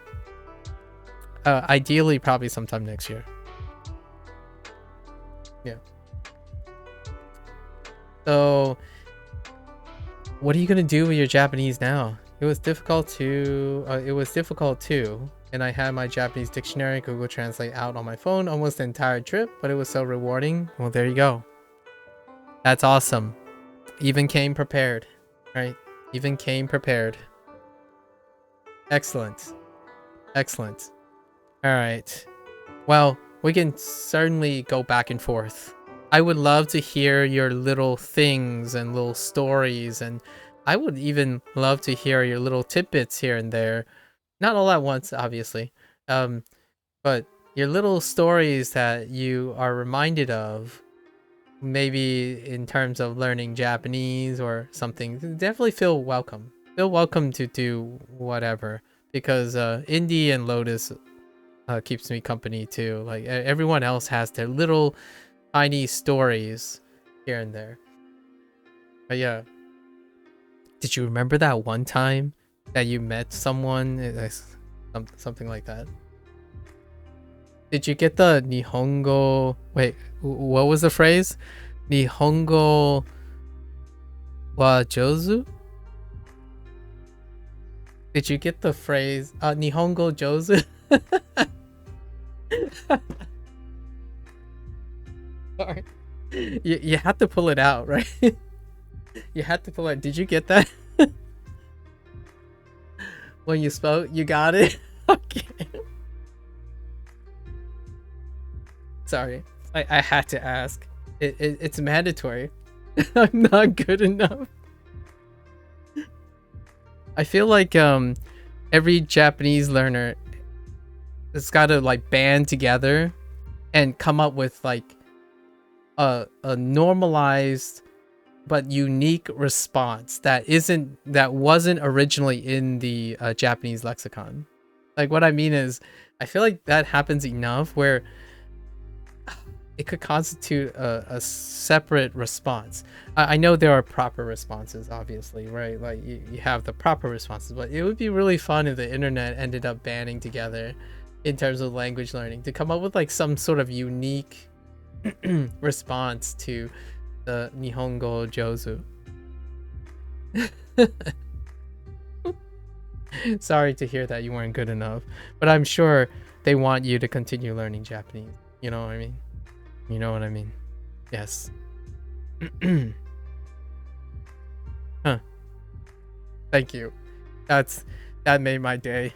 That definitely made my day. I'm waiting for so Indy, who's in the closet right now, Indy is going to Japan soon.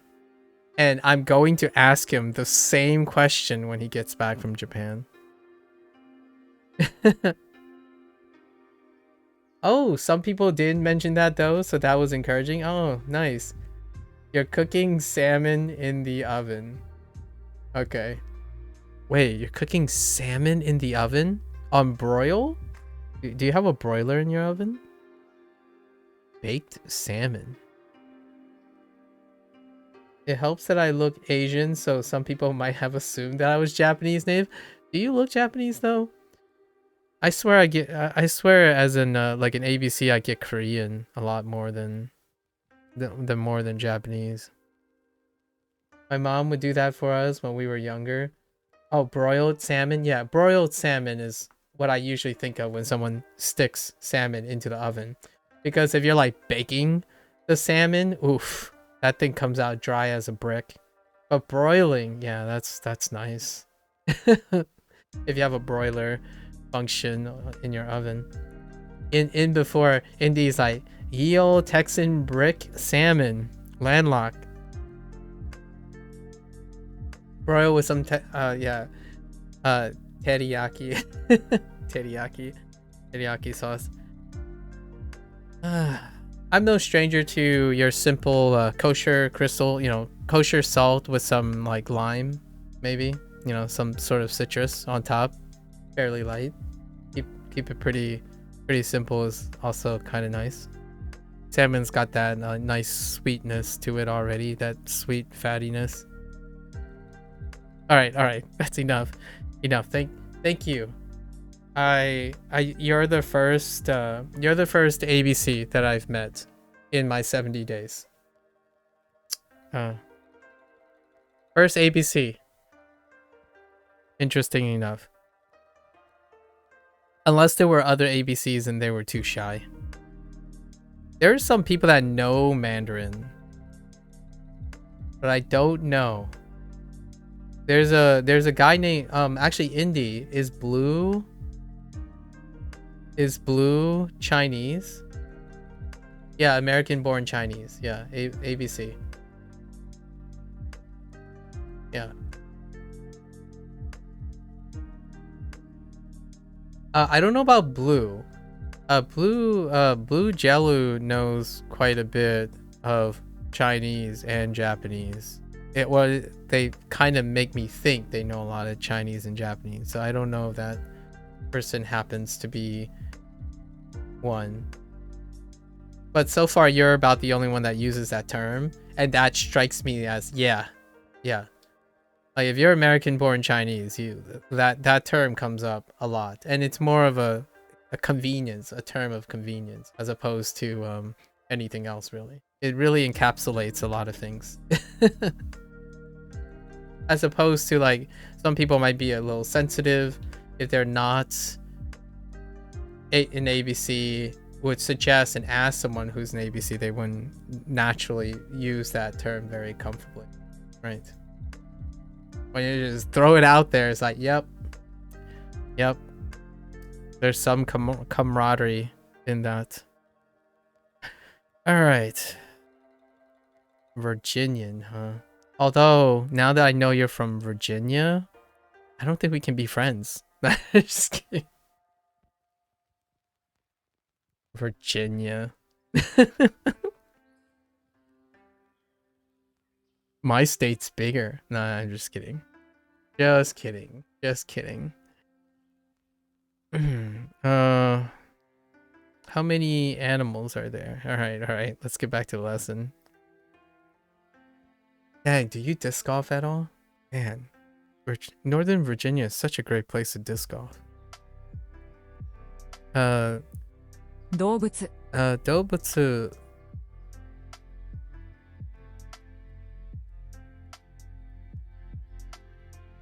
I have to get back. Oh yeah. 動物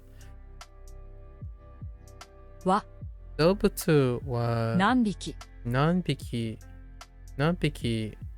いますか Yeah, that works.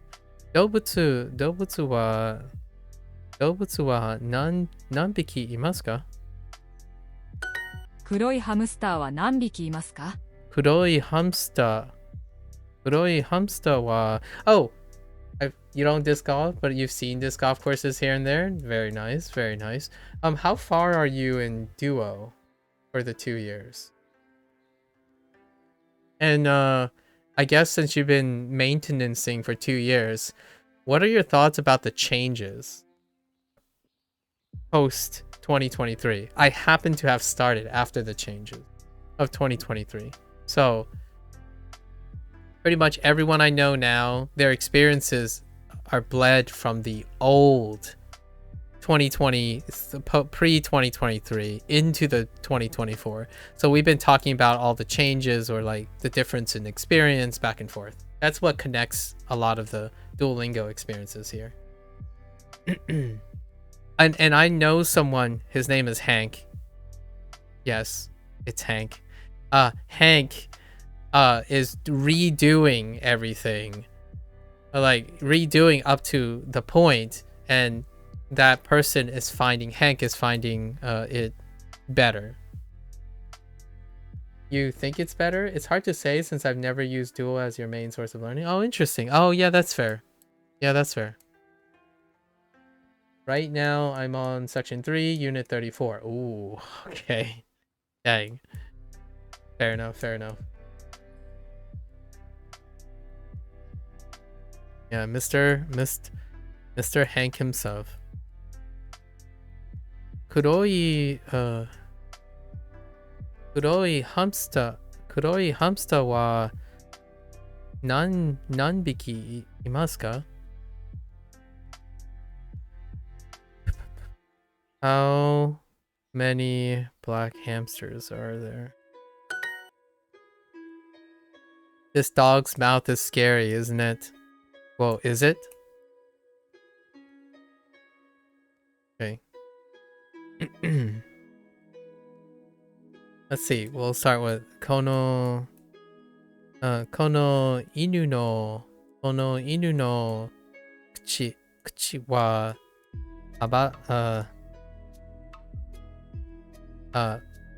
かわいいですね。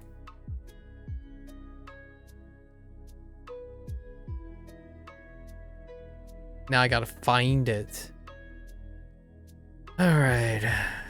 Okay. この犬の口は怖いですね。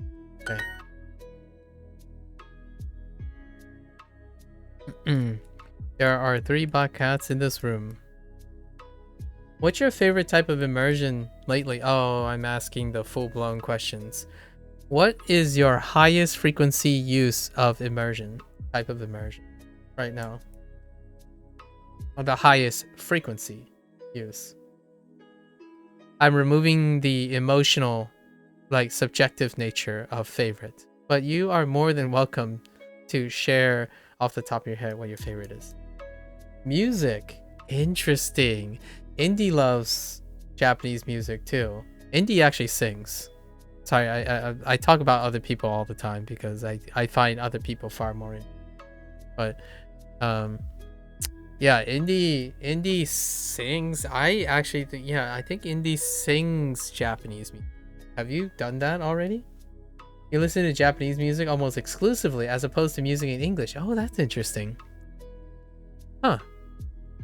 You can sing in Japanese too? Nice, nice. How familiar are you with the trend of the hip-hop-esque rock band like neo movement with that features female singers like Zutomayo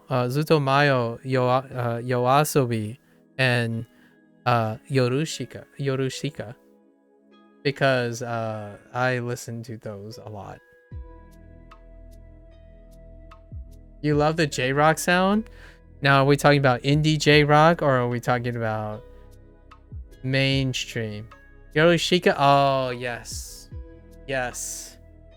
We are speaking the same. It's almost like we're almost genetically programmed to have the same thing, man. Harakimi Nahare is so good. All of them. The most recent one was Haru from the second opening of Frien. Haru is their most recent. Yeah, Suiza's voice. Sorry. Zutomayo's singer is of that same brand, by the way. Zutomayo. A little bit closer to the synth side of things, and then Yoasobi is pretty. Yeah, but Yorushika though, that blend. Nbuna is the composer guy, so composition is so good. You rarely listen to them too. They're like the trifecta. Ado, fair enough. All right, we kind of have similar coincidentally similar preferences for sure. In terms of Japanese, I used to be into like indie rock, indie J-rock, like the harsher stuff, the noisier stuff. Like occasionally I'd be dabbling in Maximum the Hormone, new metal, and but Sambo Master, things like Sambo Master, like the raw, like we're talking about Rockin' Japan Fest ones, right? Like Sambo Master, Asian Kung Fu Generation, etc. The however you lump those guys together. Nowadays though, the chill ones are not bad as well, like Rawimp, right? Rawimp, and man, Bump of Chicken still going hard, you know? Bump of Chicken is going hard. I still remember when I listened to a track from 20 plus years ago. Bump of Chicken's still working with that. And then, you know, classic ones would be the Pillows. Throw in terms of J-Rock, throw the Pillows into the discussion. Or go even back, like Bees? Is it Bees? Yeah, Bees.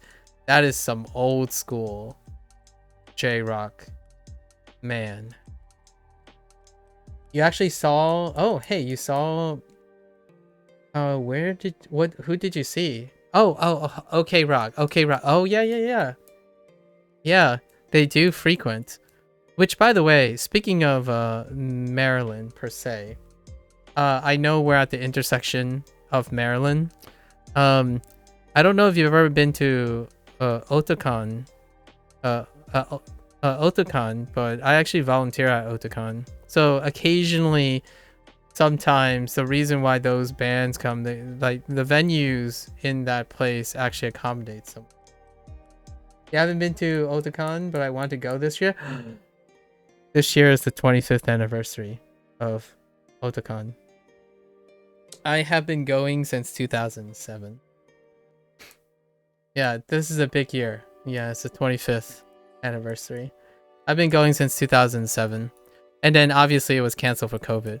I work at Otakon. I volunteer at Otakon now. Like, I'm a staff member there. I like greeting people. So I work at registration. I sit there for like 6 to 8 hours every day of Otakon to greet people and get them checked in. You're gonna, oh no, this is gonna be it. Dude, we have to keep in touch. I would love to hear your experience at your first Otakon. Oh man, I'm basically, yeah, I'm that guy that runs around in registration because I like seeing the smiling faces. Oh, it is something else. And it's very spacious since moving to DC, the DC Convention Center. You're actually going to Japan for 7 weeks this summer? Your parents live there now. Oh yeah, that's right. You did mention that. Dude, that's so awesome. Having like a place to chill in Japan. Yeah. Well, anyways, we'll keep the rest. We'll keep some mystery in the bucket, right? Man, 7 weeks. I can't do that with my sister because technically she doesn't have a place. I don't know how long we're gonna stay in Japan. Probably sometime next year. Bunch of immersion in.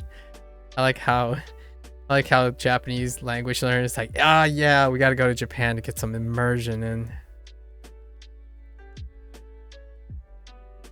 And you got the thing of having parents there.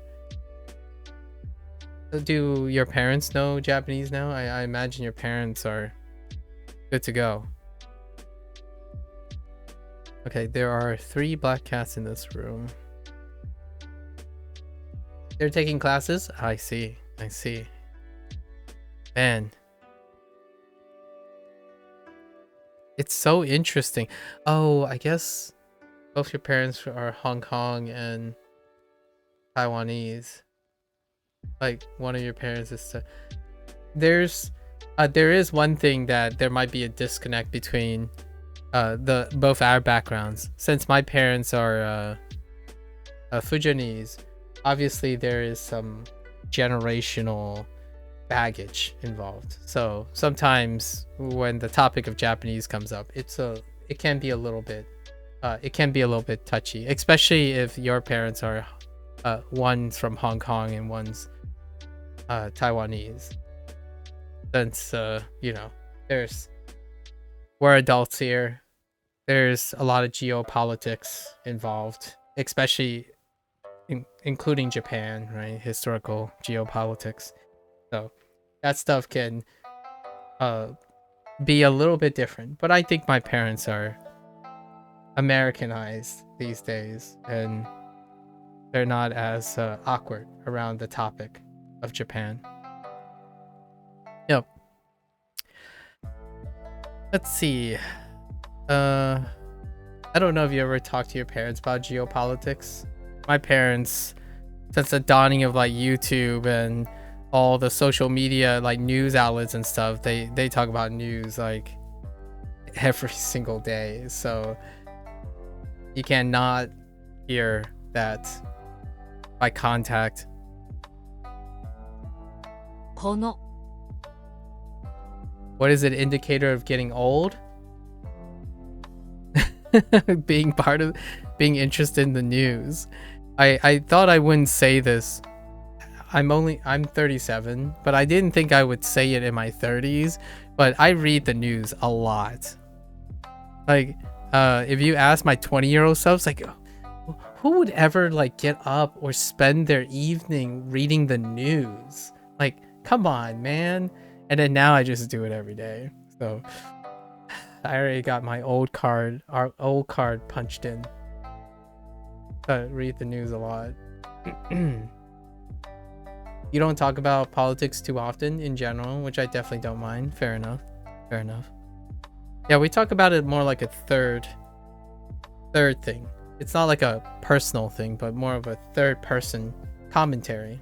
Much like the way I'm commentating on Japanese culture while I'm using Duolingo. This type of commentating. It's like, oh yeah, that's an interesting observation. You know, there are a significant number of people who have some animosity between two different groups. As far as I'm aware, that's what I've read. Whether I understand or comprehend and feel that, it's something else. But being up to date, being currently topical, being topical can be a way to connect with other people. Yeah, connect with other people. It's definitely important to be aware of, yeah. Sometimes you just don't know if you're walking into a room full of landmines or a room full of sunshine and rainbows. You know, sometimes. Geopolitical awareness. We are living in a very particularly tenuous and conflicted times recently. If anyone is aware of all the topical things that are happening around here. Not necessarily around the United States, but in the world in general. Yeah. Sorry, that sounded a little bit... It got a little bit deep, but being someone, a product of higher education, it's kind of difficult not to step back and see these things from time to time. Meanwhile, trying to do their best to encourage compromise and, you know, being diplomatic about things. Kono... Okay, that's it. Hey, Cozy. Hello. Welcome, Cozy. Welcome back. Alright, so... I gotta give these three cats their due justice. Kono kuroi neko ga 3匹. Oh, I forgot the location, huh?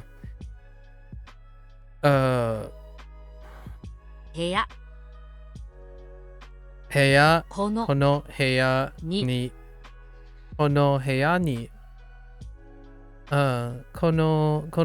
に黒い猫が3匹います。Sorry you're late? I don't expect you to be obligatorily arriving at any time. But thank you for arriving. You don't have to be sorry about it. I'm doing pretty well. How are you doing? It's pretty late for you, huh? Or do you... I don't remember if you mentioned how often, like what type of schedule, sleep schedule you're on. But hopefully you're getting some rest and not too busy. That sorry I'm late kind of makes me think that you're having a good time. Busy having a life. You're good? You're good.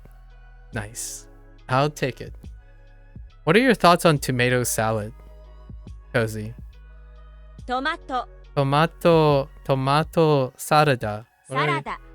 What are your you're starting Rent a Girlfriend because the song Hawaii Tegomen. Oh my gosh.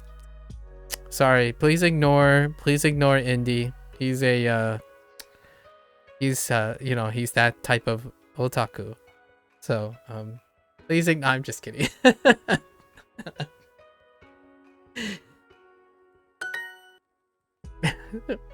Come on, you set yourself up for that. I made a comment about you singing Japanese songs, Indie, and you just come out with that. You just come out of left field with a song from Rent a Girlfriend. Way to go, Indie. Way to go. I was trying to be casual, selling yourself modestly as a singer and, you know, a proprietor of Japanese music. And then you go and do that. Try to contain your excitement. You're gonna head out, gotta do some errands. But what times do I stream? I stream during EST, we're same time zone, so usually anywhere between 3 and forever. It's 3 p.m. to 10 p.m. usually, so it's whenever the evening happens. It's since we're the same time zone, I'm sure we'll bump into each other again. Oh, you joined my Discord? Oh, there are some... Well, I don't know. The Discord can be a little overwhelming. It's me basically typing walls of text. You'll probably find a lot of it interesting. It deals with multiculturalism and like dealing with the baggage of emotional appeal and all that stuff. Yeah.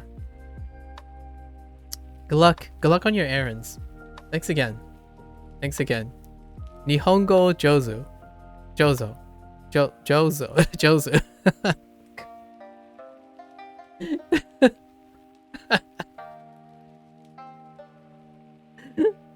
Okay. All right. Take care. We'll talk later. Yeah, Nihongo Jozu desu ne. Take care, Diva. My schedule messing up again, so I sleep late. All right.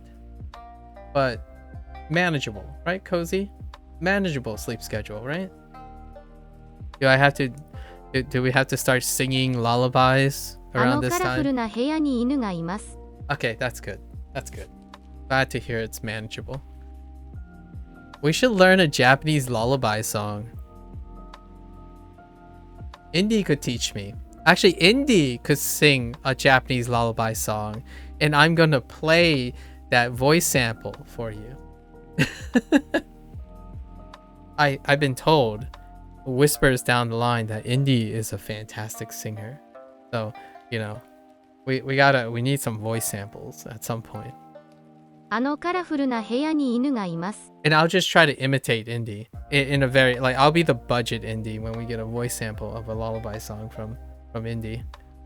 Wait.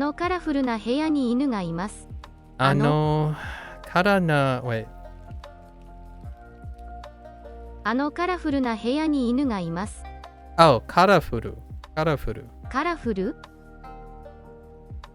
Karafuru. Not something. Heya ni something. Oh, inu. Inu ga imasu. That sounds kind of cool. Karafuna heya ni inu ga imasu. I can't say that fast. There's no way I can say it that fast. Not yet. Alright, hang out with a kitty cat, spend time with the cats, sure. Sumi ni neko ga 4 hiki imasu. 4 cats. 4 kitty cats. Neko to asobimashou. Let's play with the kitty cats. Okay. Spend some time. カフェの隅に猫が2匹います。 Okay. カフェ。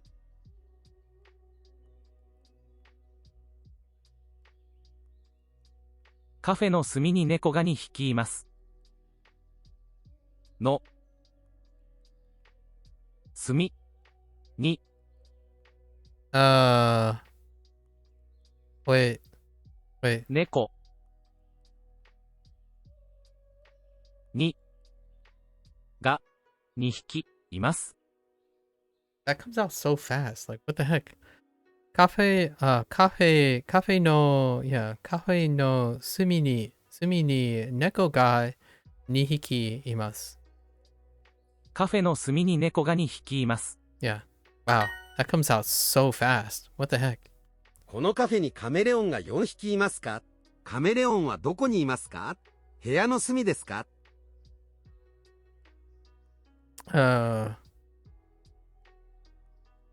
Okay.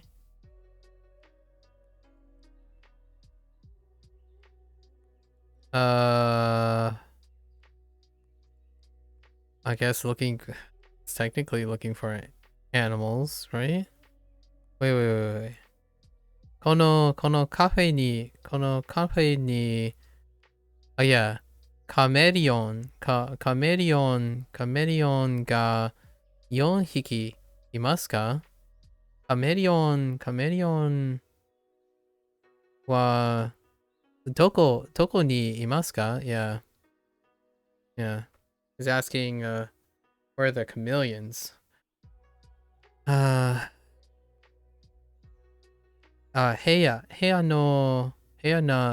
部屋の隅ですか？ Interesting. What is the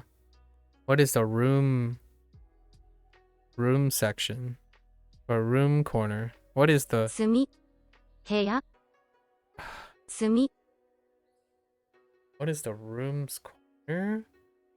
Huh. 隅の部屋隅 Interesting. That phrasing is 部屋 Huh. あの隅にハムスターが2匹います。パンケーキ Oops. パンケーキ They talk about hamster and I immediately think pancake. ハムスターあの隅にハムスターが2匹います。ハムスタ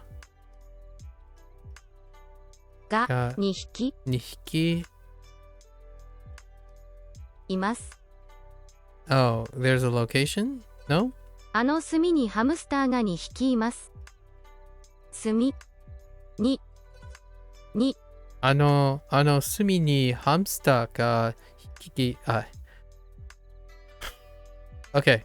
あの隅にハムスターが2匹います。2匹います。あの隅にハムスターが2匹います。Okay. Yeah, in that corner over there, sure. There are two hamsters in that corner over there, sure. このカフェにカ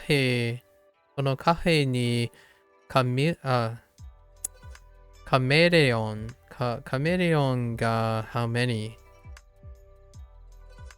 2匹います。Sure, 2.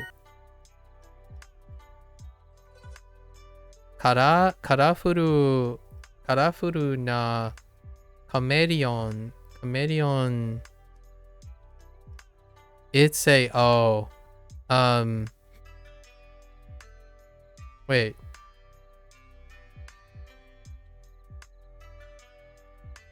It's just ですね。そう、カラフルなカメレオンですね。Okay. かわいい猫が how many? 4匹います。Sure, 4 cute cats. 4 cute animals. この犬の鼻は大きいですね。Big booper. We found a big booper. Dude, I wonder how people translate this. Imagine trying to communicate to Japanese English Japanese people who are reading English right now, and then you go and say like, "Oh, hey, that dog has a big booper." Like, what booper? Nani? Booper? You know, booper. You go boop. Sorry. All right, I'm done. この犬の鼻は大きいですね。大きいですね。Wait, did you just booper? Boopa. I like it. I like it. I like it. Boo. Oh my gosh, please. Boopa. Wait, Boopa. Oh, yeah, true. Boopa. Yeah, Boopa. Oh no, I said Booba. Which, by the way, Booba, that's a Pokemon, just so you know. But that's a Pokemon, alright?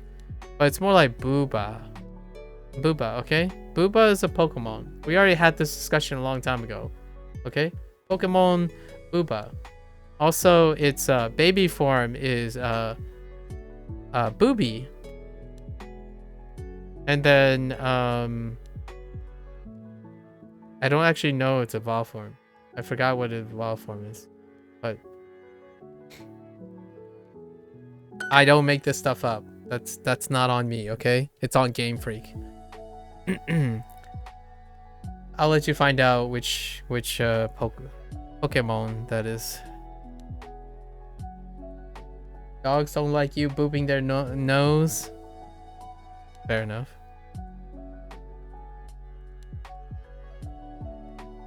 Kono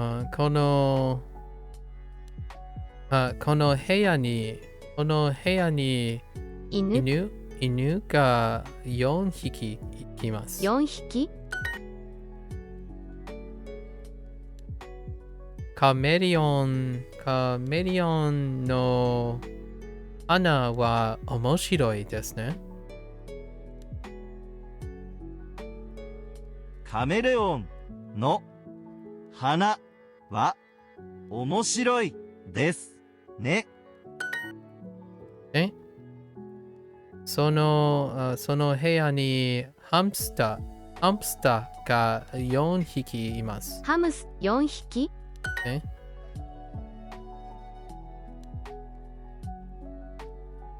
そ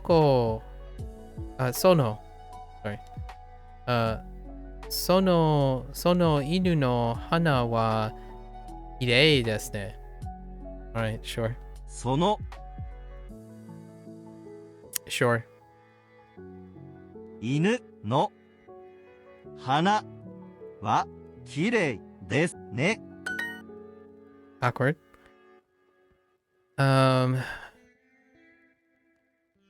オレンジ。オレンジ? 茶色。茶色? パーティー。パレード。セミ。その犬の花は綺麗ですね。その犬の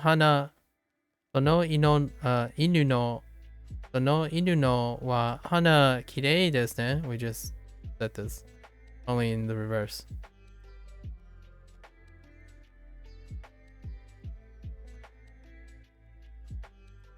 Okay.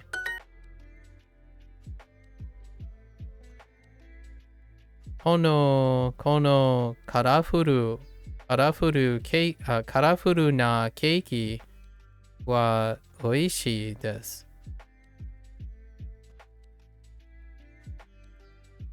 カラフルな、oh, wait. このカラフルなケーキは美味しいです。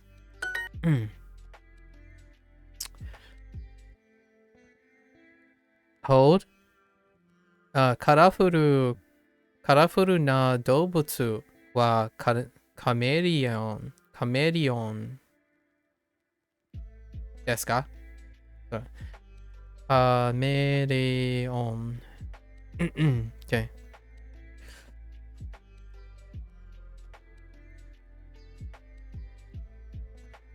So, 動物カラフル Where's your not? な動物はカメレオンですか?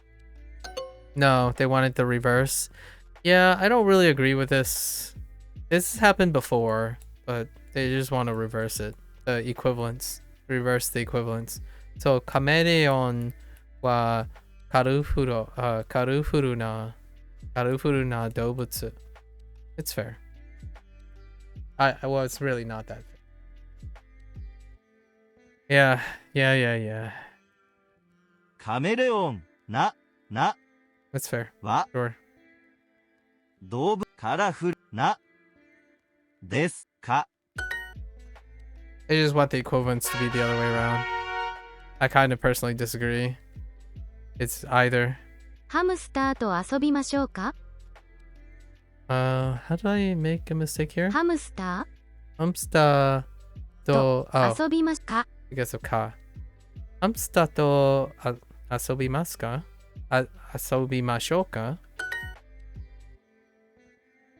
And of course, we just got that. カメレオンはカラフルな動物ですか? トマトサラダ Tomato salad. Moving right along. 白い犬は何匹いますか？カメレオンの花は面白いですね。White dogs, actually. カメレオンの花は面白いですね。Right. The chameleon's nose is interesting, isn't it? It really is. I don't know if you guys ever looked at a chameleon's nose. あのカラフルな部屋に犬がいます。I wasn't paying attention. あのカラフルな部屋に犬がいます。あのカラフルな部屋に犬がいます。あのカラフルな部屋に犬がいます。Okay. あのカラフルな部屋に犬がいます。How there is a dog, there is a doge in the colorful room corner over there. In that room. Wait. In that colorful corner over there? Oh. Okay. There's a dog in that colorful room over there. Oh. Room. Sorry. The doge. 猫が2匹います。猫が2匹2匹います。And then we have the feline sensation, right? There are cats. There are 2 cats. There are 3 cats. この部屋に犬が4匹います。4匹 There are 4 dogs in this room. カメレオンは好きですか？カメレオンは好きですか？ Do you like chameleons? Do you? We should play with the hamsters over there. Wait, あそこハムスターと遊びましょうか or 遊びましょう actually 遊びましょう so あそこハムスターと遊びましょう Wait. Oh, over で play over there? あそこでハムスターと遊びましょう Okay. Ears. Mimi. Da da da da da da da da da. Sorry, Final Fantasy. Da da da da da da da da da da da da. Okay. Hamster ears. Hamster の耳は小さいですね。ハムスタ They do have tiny ears though. ーの耳は小さいですね。パンケーキ。パンケーキ、パンケーキ。Sorry, that was a little aggressive. Alright, it's kanji time. Okay, let's... 15 minutes of kanji, let's go. Q. 9月。9月。Okay. 9月。9千。9千。9。900。9分。Okay. 100。9月。Oh. 100月。That's why they're there. 9月。9。9。 9。Do it up. Alright. 9時。9分。9月。9千。9。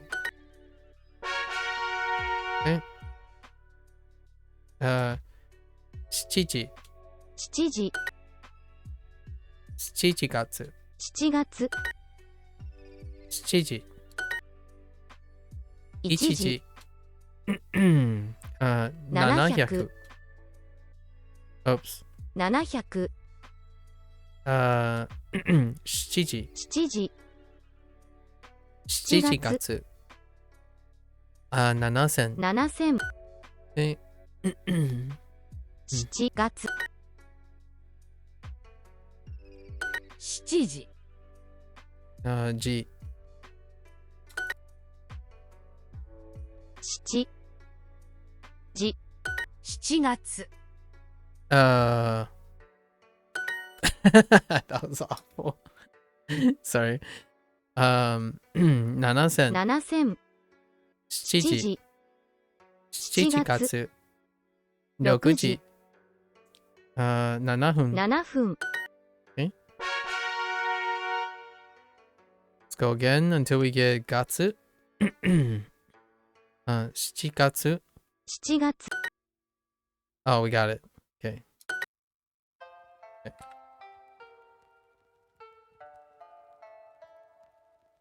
7月。7月。7月。7月。That was a little slim. 7月。7月。 Gatsu went on a diet there. Just a little bit. Alright, moving right along. Mono. Kaimono.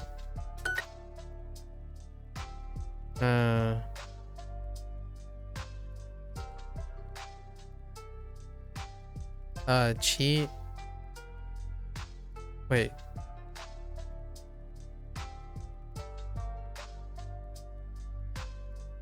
Sai. What? I'm having a mental block. Oh no. I'm having a mental block.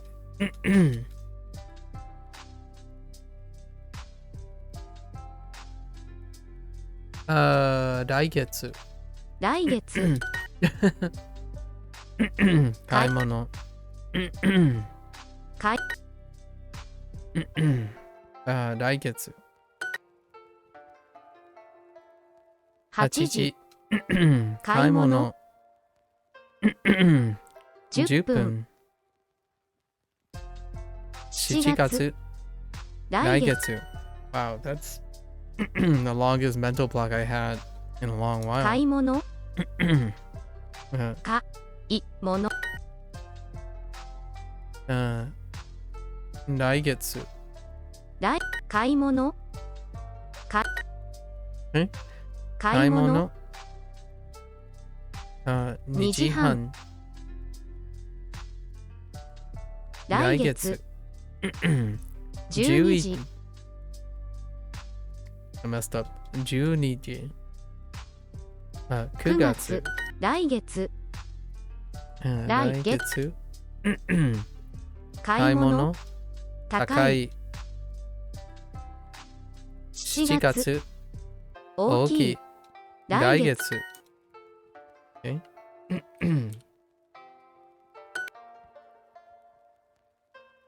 かいもの7時7月買い物来月10え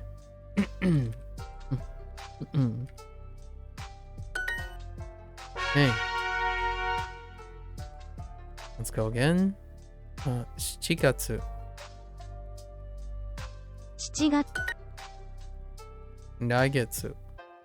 7月来7月7月来月 Sure. 7000。 9 9月月。7月。700 来月。来月え来月7月見ます半古い来月7月 Okay. 7月3時。9月。来月。7月。700。来月来月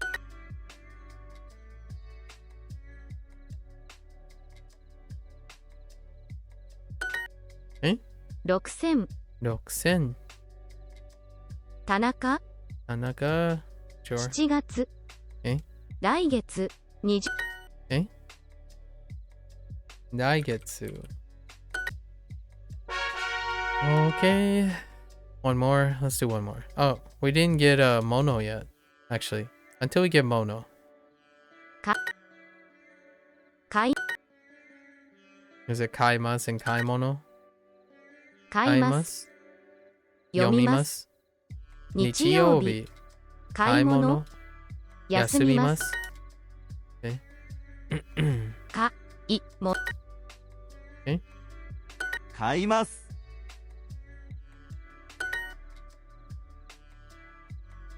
かいます買い物 Mono? Mono. 買います読みまますす。日本休みます買い物え Come on. 買い物。何ですか何ですか何 何ですか Sure.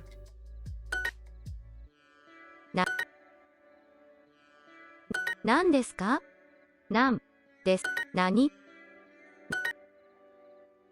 何 Oops. 何買買いまいますす。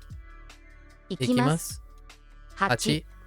何ですか何何何何ですか新聞古い見ま何ですか何です何何ですか ?6。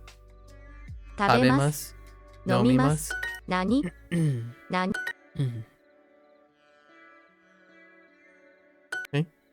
何ですかえ ?3 時12時高い何何 Alright. Come on, give me Mono. 何買い物。買い Dang it. Come on. 何 Come on. 8 8。 100 100。買い物。 40 40分分。何何な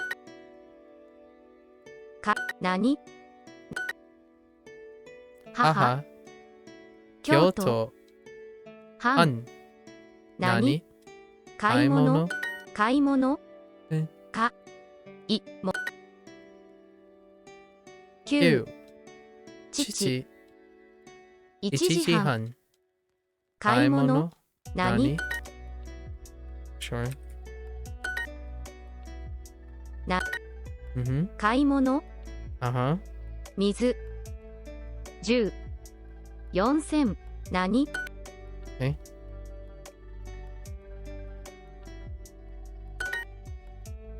All right, one more time. One more time. Let's go. Dang it. Chichikatsu. Chichikatsu. 7月、 Daigetsu. 7月、 Okay.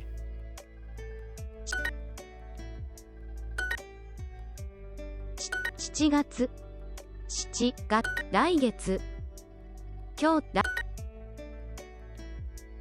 9月、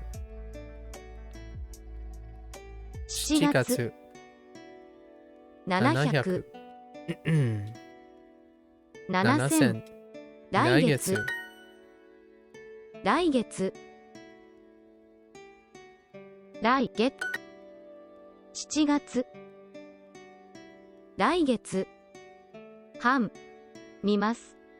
古い、 You slowed right down on Spanish learning, and I can half time hear native speak? That's 7 cool. 月、 Nice. 7月、7月、 That's good, right? You can half of the time hear native speak? That's amazing. 9月、 9月。 7 7月、 700、 来月、 3時、 来月、 来月。 来、来、 You can dispense with the studying and start like just do your immersion stage, you know? That's awesome.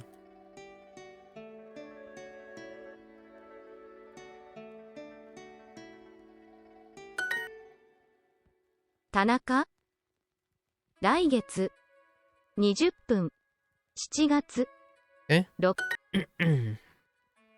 来月。 Get more with All right. We're not gonna rely on Mono. Mono's not coming out. Let's do these.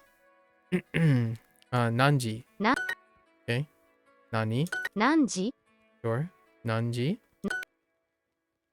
Nani. 3、何時、何、何、何時、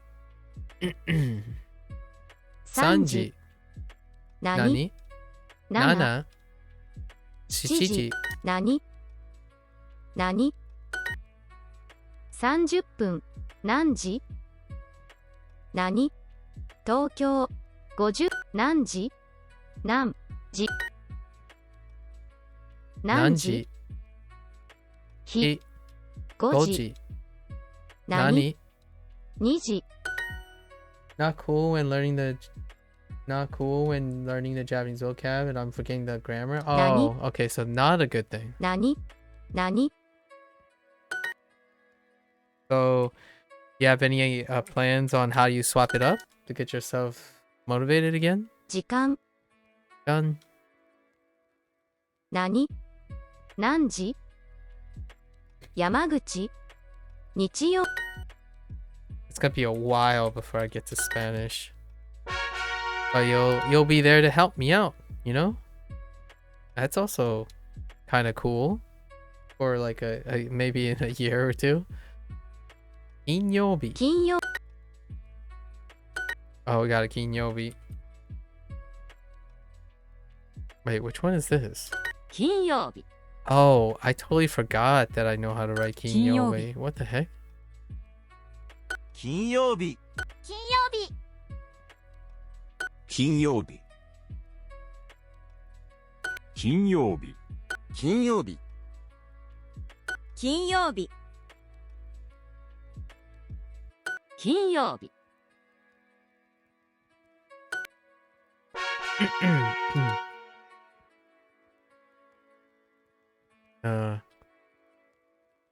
9月. 9月、 Okay. 月曜日. 月曜日、9月。9月、月曜日. 9月、9月、9、月曜日日曜日9分9分月曜日9月9月 Oops 9000月曜日月曜日月曜日7000 9月山口何です9月9月9月日来月 Oops 来月9000 9000月曜日月曜日月曜日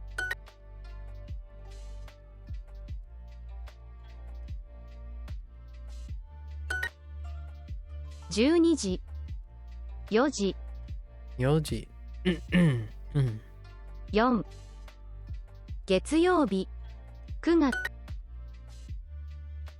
月曜日 You're gonna learn Chinese and Japanese together after? Aww. We're gonna be like reverse buds, Cozy. Oh, so you're good with immersion though? Nice, very nice. To get that stuff. Get into the vocab and whatnot. Reverse buds. Oh, excuse me. Alright. Alright, we gotta book it. Time to book. Book. Very book. いいえ、ホラー映画は見ません。 I started sounding like the Doge meme a moment there. Very, very book. Much book. Very book. Much quick. You listen to songs, but it's too quick. Oh, okay.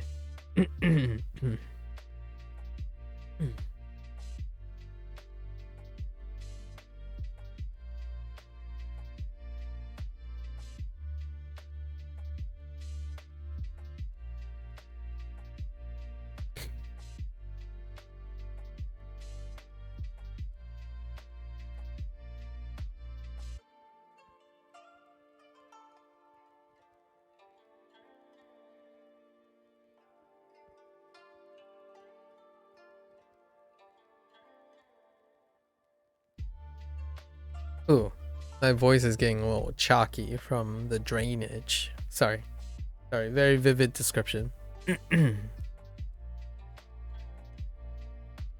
Okay. Yeah. Oh, this is personalized practice. Yeah.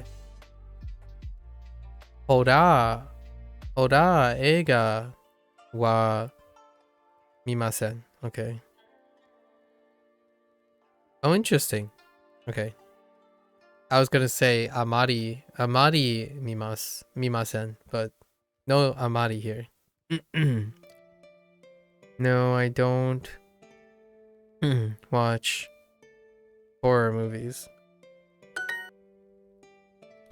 I'm going to play tennis for about 4 hours on the weekend. On the weekend. 週末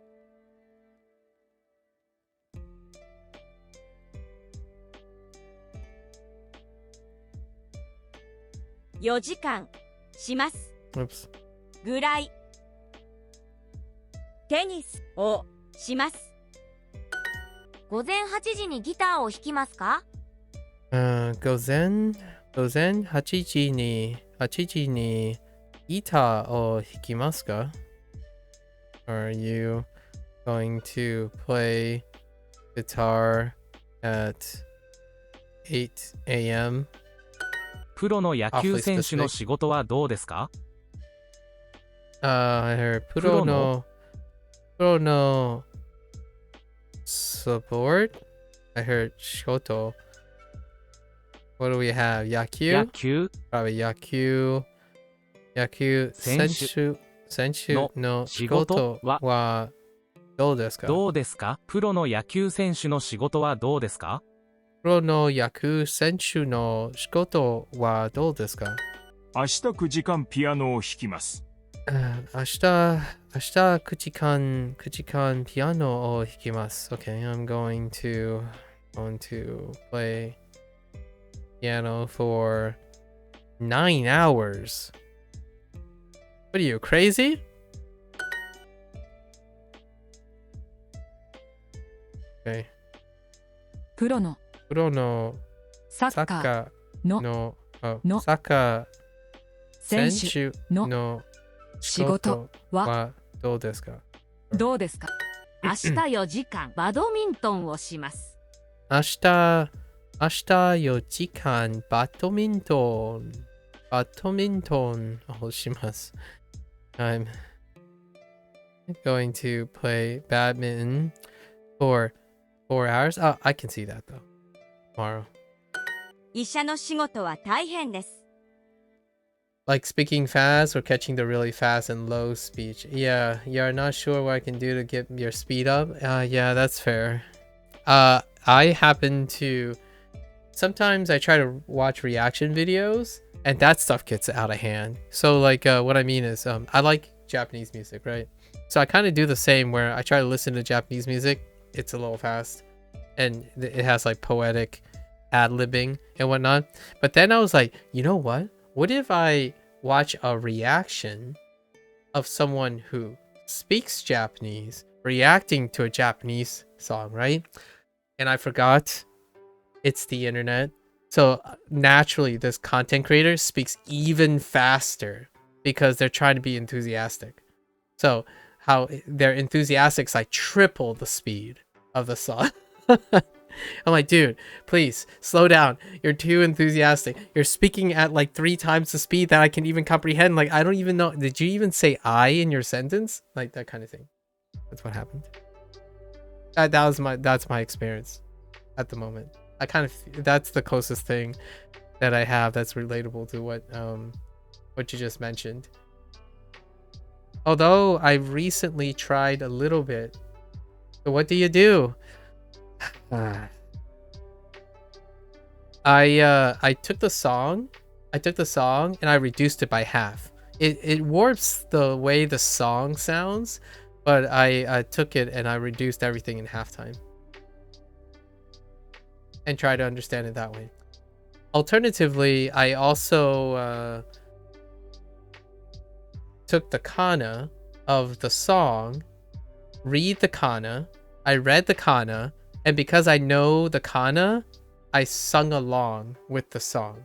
So all the lines from the kana, so the Japanese, all the lines that I understand, I sung along to the song.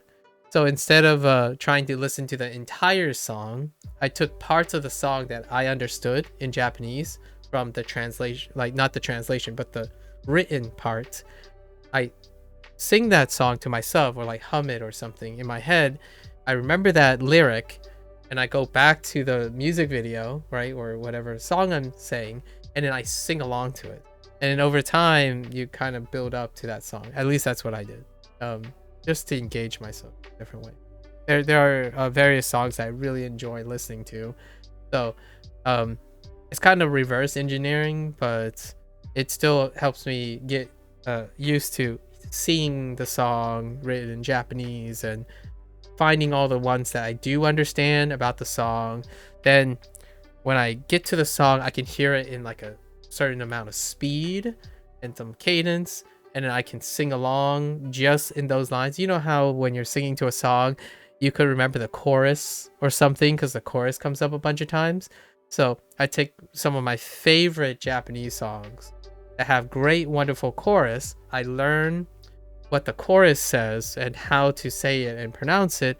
Then I sing along with the song, and the chorus reinforces how fast that phrase is in the song. And then over time, I build up from there. At least that's what I have been doing for fun. I don't know if that inspires you or any, but being able to sing along a little bit is kind of nice, kind of fun too. Do you do any nursery rhymes or something? I haven't done any nursery rhymes, but that's a good point.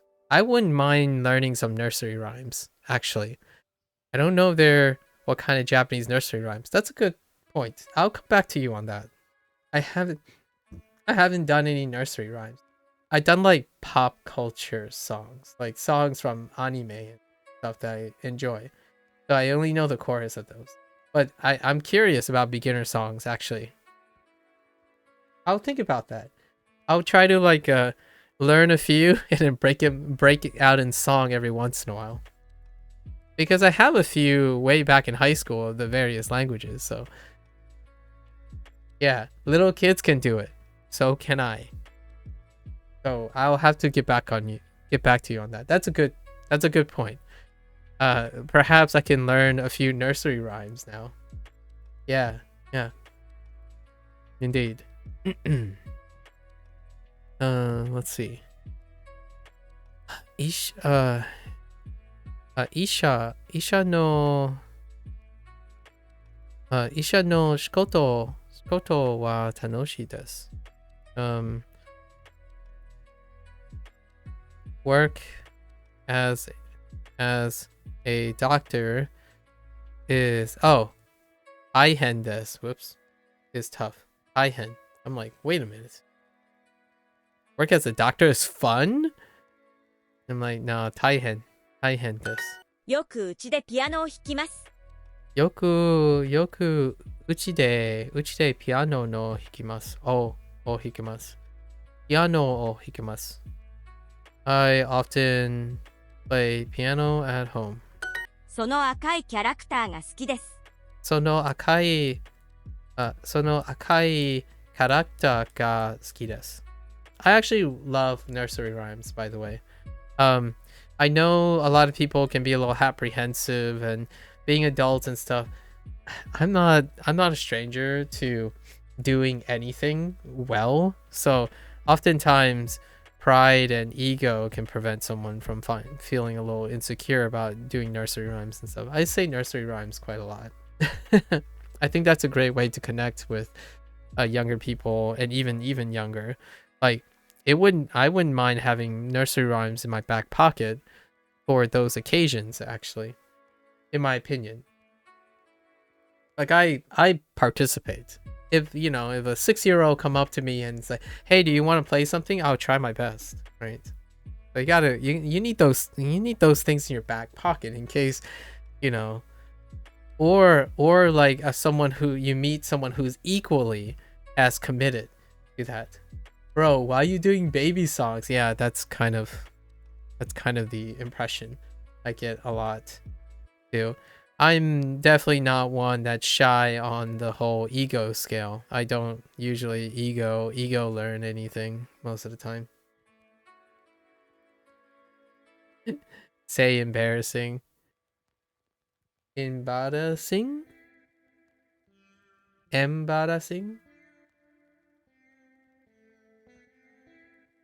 Wait, how do you say embarrassing in Spanish? Is that a cognate?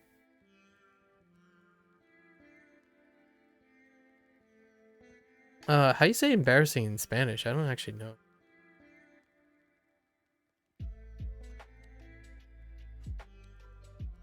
What do you mean, oops? I like that red mascot. あの黄色いキャラクターは面白いですね。Okay.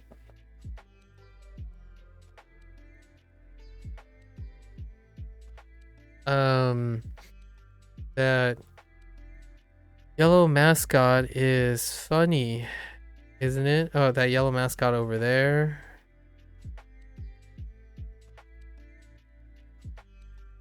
Okay.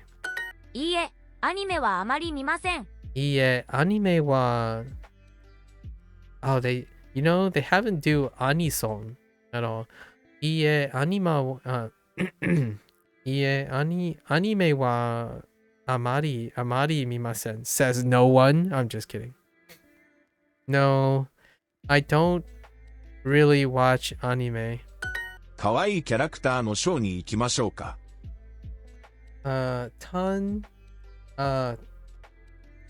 Dan vergonzo vergonzo zoso. So. Vergüenza or vergüenza? Vergüenza. Vergüenza. Huh. No, I am not familiar with that word at all. Interesting. Very embarrassing. Vergüenza. Vergüenza. Oh. Embarazoso. Embarazoso. Huh. There is a cognate. Okay. Fair enough. Embarazoso. I dig it. Oh, shame. Okay. Shame. In terms of shame, like a phrase about that type of shame or disappointment. Yeah, disappointment. I remember the phrase que lastima. Que lastima. As in, oh, drats. Oh, that's okay. Oh well. Que lastima.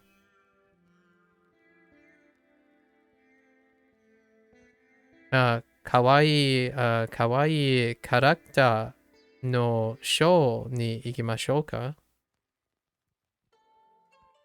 Should we go to the cute mascot show? 恋愛映画はあまり見ません。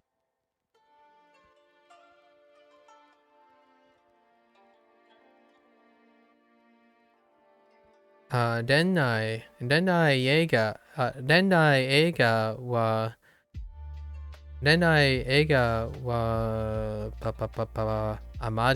まり見ません。Okay, I don't really watch romance movies, sure. 今日4時間サッカーをします。今日4時間サッカーをします。I'm going to soccer all day long. I'm going to soccer all day long. I'm going to soccer. I'm going to play soccer for 4 hours today. Okay. ジャズは聞きません。ジャズは聞きません。I don't listen to jazz. Period. 時々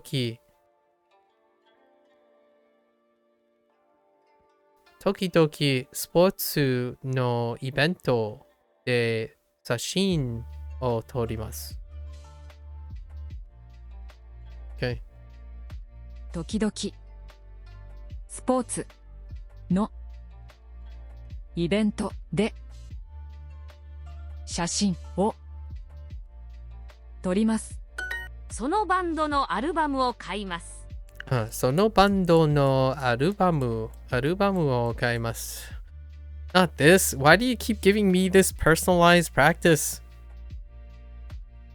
I'm going to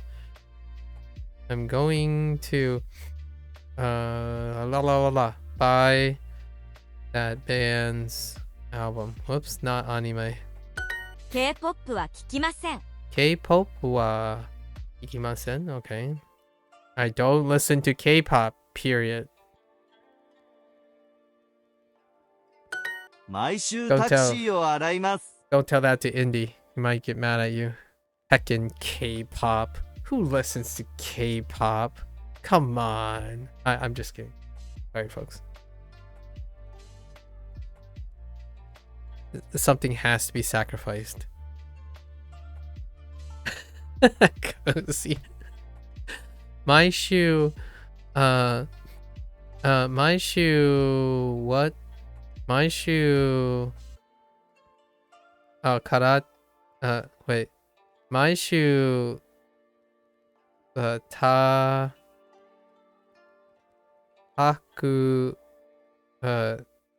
Oh man, taxi looks so.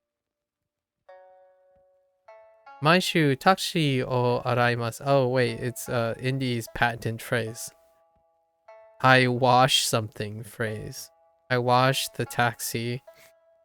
I wash the taxi every week. 時々スポーツのイベントで写真を撮ります。Okay, we just did this. I sometimes take photos at sports events. 入場料はいくらですか？入場料。入場料はいくらですか？ How much is the admission fee? 今日イベントで写真を撮ります。今日イベントで写真を撮ります。I'm going to take photographs at an event today. 毎日このバンドのアルバムを聴きます。What's the pop in China?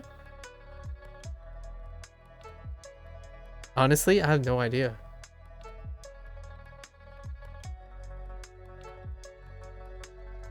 I know this is gonna sound weird, but I grew up around the idea that Chinese people don't actually have a pop scene. And what I mean by that is they don't have a dynamic pop scene, as in the pop scene doesn't turn over very often. So it's more like it's very static. So it stays for a very long time. So the subgenres stay like fixed. Like you have ballads, you have ballads, you have ballads, and you have more ballads. And then you have opera, then you have folk, and then you have more ballads. Is there a hip hop out of China? I'm not sure. I can't even, for R&B, I'm not sure either. There's definitely a animosity against rock. So like very expressive music tends to stay static for a while. So they stay in the box for a very long time. Like the programming that I see on like advertisements and stuff, they stay pretty much pretty static. Pretty static. They don't like a lot of times the word pop is referring to whatever's in vogue, right? Whatever's in trend. So the current trends in China tends to reflect China pretty statically. I don't know if any Chinese people can help me out with that, but it's very hard to get a lens into China being not in China, right? It's very difficult to really know. You were a hip-hop dancer when you were very young. Oh, I imagine there's like physical limitations now, or have you stopped for other reasons? Maybe just getting older, I imagine. I can understand that. Why did you stop? Is what I'm asking.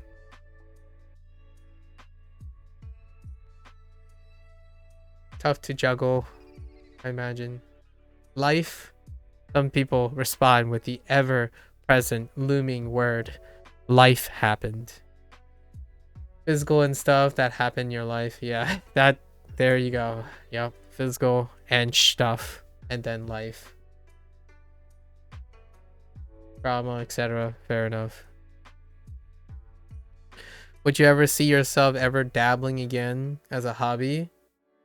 To like say to heck with that junk, to heck with it, and have power over it again? Ooh. Well, keep me up. I would love to hear your journey on that one. 毎日このバンド always with the バンドのアルバムを聴きます。Okay.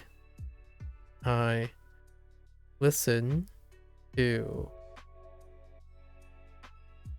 this band's albums every day. J-POP はあまり聞きません。J-POP はあまり聞きません。I don't really listen to J-pop. このバンドのアルバムはどこですか? You're gonna go back to the gym and get back to it and stream a bit of it when I'm back in the game of it. Nice, nice. I look forward to that. Keep me up to date. Keep me up to date. I love that youthful phrasing. Show them who's boss. You know, don't let that stuff control you. You control that stuff. Heck yeah. このバンドのアルバムはどこですか? These questions. Where are this band's albums? バスの運転手はバスを洗いますか? And inevitably the question, do bus drivers, the $1 million question, do bus drivers wash buses? 今日タクシーを洗います。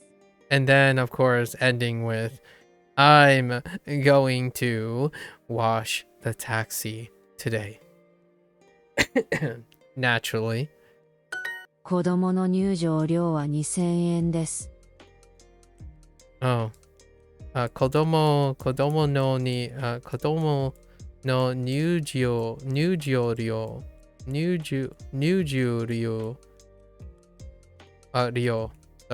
場料は2000円です。入場料。Admission fee for kids is 2,000 yen. And here's one of the things about having solid long-term memory. I know the next prompt. The next prompt is going to use the admission fee for adults is we're going to say 5,000 yen. I think that's the next prompt, unless this ends. 大人の入場料は4000円です。 Oh, heckin', it's 4,000 yen. The admission fee for adults is 4,000 yen. Yeah, because they have a fixed pool. It's not random. It's non-random. The personalized practice is non-random. So you can know the answer even before they show up. Yep. Limited pool of repetition. But you're not sure where the EU comps get held? Oh, hip-hop comps big with Mexicans and other places like that? Oh, I see. Ooh, competitive, huh? Which bar should we go? No. Which? Dono bar ni ikimashou ka? Dono. Ba. 行きましょうに。行きましょうか? Dono aji wa. It's always these two. Dono. I think all my personalized practice are the same things every time in the last couple of chapters. Dono ashita. Dono aji wa totemo おいしい。美味しいですね。よくうちがひらがなよくひらがなを勉強します No.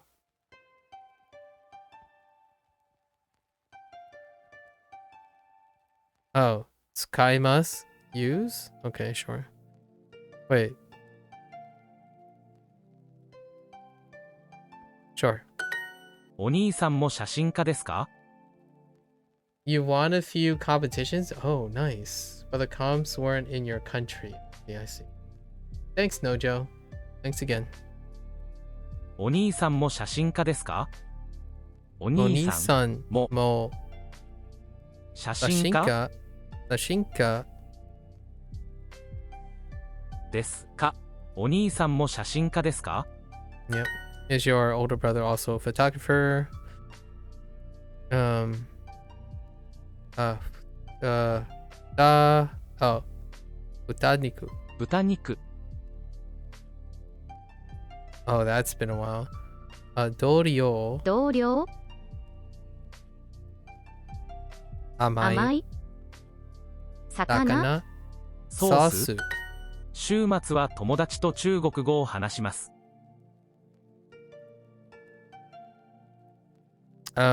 週末は友達と友達と中国語を話します。週末は友達と中国語を話します。週末は友達と中国語を話します。It's so much easier to use older vocab, for sure. Older vocab goes lickety split. You love to watch samurai movies, etc. with no sub or dubs. You already do that. I think most of them are very implicit. Very few words are exchanged in the long run, really. It's a very visual and tense and how should I say, like very felt type of cinema.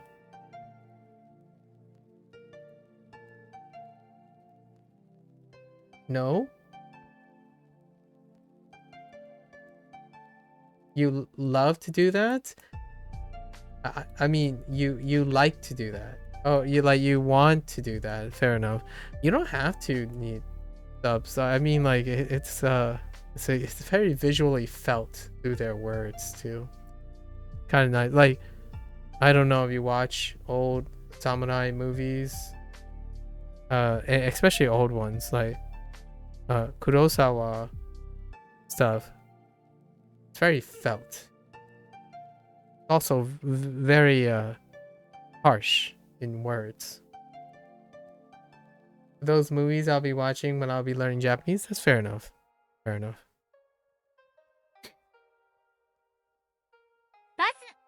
バスの運転手の仕事はどうですか？4時間半英語を勉強します。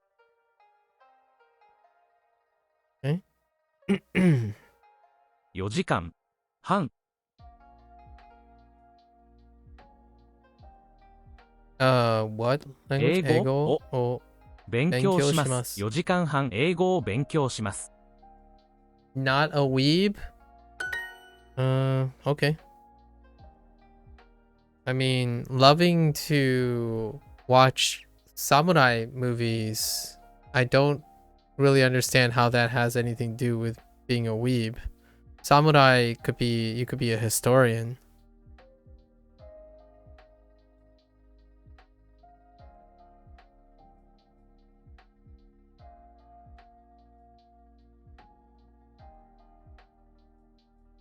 Usually, Kurosawa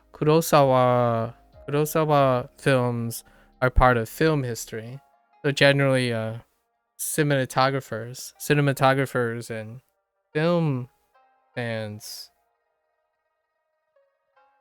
You don't mind Death Note, One Punch, etc. Interesting. That's fairly open-minded of you. Although samurai films do not fill the weeb category, it fills cinema. So if you're a cinema junkie, yeah, you gotta get in your old samurai films. Part of movie making history.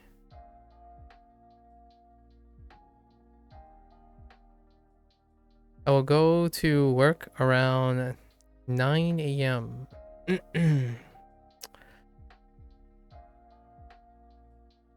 9時 no 午前9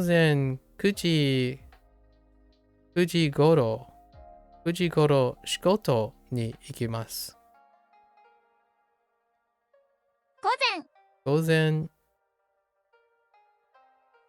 9時頃に行きます。仕事。仕事。Where's 仕事？仕事行きます。あ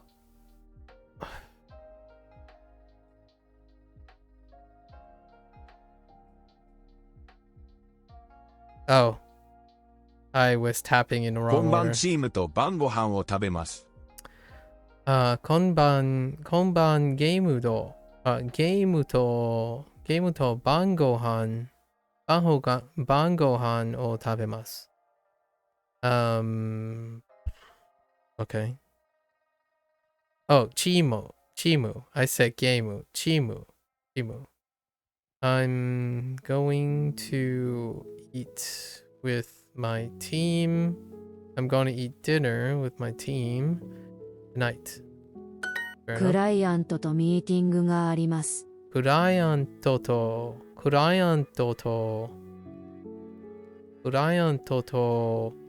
ーティングがあります。Okay. We have a meeting with a client. Oh, I was gonna say like tomorrow or something, maybe. この青いキャラクターも可愛いですね。この青いキャラクターも可愛いですね。This blue 青い this blue mascot is also cute, isn't it?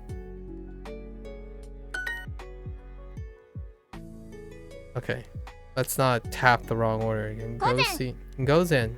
9時。ゴロ。仕事に行きます。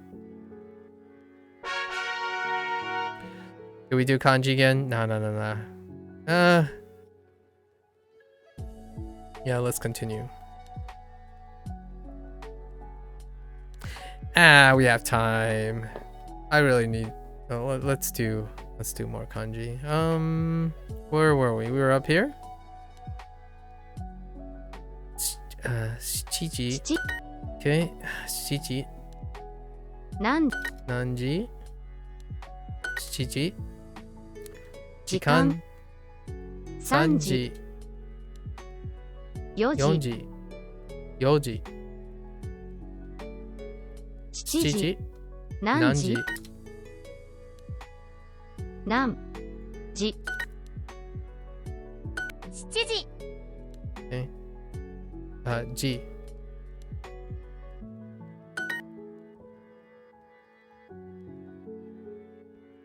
Yeah, I'm behind actually. I'm behind right now.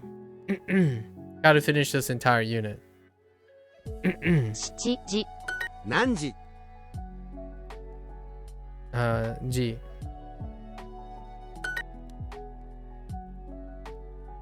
2 2時。時。7時。何時？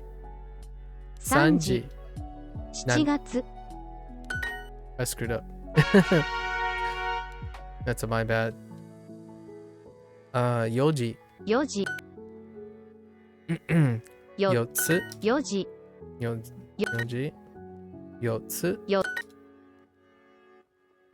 時。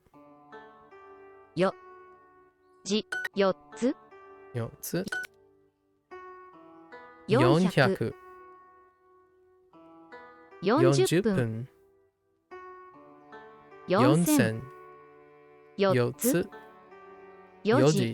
4つ。 4つ。 4000。 4000。 買い物。4時。4つ。4時。4時。 I digressed a little too much today. 40分。 40分。 4 4時。時。 4。 400。 4つ。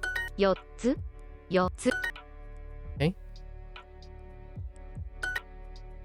日曜日。日曜日。 30分。4時。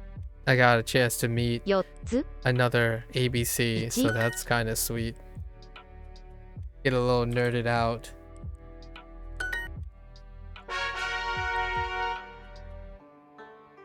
Can I get... We got Kinyobi ones. Can I get an I must, please? No? Okay. 11. 10 Okay. 1つ。 11 1つ。 10 11 11。 11 1つ Okay. 50分。 1。 10分。 Oops, that's 10 two. 分 Yikes. 1つ 11 1つ Okay. 11 1000 行きます12時1つ11 10 40分 20分 1つ 1時 11 1つ Thanks. 1つつ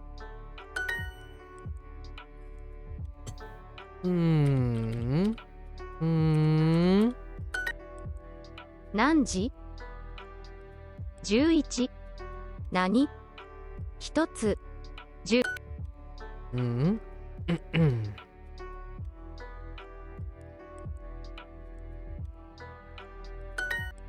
Okay. Can I get an I must? Kinyobi? Okay. We'll try one more time. And then we're moving on to the next set. 金曜日 I still remember how to write I must. 金曜日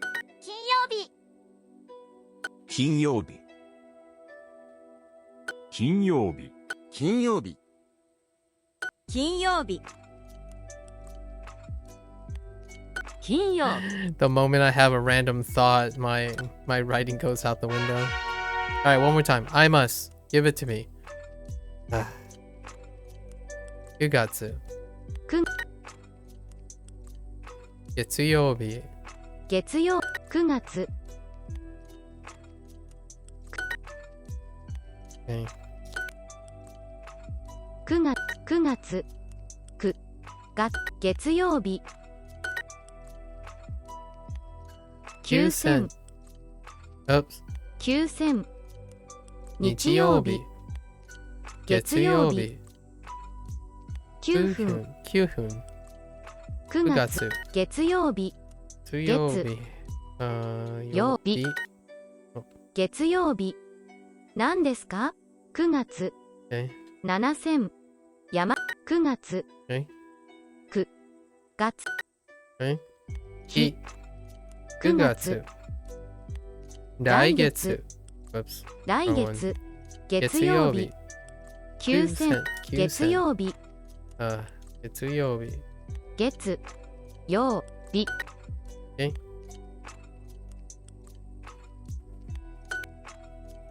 9月12時4時4月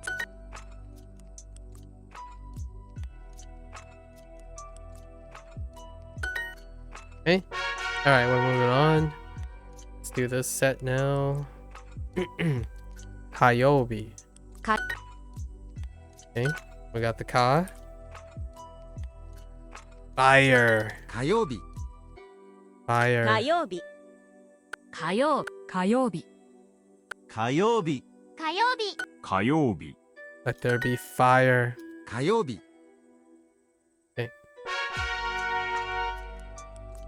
Tamago? Tamago? Sakana? Oh, no writing though. 母たま Tamago and sakana. 魚卵 Sakana. Chichi. Tamago. 4. 私 Watashi. 卵 Sakana. 魚卵 Tamago. た Go. 本。何？卵。魚。魚。魚。4。卵。父。私。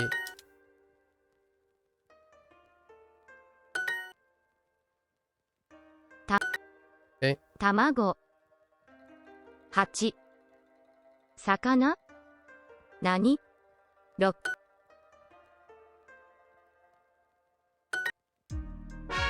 Introducing. Yes, yes, yes.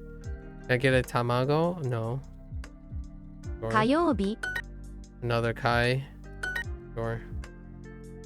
Kayobi. I said kai.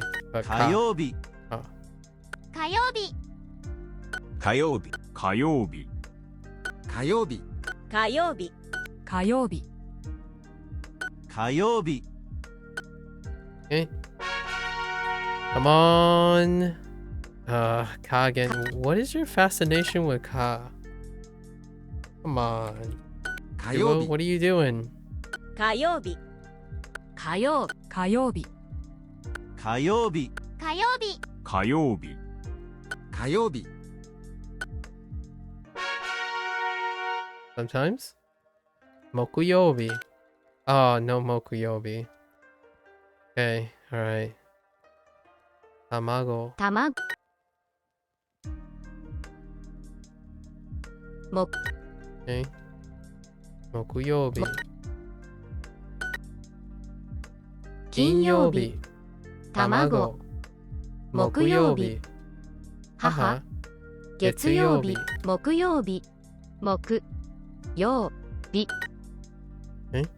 Tamago. 木曜日。え木 Go. 土曜日。 Oh, I screwed up there. Okay. 卵。 木曜日。日曜日。 日。卵。木曜日。卵。日曜日。本。土曜日。 Okay. 木曜日。日曜日。金曜日。卵。 Oops. 卵。木曜日。母。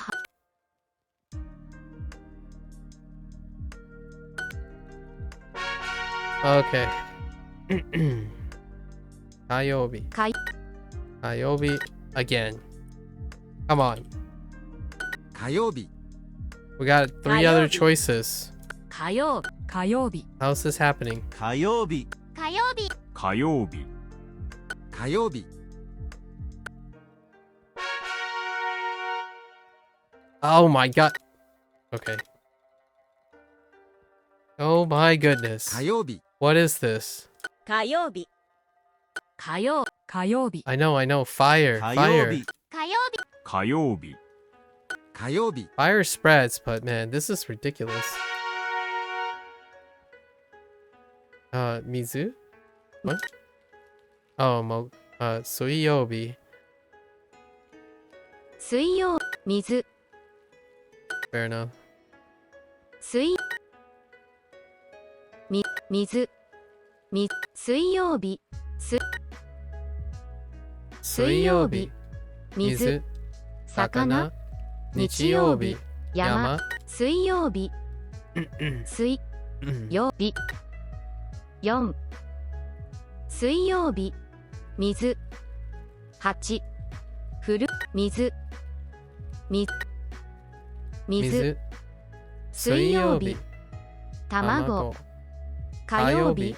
火。水曜日。水曜日。水曜日。見ます。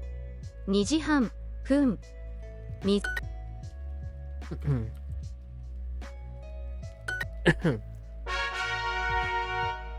Come on. Mokuyobi. Is this it? Yes, we got the Mokuyobi. Okay. 50-50 now. 木曜日木曜日 We just keep. 木曜木曜日 Whoops. 木曜日木曜木曜。木曜日。木曜日。木曜。Oh, wait. Okay. 卵。木。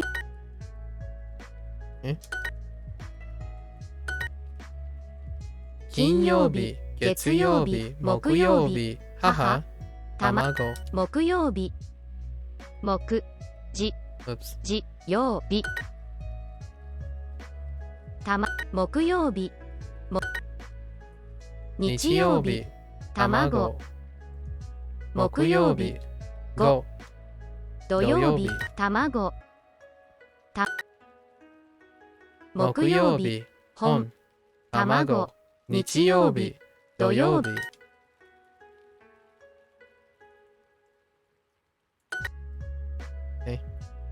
木曜日。日曜日。金曜日。木曜日。卵。母。Alright, we're moving on to the next set. I think we have a little time. Oh, it's only Kai. So, Ikkai. Nankai. 1回。 Yeah, we still remember this. It's all good. 1回。1回。1回。1回。1回。何回。何回。 Oops. 何回。何回。1回。 Oh, that was a little far. 1回。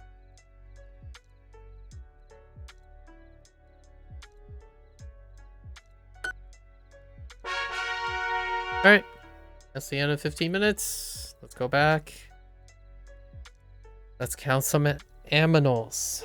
Let's go count some aminals. 渋谷の人気の猫カフェに行きましょう。渋谷の人気のカフェ、猫カフェでに行きましょうの渋谷の人気の猫カフェに行きましょう。渋谷の人気の猫カフェに行きましょう。で、渋谷の人気の猫カフェに行きましょう。渋谷の人気の猫カフェに行きましょう。渋谷の人気の猫カフェに行きましょう。Okay. Yes. すみません。すみません。カプチーノはあまり飲みません。飲みません。Don't really drink cappuccino. いろいろな猫がいます。いろいろな猫がいます。猫がいます。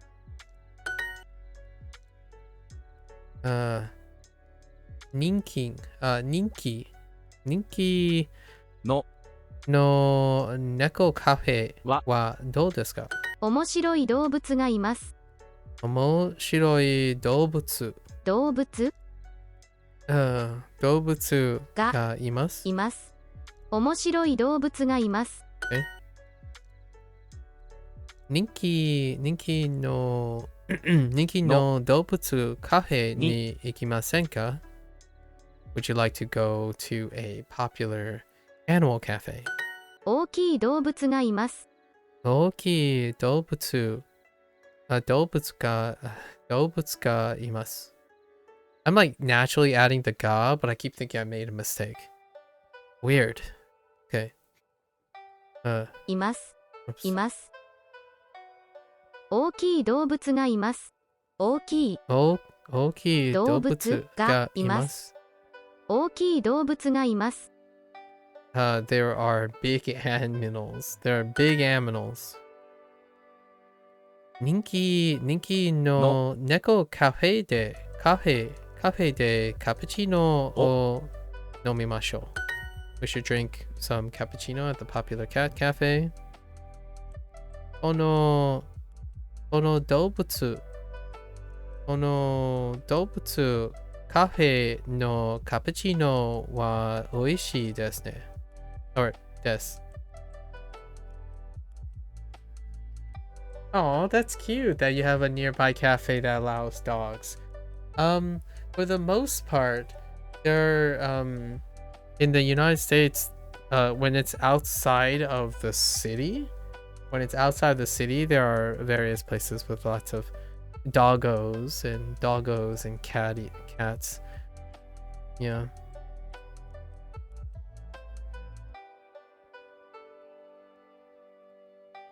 Cities, the footprint is too small to accommodate.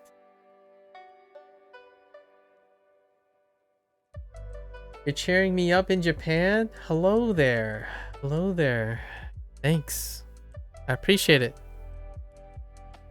Arigatou gozaimasu. Arigatou gozaimasu.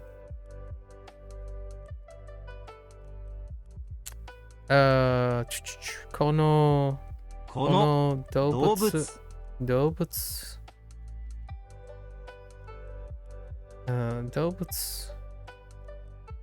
カフェのカプチーノは美味しいです。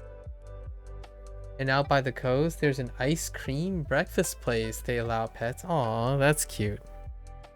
Yeah, in the city, usually there's a outside area, like, parasols and like benches and stuff.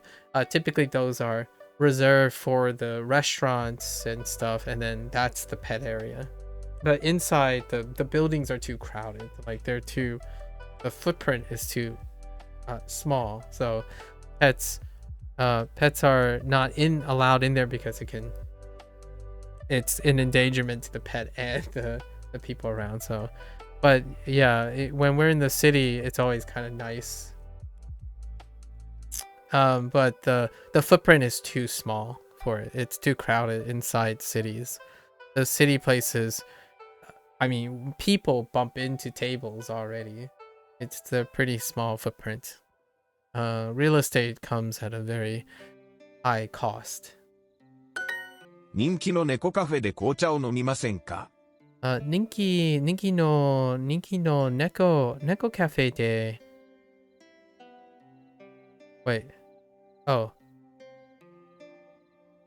カフェで紅茶を飲みませんか？ Would you like to drink black tea at a popular cat cafe? いいですね。紅茶を飲みましょう。We should drink some black tea. Sounds good. You're in a village, not city. I see. Yeah, in the suburbs, I guess I would say in the suburbs, pretty much animals are allowed. Pets are allowed everywhere. It's practically lifeblood of the American suburbs.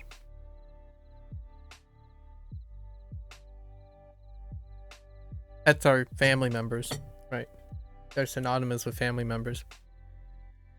In fact, you can go to a Starbucks and just request something specifically for your dog for free of charge for patrons. Actually, you don't even have to be a patron. They're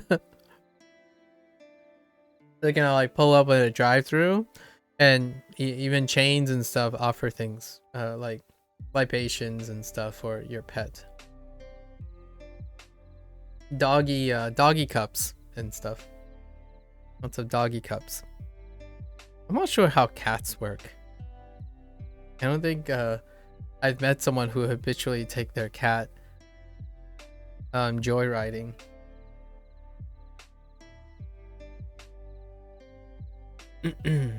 Dobutsu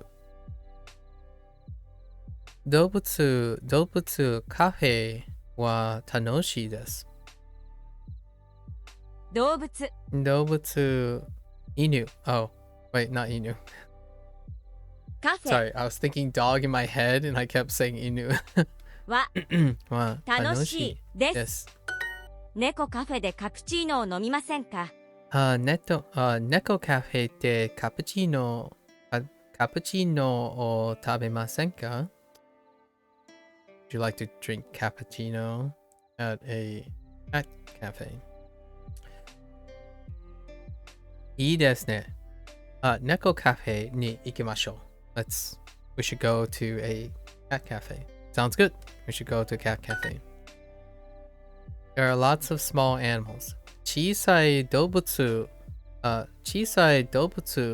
がたくさんいます。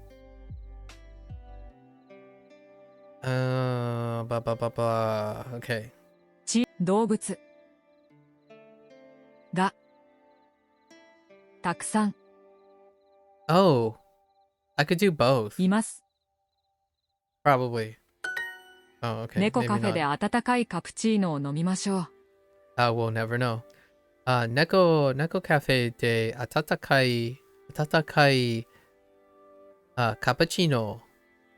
猫カフェで温かいカプチーノを飲みましょう。Okay. We should get some. We should drink. Where's drink? We should drink some warm cappuccino at the. I'm starting saying cappuccino. Cappuccino at the cat cafe. The hamster cafe. ここは人気の猫カフェです。ここは人気の猫カフェです。Would you like to drink some cappuccino at the animal cafe? Where's my birds? I need to know how to say owl. Owls are pretty adorable. Would you like to unpopular opinion? No, possibly unpopular opinion.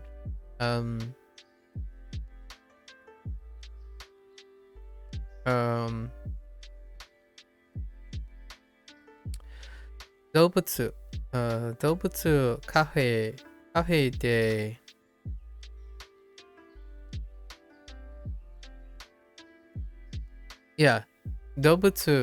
動物カフェでカプチーノを飲みませんか？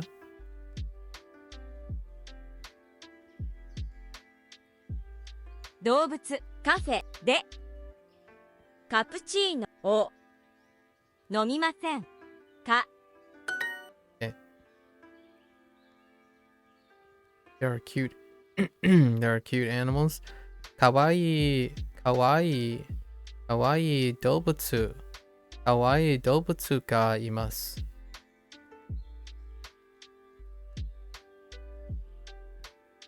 かわいい動物がいます。Okay. Alright. Up and away, Adam. We have two その hearts. 猫の目は青いです。その猫は青いです。青い水ですか。その猫の目は青いです。目その猫の目は青いですか。その猫の目は青いです。その猫の目は青いです。その猫の目は青いです。目は青いです。Yeah. Okay. Look at this cute little fella. あの動物の目はとても大きいですね。大きい。動物の目はとても大きいですね。Gigantic eyes. うるさい猫が一匹います。Oh. うるさい。うるさい猫猫が一匹一匹一匹います。うるさい猫が一匹います。There is one annoying noisy cat. Cute. 猫が一匹います。このカフェのパンケーキは有名です。この something パンケーキ。このカフェのパンケーキは有名です。このカフェのパンケーキは something。このカフェのパンケーキは有名です。は有名です。有名です。I don't usually talk about famous foods too often. Or the idea that foods are famous as opposed to delicious and wonderfully scrumptious. ハムスターが一匹います。ハムスター一匹います。あの茶色の動物は何ですか？あの茶色の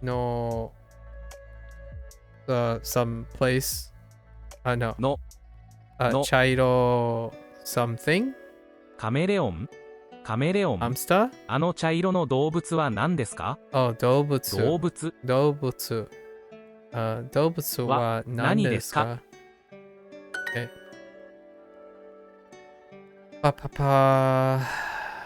茶色の猫が一匹います。一匹 Sure. One brown cat. ハムスター。あの猫の目はとても大きいですね。あの猫の目はとても大きいですね。The cat has gigantic eyes. That cat over there has very gigantic eyes. Which cat? Which cat? どの猫ですか？このカフェのパン I almost said pancakes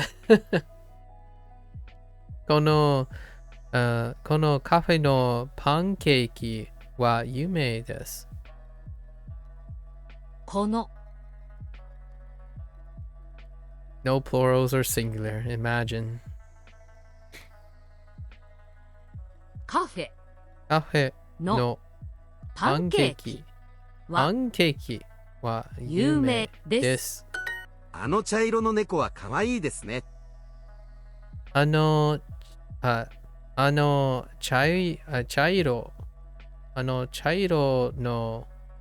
の猫は可愛いですね。Which cat? I'm just gonna say which cat all the time. Which dog? どの犬? どの人? Like, that's a really interesting person. Which person? Would you like to eat some pancakes? Okay. This I can get behind. Asking someone if they would like to eat some pancakes. Or just replace pancakes with pretty much any food item. Very useful phrase. Would you like to eat some X? Insert X. Okay. Pancake. I guess pancake を食べませんか? Cat equals dog, dog equals cat. 食べません。パンケーキを食べませんか？このハムスターの目はとても可愛いです。このハムスターこのハムスターの目はとても可愛いです。Indeed. I'm not so sure about the eyes. You can barely see them. They're so beady. That's what makes them cute. Oh, it does say very cute though. This hamster's eyes are very cute. パンケーキを食べませんか？パンケーキを食べませんか？ Would you like to eat some pancake? パンケーキ。ハムスターはどこですか？ハムスターはどこですか？その茶色の猫は優しいです。or いいです。No, 優しい。優しいです。I was like, いいです。I'm like, oh, wait. Chill.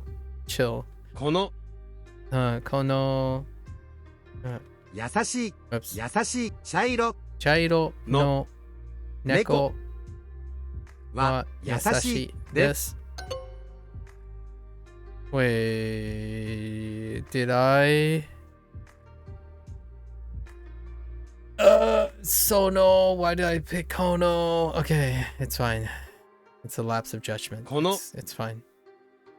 I make it through with one heart. We might have to get like one extra heart. 茶色の猫は優しい。Oh, I did it again.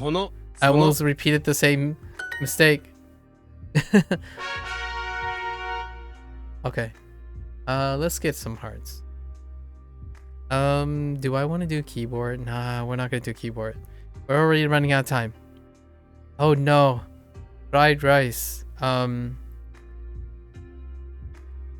Chahan. 野菜はありません。野菜はありません。Vegetables. I don't have any veggie tables. Ah!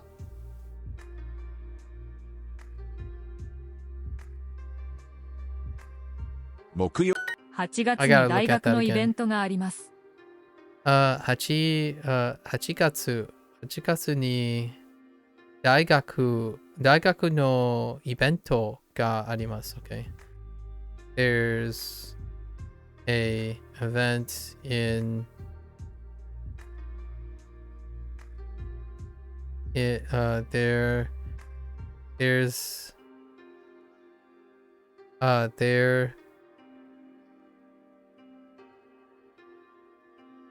Wait.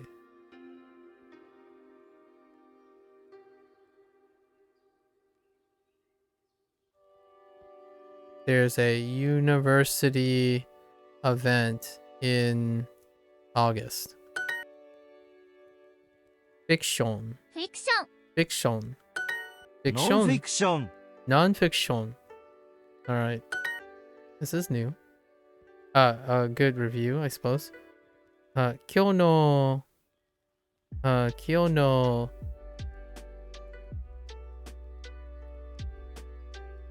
チャーハン。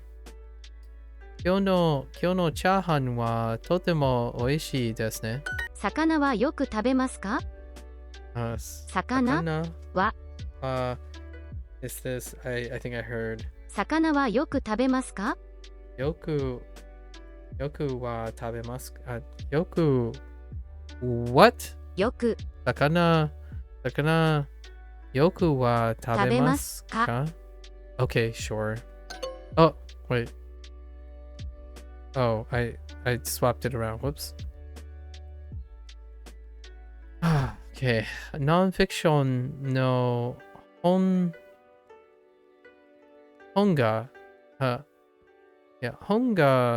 たくさんあります。Sure. 木曜日に何を作りましょうか？木曜日に Wait a minute. 木曜日に何を作りましょうか？を作りましょうか。作りましょう。Wait. 木曜日に何を作りましょうか。 Okay. What should we make on Thursday? That's kind of contextless. すみません。魚は食べません。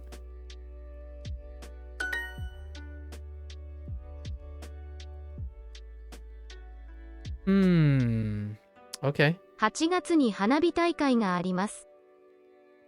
2、8月に花火大会があります。花火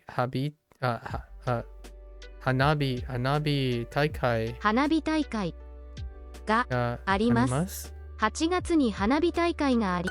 There's a fireworks display in August.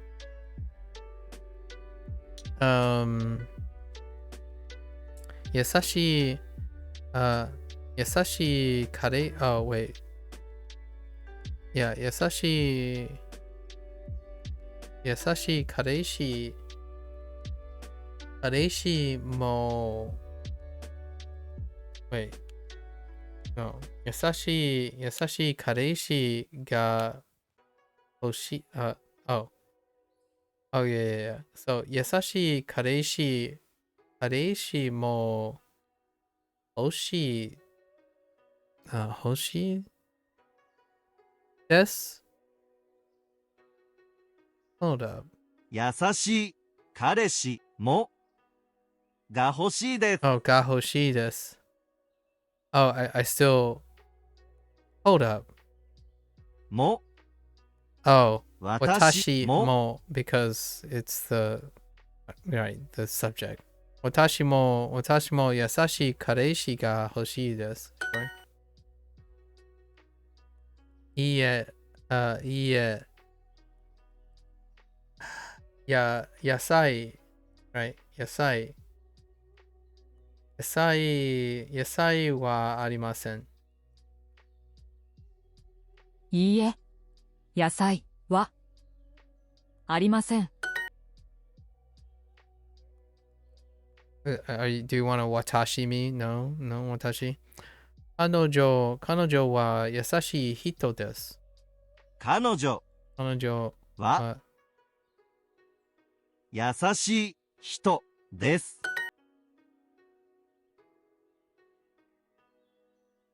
Fiction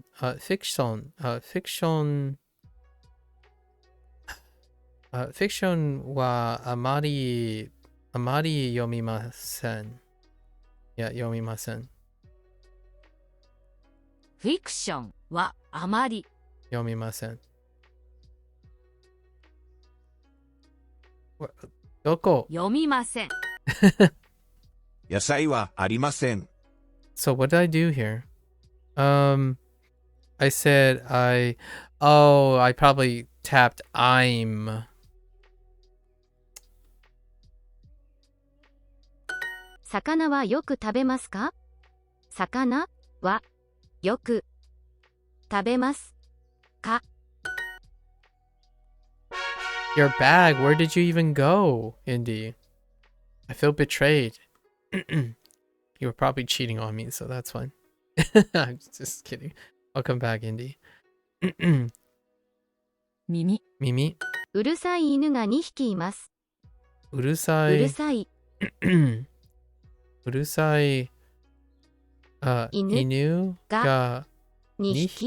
2匹います。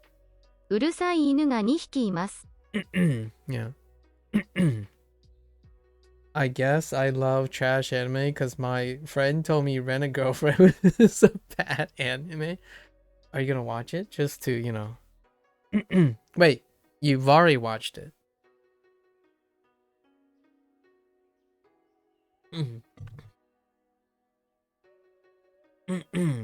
Today we get to finish up Frien, so I'm looking forward to that. うるさい犬が2匹います。What the heck? Aw, that's so cute. Oh, sorry. You've watched 4 episodes? What are your thoughts, Indy?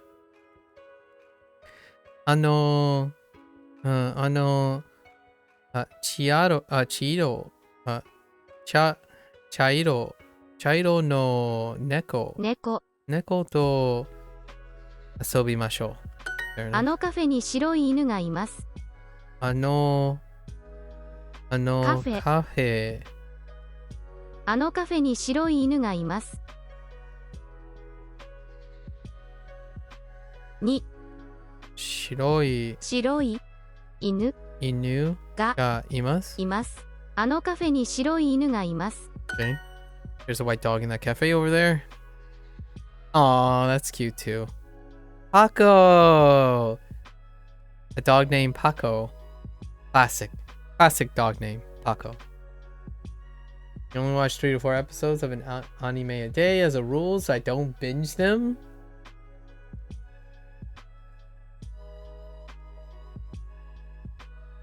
Skill issue. I'm just kidding. That sounds very reasonable. その犬は美味しい食べ物を食べます。Sure. 食べます。黒いハムスターが2匹います。黒い2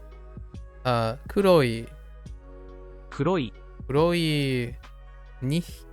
Wait. 黒いハムスターが2匹います。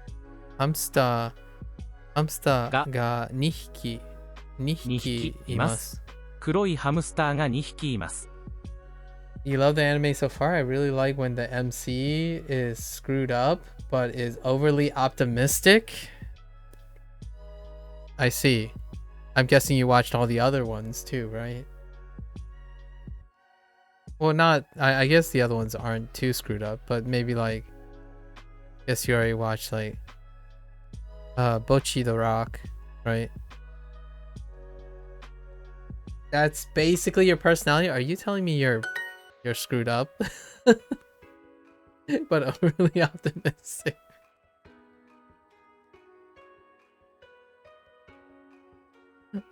Okay. That's very telling, Indy. Well, at least you're aware of it. I haven't watched Bocchi the Rock yet, but I've been told you should watch that because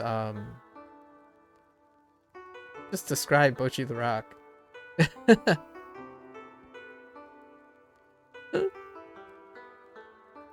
Bocchi the Rock. At least that's how I go about saying that anyway. Or something more recent. I kind of like this isn't the same female main character instead, I suppose. Your boy Kome. Have you seen that? Oh, there's a lot. This is like an archetype. The trauma plus MC equals compelling narrative. This is classic 101. You've never heard about that? There's some hip hop and some slight singing in it too, and it has a very cute song that is like kind of like hip.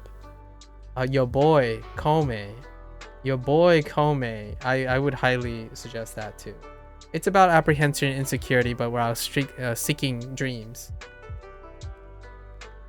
And your boy Kome has an interesting one, a very interesting one. It's quite hip. So that's another one. Have you seen Odd Taxi? Odd Taxi? That's an older one about a guy has a very trauma, but also very composed and is a beacon of pragmatism and like rock foundation for other people. But the guy himself is kind of coping hard. So Odd Taxi is fantastic as well. It's a really big MC archetype, so you have no shortage. I think you should binge for as long as it's not cutting into your productivity. I think there's not a shortage. It's a very trending MC, so even in the last, I can think of 15 shows off the top of my head that I would shove into your binge watching list. They're very wonderful. It's a very big trend right now. If you resonate really well with those types of characters. Odd Taxi is a personal hidden gem in the last 5 years. I really quite enjoyed Odd Taxi. Incredibly underrated. Incredibly underrated, if I had to say so humbly. この動物カフェに犬がいます。Sure. にが works.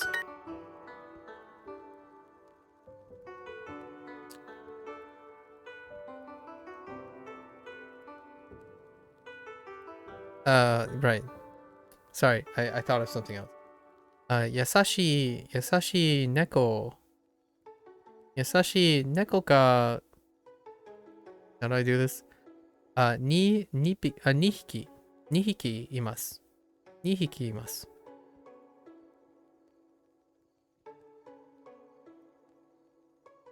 優しい猫が2匹います。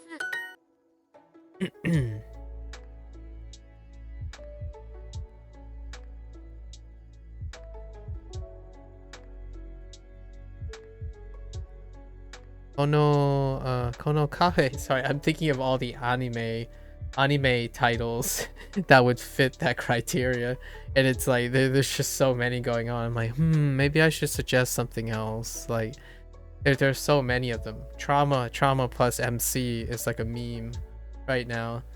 People know you put trauma on top of, how do you make profound character development? Dash trauma, sprinkle trauma on top as a convention. And I'm a sucker for that. So although I'm a sucker for it in a sense of a behavioral perspective, I like to see how people explore recovering from trauma. Like I love the narrative of people overcoming trauma and empowering them, and how to like advantageously, or even the crueler ones where you would fit on the realistic side, how trauma takes a person and takes a toll on a person. I love evaluating and seeing people creatively explore the avenues of how trauma works. Maybe I'm just into tsundere girls like Toradora. I'm guessing we already talked about Toradora, right? That's what you call a chisuru. Chizuru. Yeah, Toradora would be the tsundere of choice for a lot of people. When it comes to tsundere behavior, I think Toradora nailed it right on top of it. Yep, classical.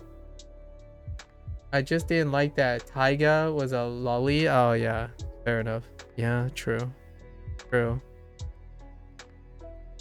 So not into lolicon. I see. このカフェにハムスターがいます。ハムスターがいます。にが Okay. Why do you keep giving me these phrases? Okay, sorry. I'm composed. I'm fine. 猫が2匹います。Okay. ハムスターと遊びませんか？ハムスターと遊びませんか？いいですね。No, いいですね。遊びましょう。Fair enough. We should play with them. ハムスターの耳は小さいですね。Okay.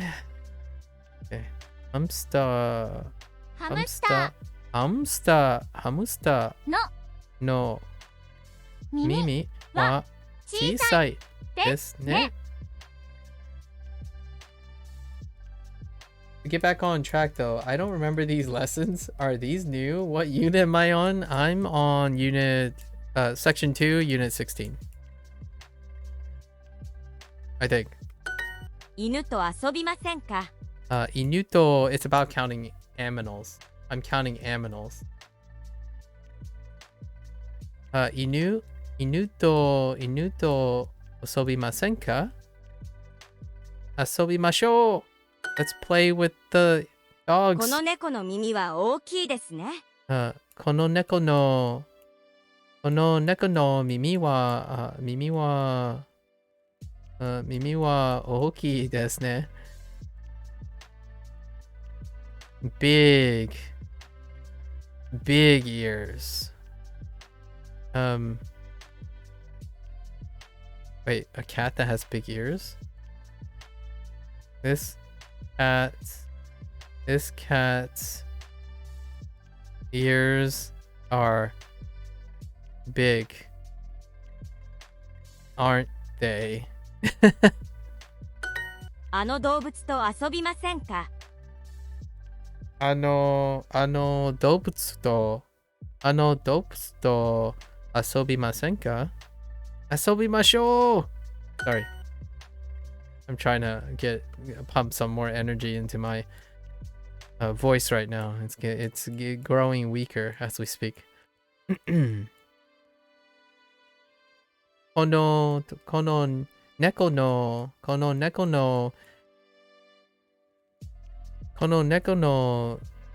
耳は大きいですね。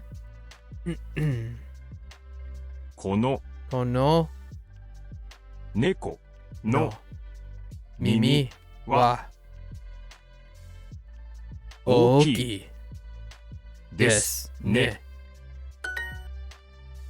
I usually go around time. Sometimes. I think most of the time, usually off now, but I got sidetracked today. Twice. 3 times. Actually, I got sidetracked 4 times today. I think by the time I get sidetracked 3 times, it's immediately going to be like another hour. There's a black cat in this cafe.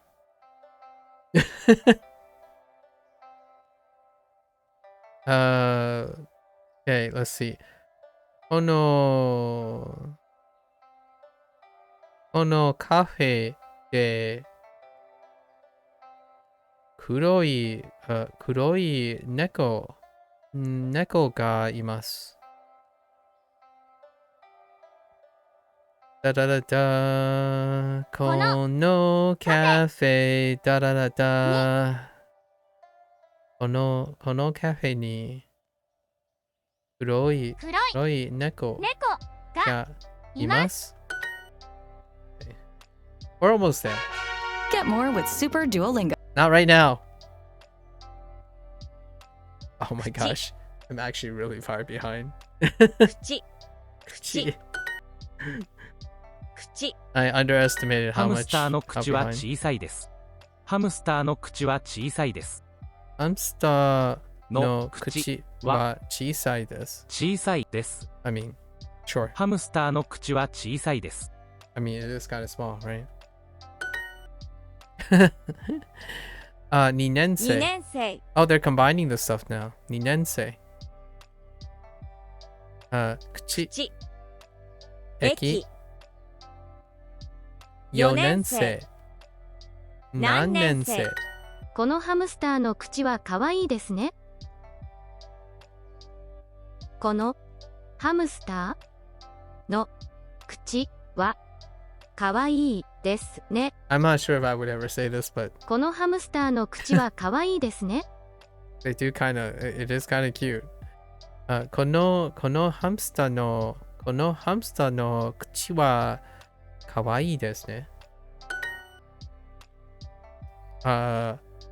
トマトサラダをください。I don't know what their fascination with tomato salads, but hey. この部屋にどんな動物がいますか? Maybe it'll be said while you're on a date. Oh, yeah. I call everything cute. It's almost redundant. I've overused the word cute to the extent that people around me don't even phase when I use the word cute anymore. It like replaced interesting. Like, oh, like someone tells you a whole story for like 10 minutes, like, oh, that's cute. That's pretty much my phrase most of the time. Oh yeah, that's lovely. It's kind of cute too.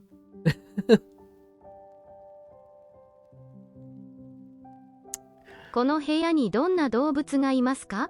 この部屋 wait. Oh. この部屋にどんな動物がいますか？に動物 something 動物が do I have a mount? No. この部屋にどんな動物がいますか？ Oh, どんな動物がいますか？ I still rarely heard lively. Oh. Nikiyaka? Wait, Nikiyaka or a Genki?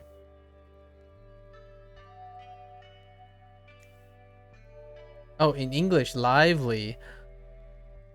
Oh, like someone says, wow, that's a lively festival we have here. Wow, it's very lively here. I think the word they're really going for is it's very exciting here. If you know what I mean. Like, it's very exciting. I think the word they're going for is exciting. Yeah, 7 hours. 7 hours keep. Like a club is lively, yeah, but I would say that it's very exciting. You know what word I would use? And I don't know if they would use it. I use the word electric. It's an old school way of saying things, but I have adopted the word electric. The feeling in the room is electric. Or invigorating. Or something like that. But electric. I like the eccentricity of that. Was that a dad joke? The electricity of electric. You know, the eccentricity of electric. The atmosphere is electric. I borrowed it from this dramatization. I don't know if you watch dramatizations of famous people, but a Cumberbatch portrayed an artist who coincidentally draws cats, by the way. I've got what it's called. Let me see. And he described things as electric. It's the electric life of something. The electric life of... Maybe, I think. Yeah. The electric life of Louis Wayne. As portrayed by Benedict Cumberbatch. Yeah, life is electric. That's what I think of whenever I hear Nikiyaka.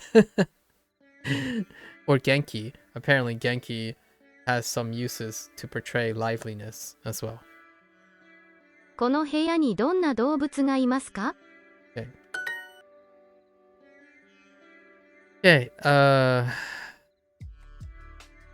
この部屋に猫が3匹います。この3匹？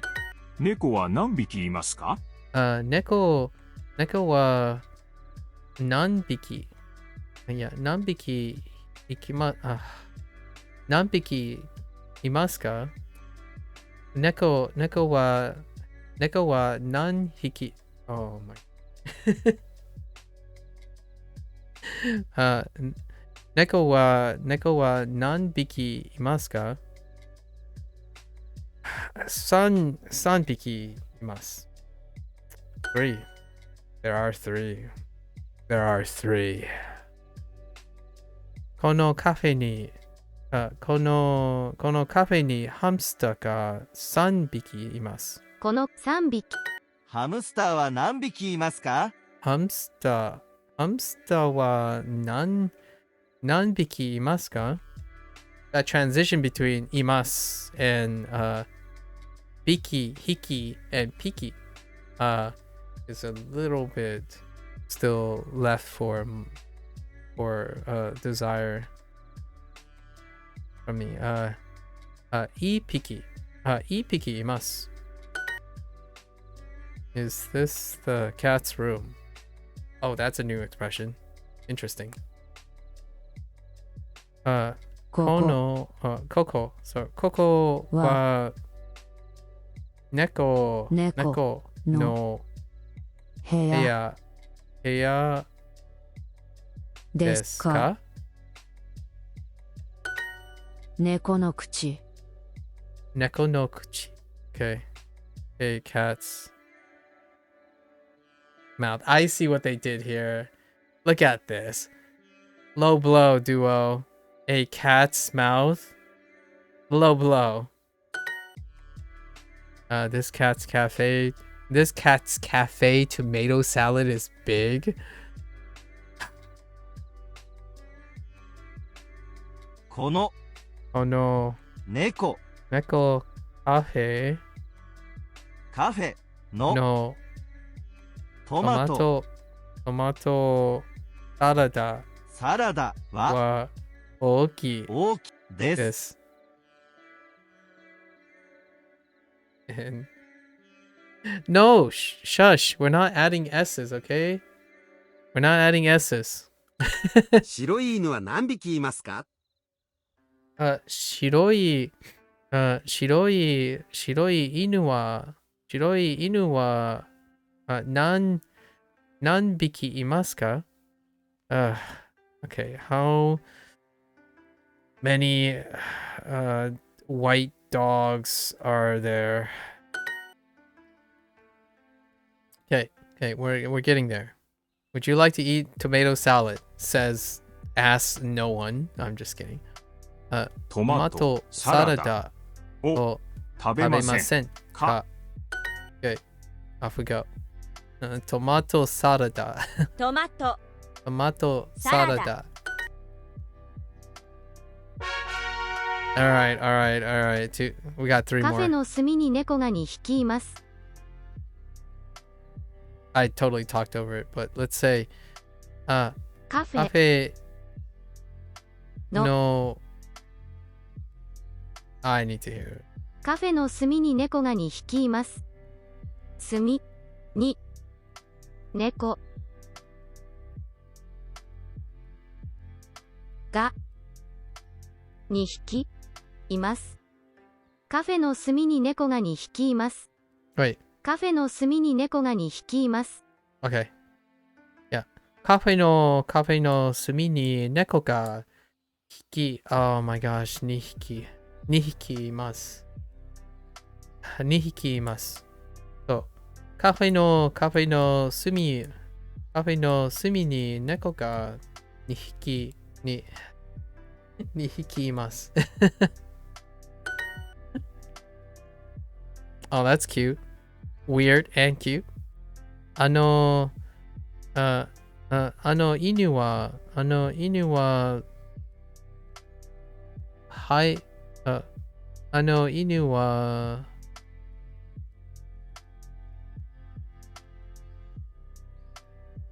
毎日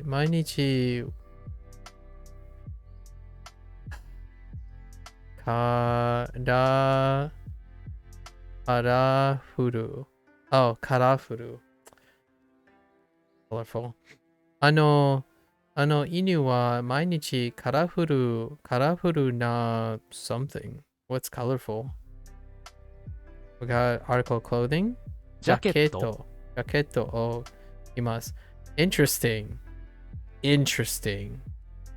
Okay. 隅にハムスターが2匹います。ハ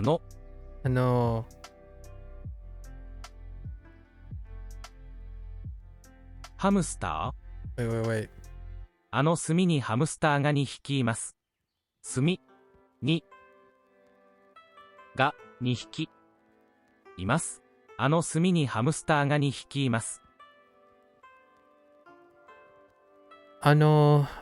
隅にハムスターが2匹います。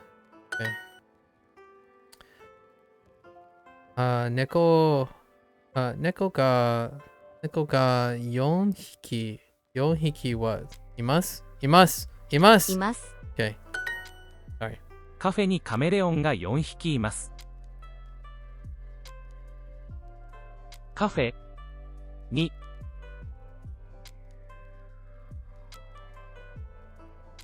カメレオンが4匹います。カフェにカメレオンが4匹います。Okay. カフェにカメレオンが4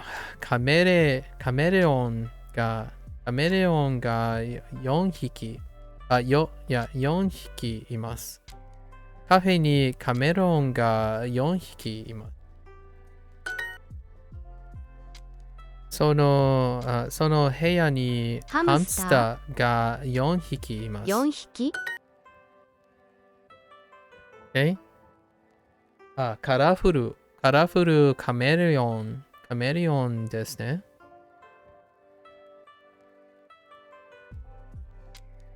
いや、カラフルなカメレオンですね。隅にカメレオン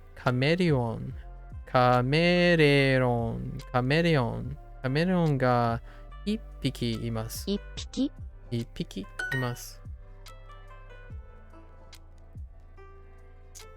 その犬の鼻はきれいですね。その犬の鼻はきれいですね。この部屋に犬が4匹います。犬4匹。この犬の鼻は大きいですね。この犬の鼻は大きいですね。あのカラフルなカメレオンと写真を撮りましょう。OK。はい、撮りましょう。Yeah, take the photo. We should take some photos of the chameleon.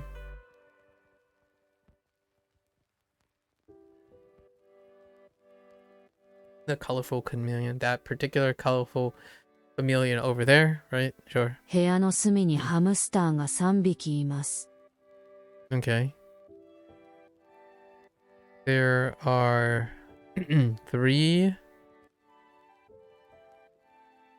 hamsters in the room.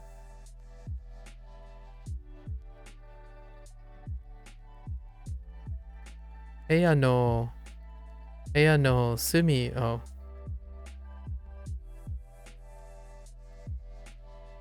In the corner of the room. Yeah, 部屋の隅にハムスターが3匹います。あの隅で犬と写真を撮りましょ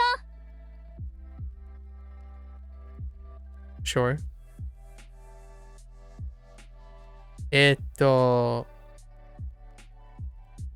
あれが、乗り換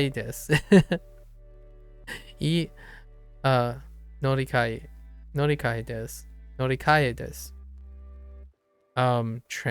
It is a transfer.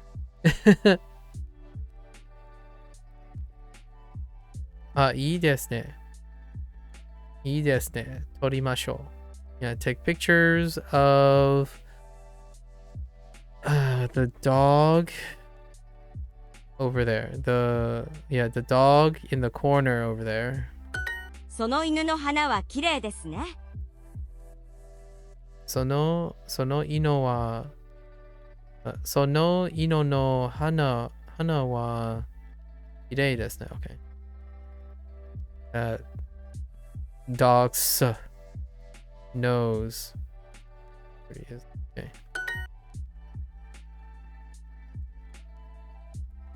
このカラフルなケーキは美味しいです。この Okay. カラフルなケーキは美味しいです。I mean, it's a party cake. Colorful cakes. It's a party cake. Come on. Party cakes are pretty tasty. Neko. Neko. Oh my gosh, I said Neko. I went to say cat and Neko came out of my mouth. That was weird. Neko no hana wa kawaii desu. Okay, sure. I legitimately thought cat. Like, just for the moment I was reading this statement, I'm like, Neko, and then I'm like, wait a minute, I'm trying to say cats' noses are cute. Oh no. Neko no hana wa kawaii desu. That was weird. It hasn't happened yet. Okay. Oh, we're definitely not doing our 15 minutes of kanji, are we? Yeah, we're gonna squeeze in 15 minutes of kanji. I have to get my 15 minutes. Where I'm so behind.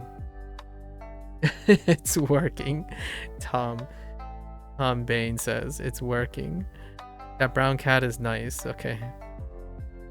So, sono chairo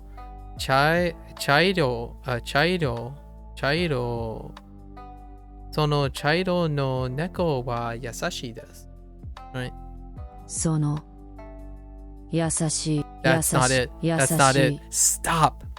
茶色の猫は優しいです。猫の花は可愛いです。Okay.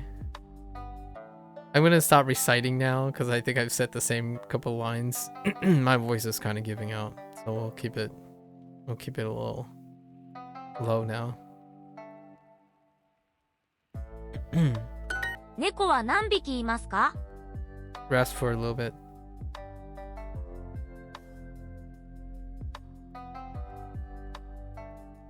How many? 2. How many cats are there? 2. 静かな猫が好きです。 Oh, hey, Shizuka. Shizuka. They haven't used Shizuka na. What the heck? Now you break it out? And even Skides. They brought out Skides all of a sudden. What the heck? Where can you find a quiet cat? I like quiet cat. That's where can you find a quiet cat? あの隅で犬と写真を撮りましょう。Whenever they're not hungry, you know? A well-fed cat is a quiet cat.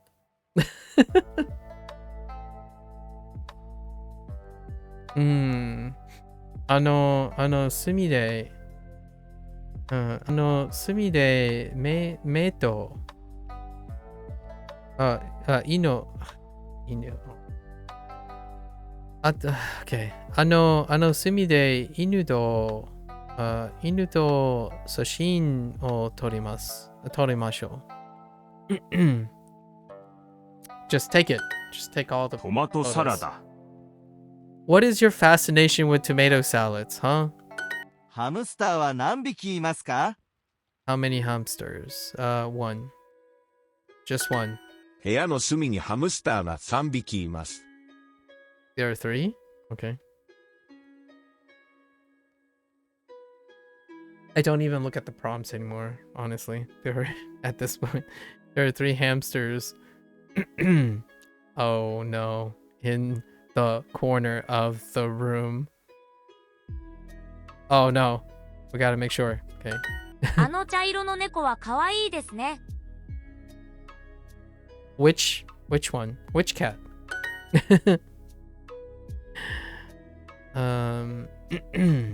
hamster no mimi wa chisai desu ne. Right. ハムスターの耳は小さいでね。Okay.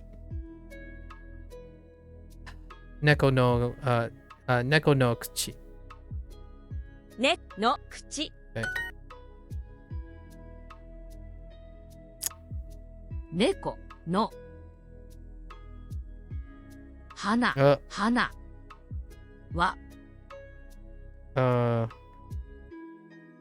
川です。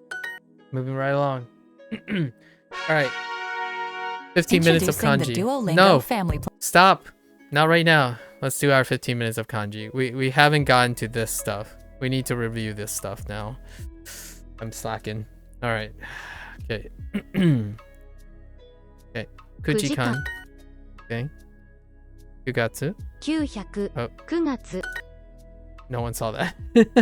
Kujikan. Okay. Kugatsu. 9000. 9時間、 時間 4時間 Okay. 9月 Okay. 9月9時間 Okay. 9時間時間、 9月 Q Q Q Q 4時間9時間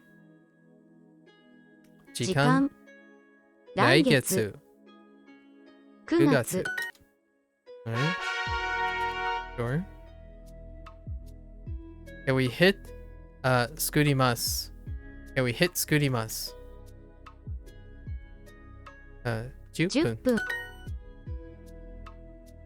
12月 Okay. 10分 Okay. 12月10分30分12 9 9分分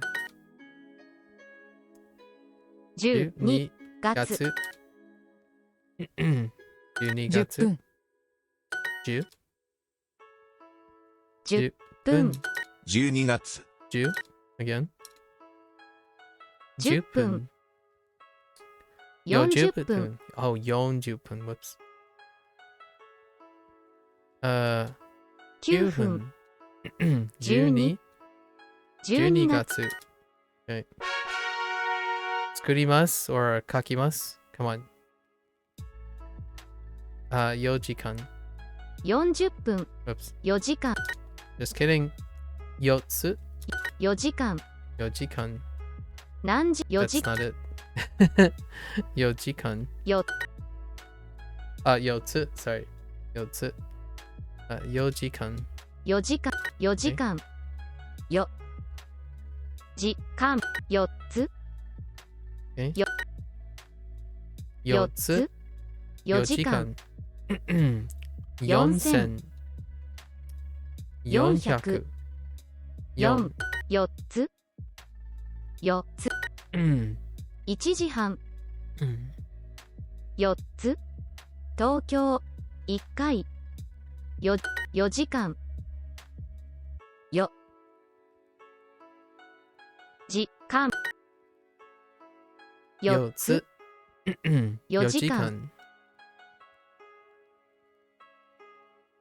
4000 400 40分4つ4つ I'm trying to stay in cadence. It's kind of forcing myself to go a little faster. 水4時間 Oops. 4時間9分4つ4 Okay. Okay. 作ります書きますかいあ I clicked on kaimasu. Oh no, it's gone. It's gone. I don't want to talk about it anymore. It's over. It's time to retire. 書きます。 Okay. 書きます。書きます。 This is such a toxic 書きます。 kanji. 書きます。書きます。書きます。書きます。書きます。書きます。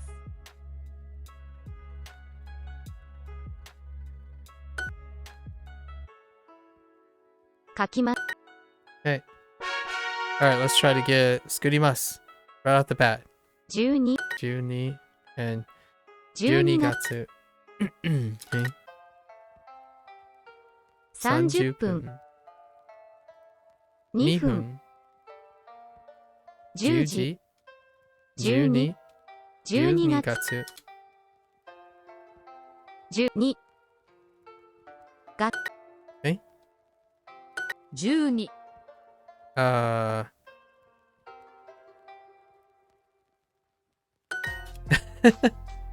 I'm like, what? 12 12月 10 sure. 12月40分12 15分30分 Get more. Not right now. 作ります。31日 There we go. 10分31日10分10分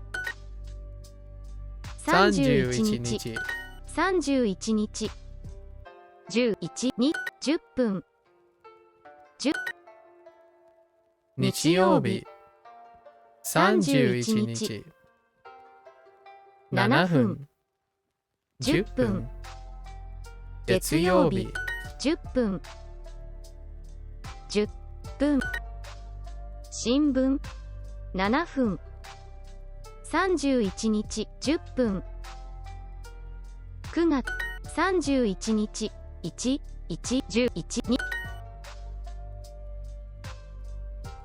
15分金曜日10分土曜日31日10分10分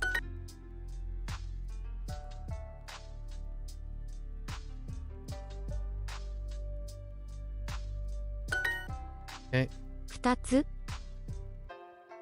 31日時10分山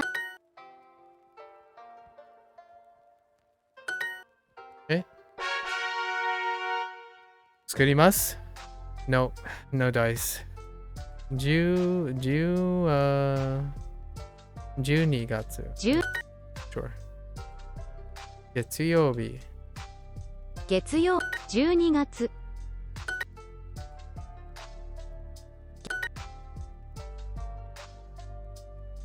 12月12月月曜日日曜日来月月曜日12月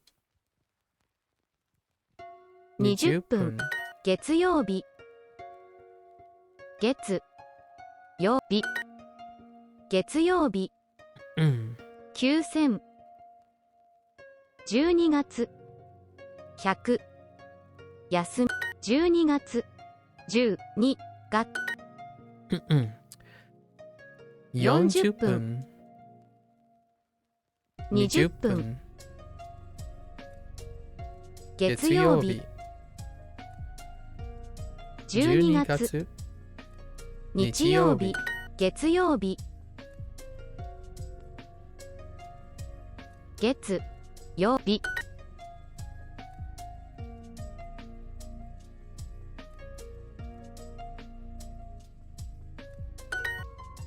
山口月曜日何ですか？12月10時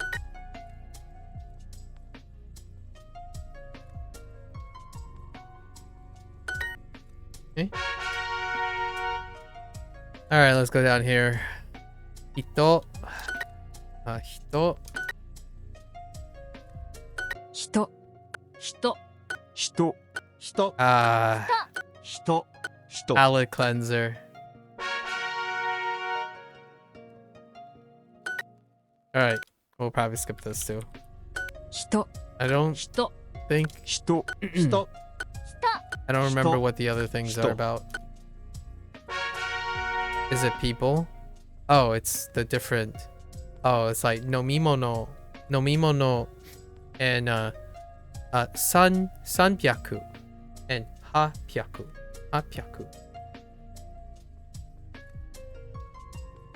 After learning 1 to 10 and days of the week, I say to heck with kanji.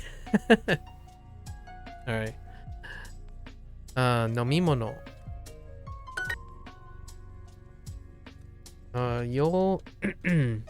Yonensei. Yonensei.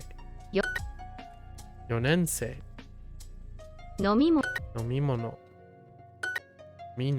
Nomimono. Yonensei. Yonensei. Kaimono. Sakana. 3年生 飲み物 Nomimono. 飲み物えのみも 4年生 4飲み物 飲み物 の買い物2年生飲み物4年生食べ物 Oh. 4年生よ年生4年生卵3年生食べ物飲み物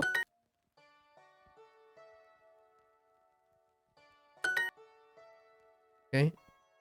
のみも3年生飲み物食べ物買い物4年 Okay.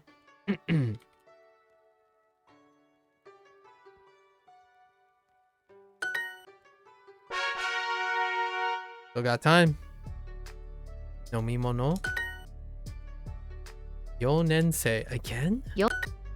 Come on, stop picking the same things.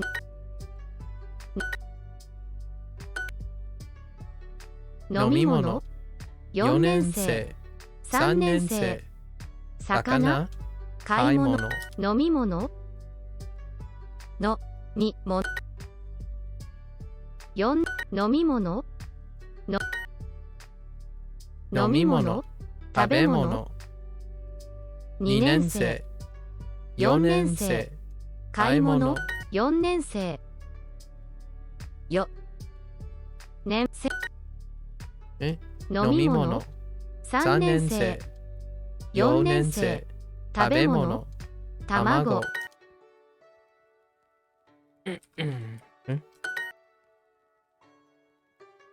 のみも3年生食べ物飲み物買い物4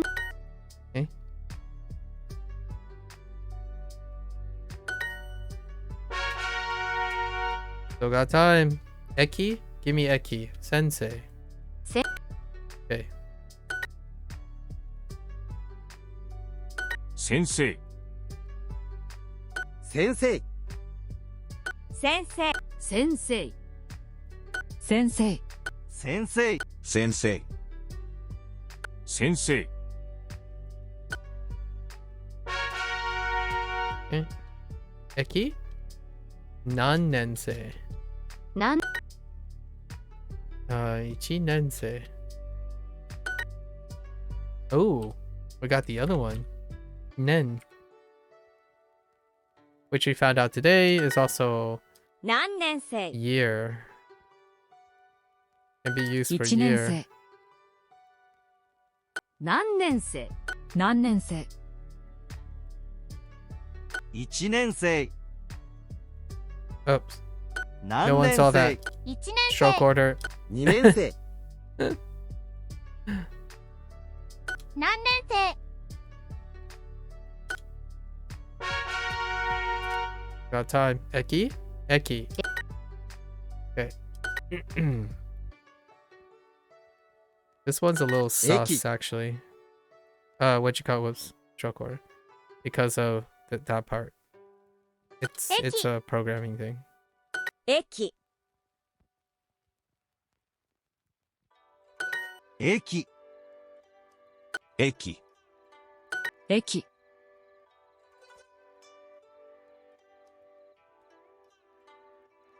駅。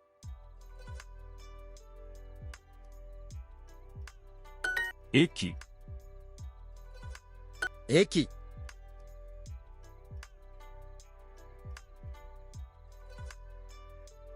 Yes, yes, yes. It yells at me because Eki. it keeps registering double inputs there.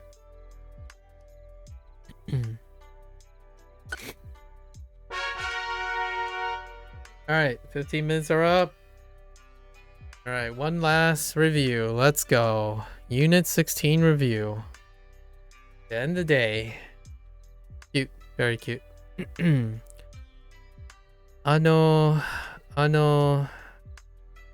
茶色の猫と遊びましょ猫。このカフェのトマトサラダはとても美味しいです。サラダとケーキを食べましょうか。う。Well, they order tomato salad and cakes. Two different orders, right, Indy? Two different orders. Heckin' two different orders. Well played, Indy.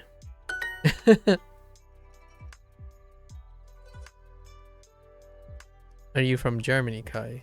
Kai-san. Where are you?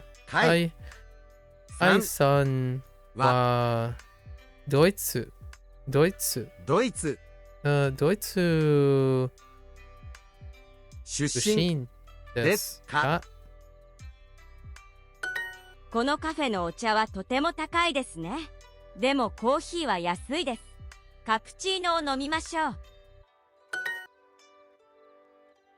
バランティア、バランティア、バランティア、バランティア、いや、バランティア、バランティアサークル、バランティアサークルも優しいですね。ボランティア。ボランティア、おやっぱ、ボランティア。カタカナ。ボランティアサークルも、oh, nice. いいですね。いい。いいですね。ですね。ハムスターの口は小さいです。I say yasashi, but that's not. I meant you can't use that for this purpose, usually. ハムスターの口は小さいです。ハムスターの口は小さいです。ハムスターの口は小さいです。Fair enough. I'm trying to resist sneezing. One second.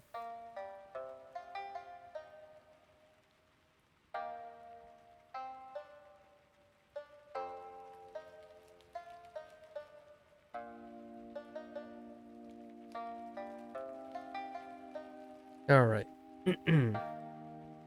I also know German.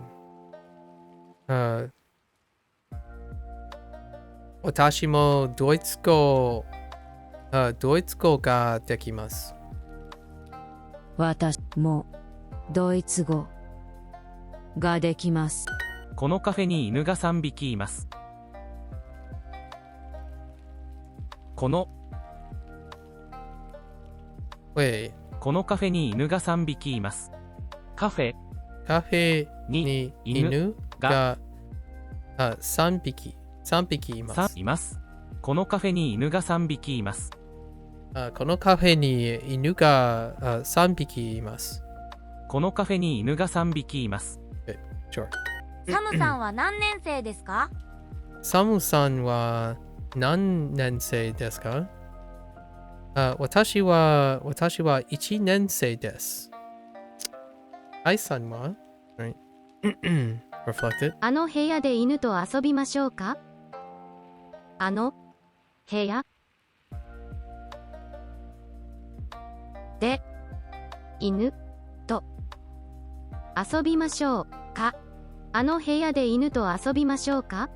あの部屋で犬と遊びましょうか？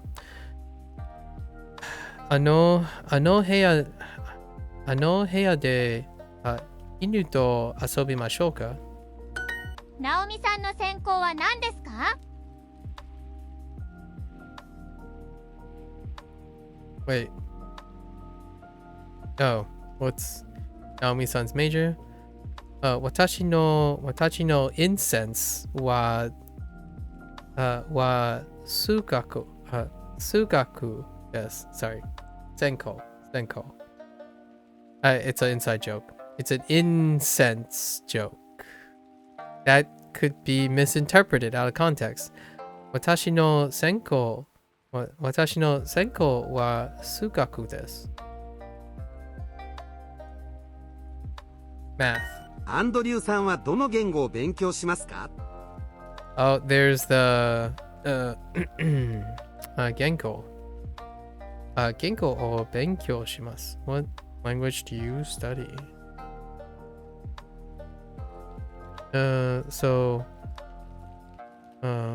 Which language are you going to study, Andrew? 人気の猫カフェで紅茶を飲みませんか？人気の猫カフェで紅茶を飲みませんか？いいですね。紅茶を飲みましょう。Let's drink black tea. 私のアパートはキャンパスの近くです。私のアパ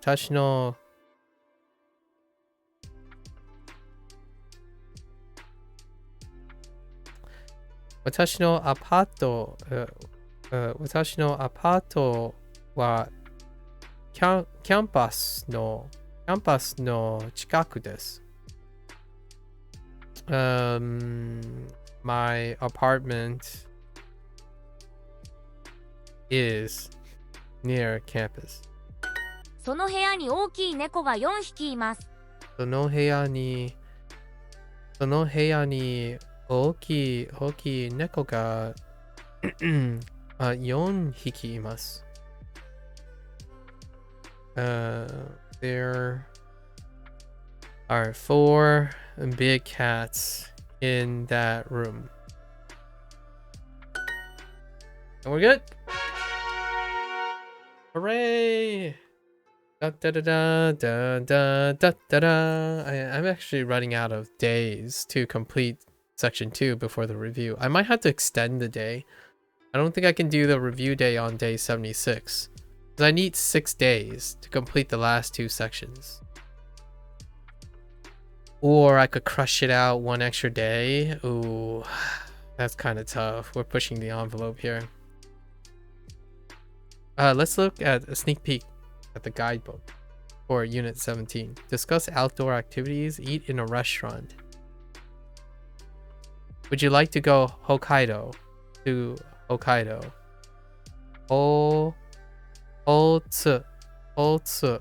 Kaido. Yeah, Hokkaido. Hokkaido. Barbecue. Yakiniku? Itsu. Okay, Itsu when? Are you serious? You're not gonna even give me yakiniku? You're gonna give me barbecue?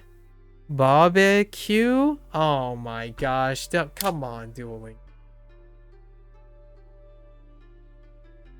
You're gonna give me barbecue. Okay, fine. It works. Barbecue.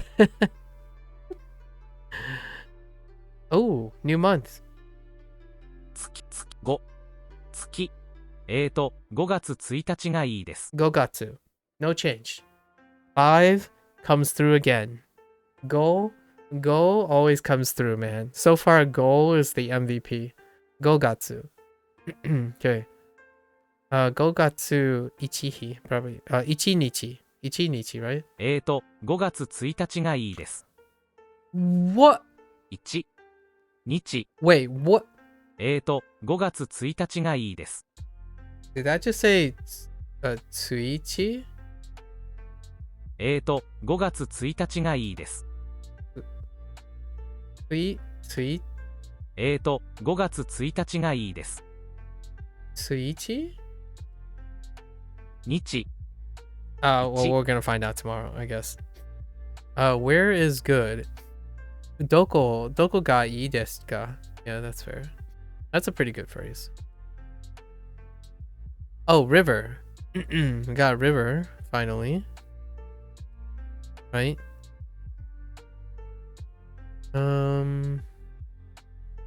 No, 川? Oh, we have the kanji for river, kawa. Which kind of looks like, a river. Kawa. So we got kawa and the Kawa? kanji for kawa. Okay. Views. Where is view? Hokkaido. No. Yeah, Hokkaido. No. Keshiki. Keshiki. Views. Okay, sure. What else we got? Eat in a restaurant. How many people? Okay, sure. Non-mei.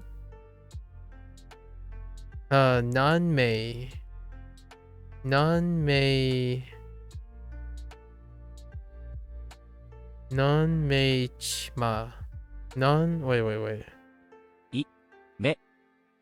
Wait, hold on. いらっしゃいませ。何名様ですか? Oh, sama. Nanmei sama desu ka?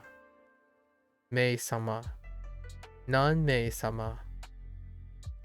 Okay, so sama. Sa. Okay, sure. And then we're counting people again. 人. Now we're using as nin, right? 4人です。 Yep, nin. Everyone has already told me this. Nin. A couple times already. Oolong tea. Udon. Okay, udon, fine, sure. And then ordering, still the same.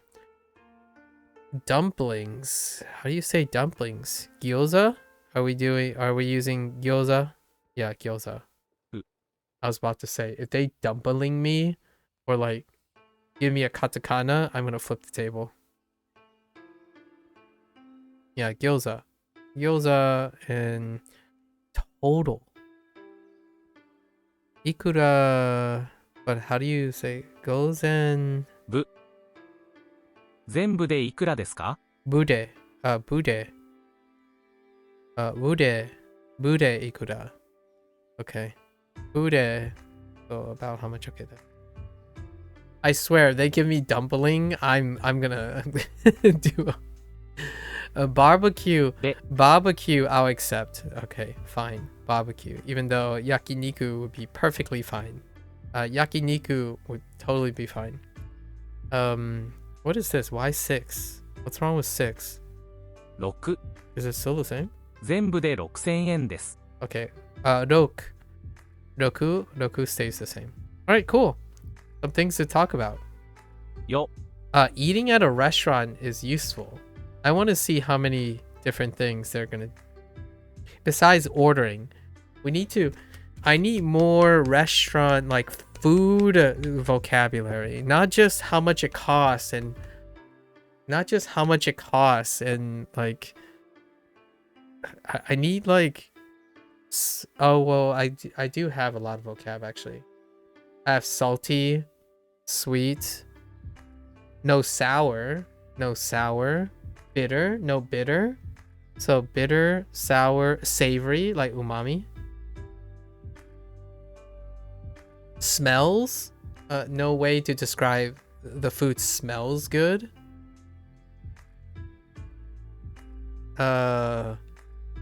Fatty, like there's a lot of descriptions in food talk that's missing really at the moment. And then outdoor activities, the sky's the limit for outdoor activity really. Hiking, I'm missing hiking, biking. We have running, kinda swimming, I guess.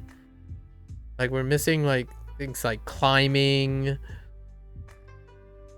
lots of sports already. So we did all the lots of sports, but there's no like normal peep things, you know, like going for a walk kind of thing. Still missing those things. Outside, touching grass. Touching grass. All right. That's a good wrap for today. All right, folks. There you have it. It's the end of day 70. I think we're gonna extend it. The review is gonna be on day 77 and not 76. I don't want to push it too hard. I was supposed to do a review every 75 days, after 75 days, so it would have been day 76. But I think I'm gonna push it one day so that I don't rush more. I'm on averaging 3 days a unit. The first half, the second half, then the repeats. We'll see how it works out. There's a chance I might crush it out. I don't know. All right, folks. End of day 70. Thank you for listening. Thanks for chilling. I hope everyone else is having fun doing whatever they're doing to keep entertained. Had a lot of digressions today. But ultimately, I think the one important message I want to leave for the day is that I really love language learning. However, the languages that are very confined and don't have enough reach, Japanese is one of them, as being a very heavily culturally influential, like not the language itself, but the Japanese culture itself and the people are heavily influential. However, one of the messages I wanted to say today is I think the Japanese language itself has room for diversity on the internet. I think that will greatly expand and extend the influence of Japanese. So while we keep an open heart, our high standards can prevent the spread of Japanese. And to me, it's been a pleasure and wonders of talking to people in the Japanese learning language, Japanese learning community. However,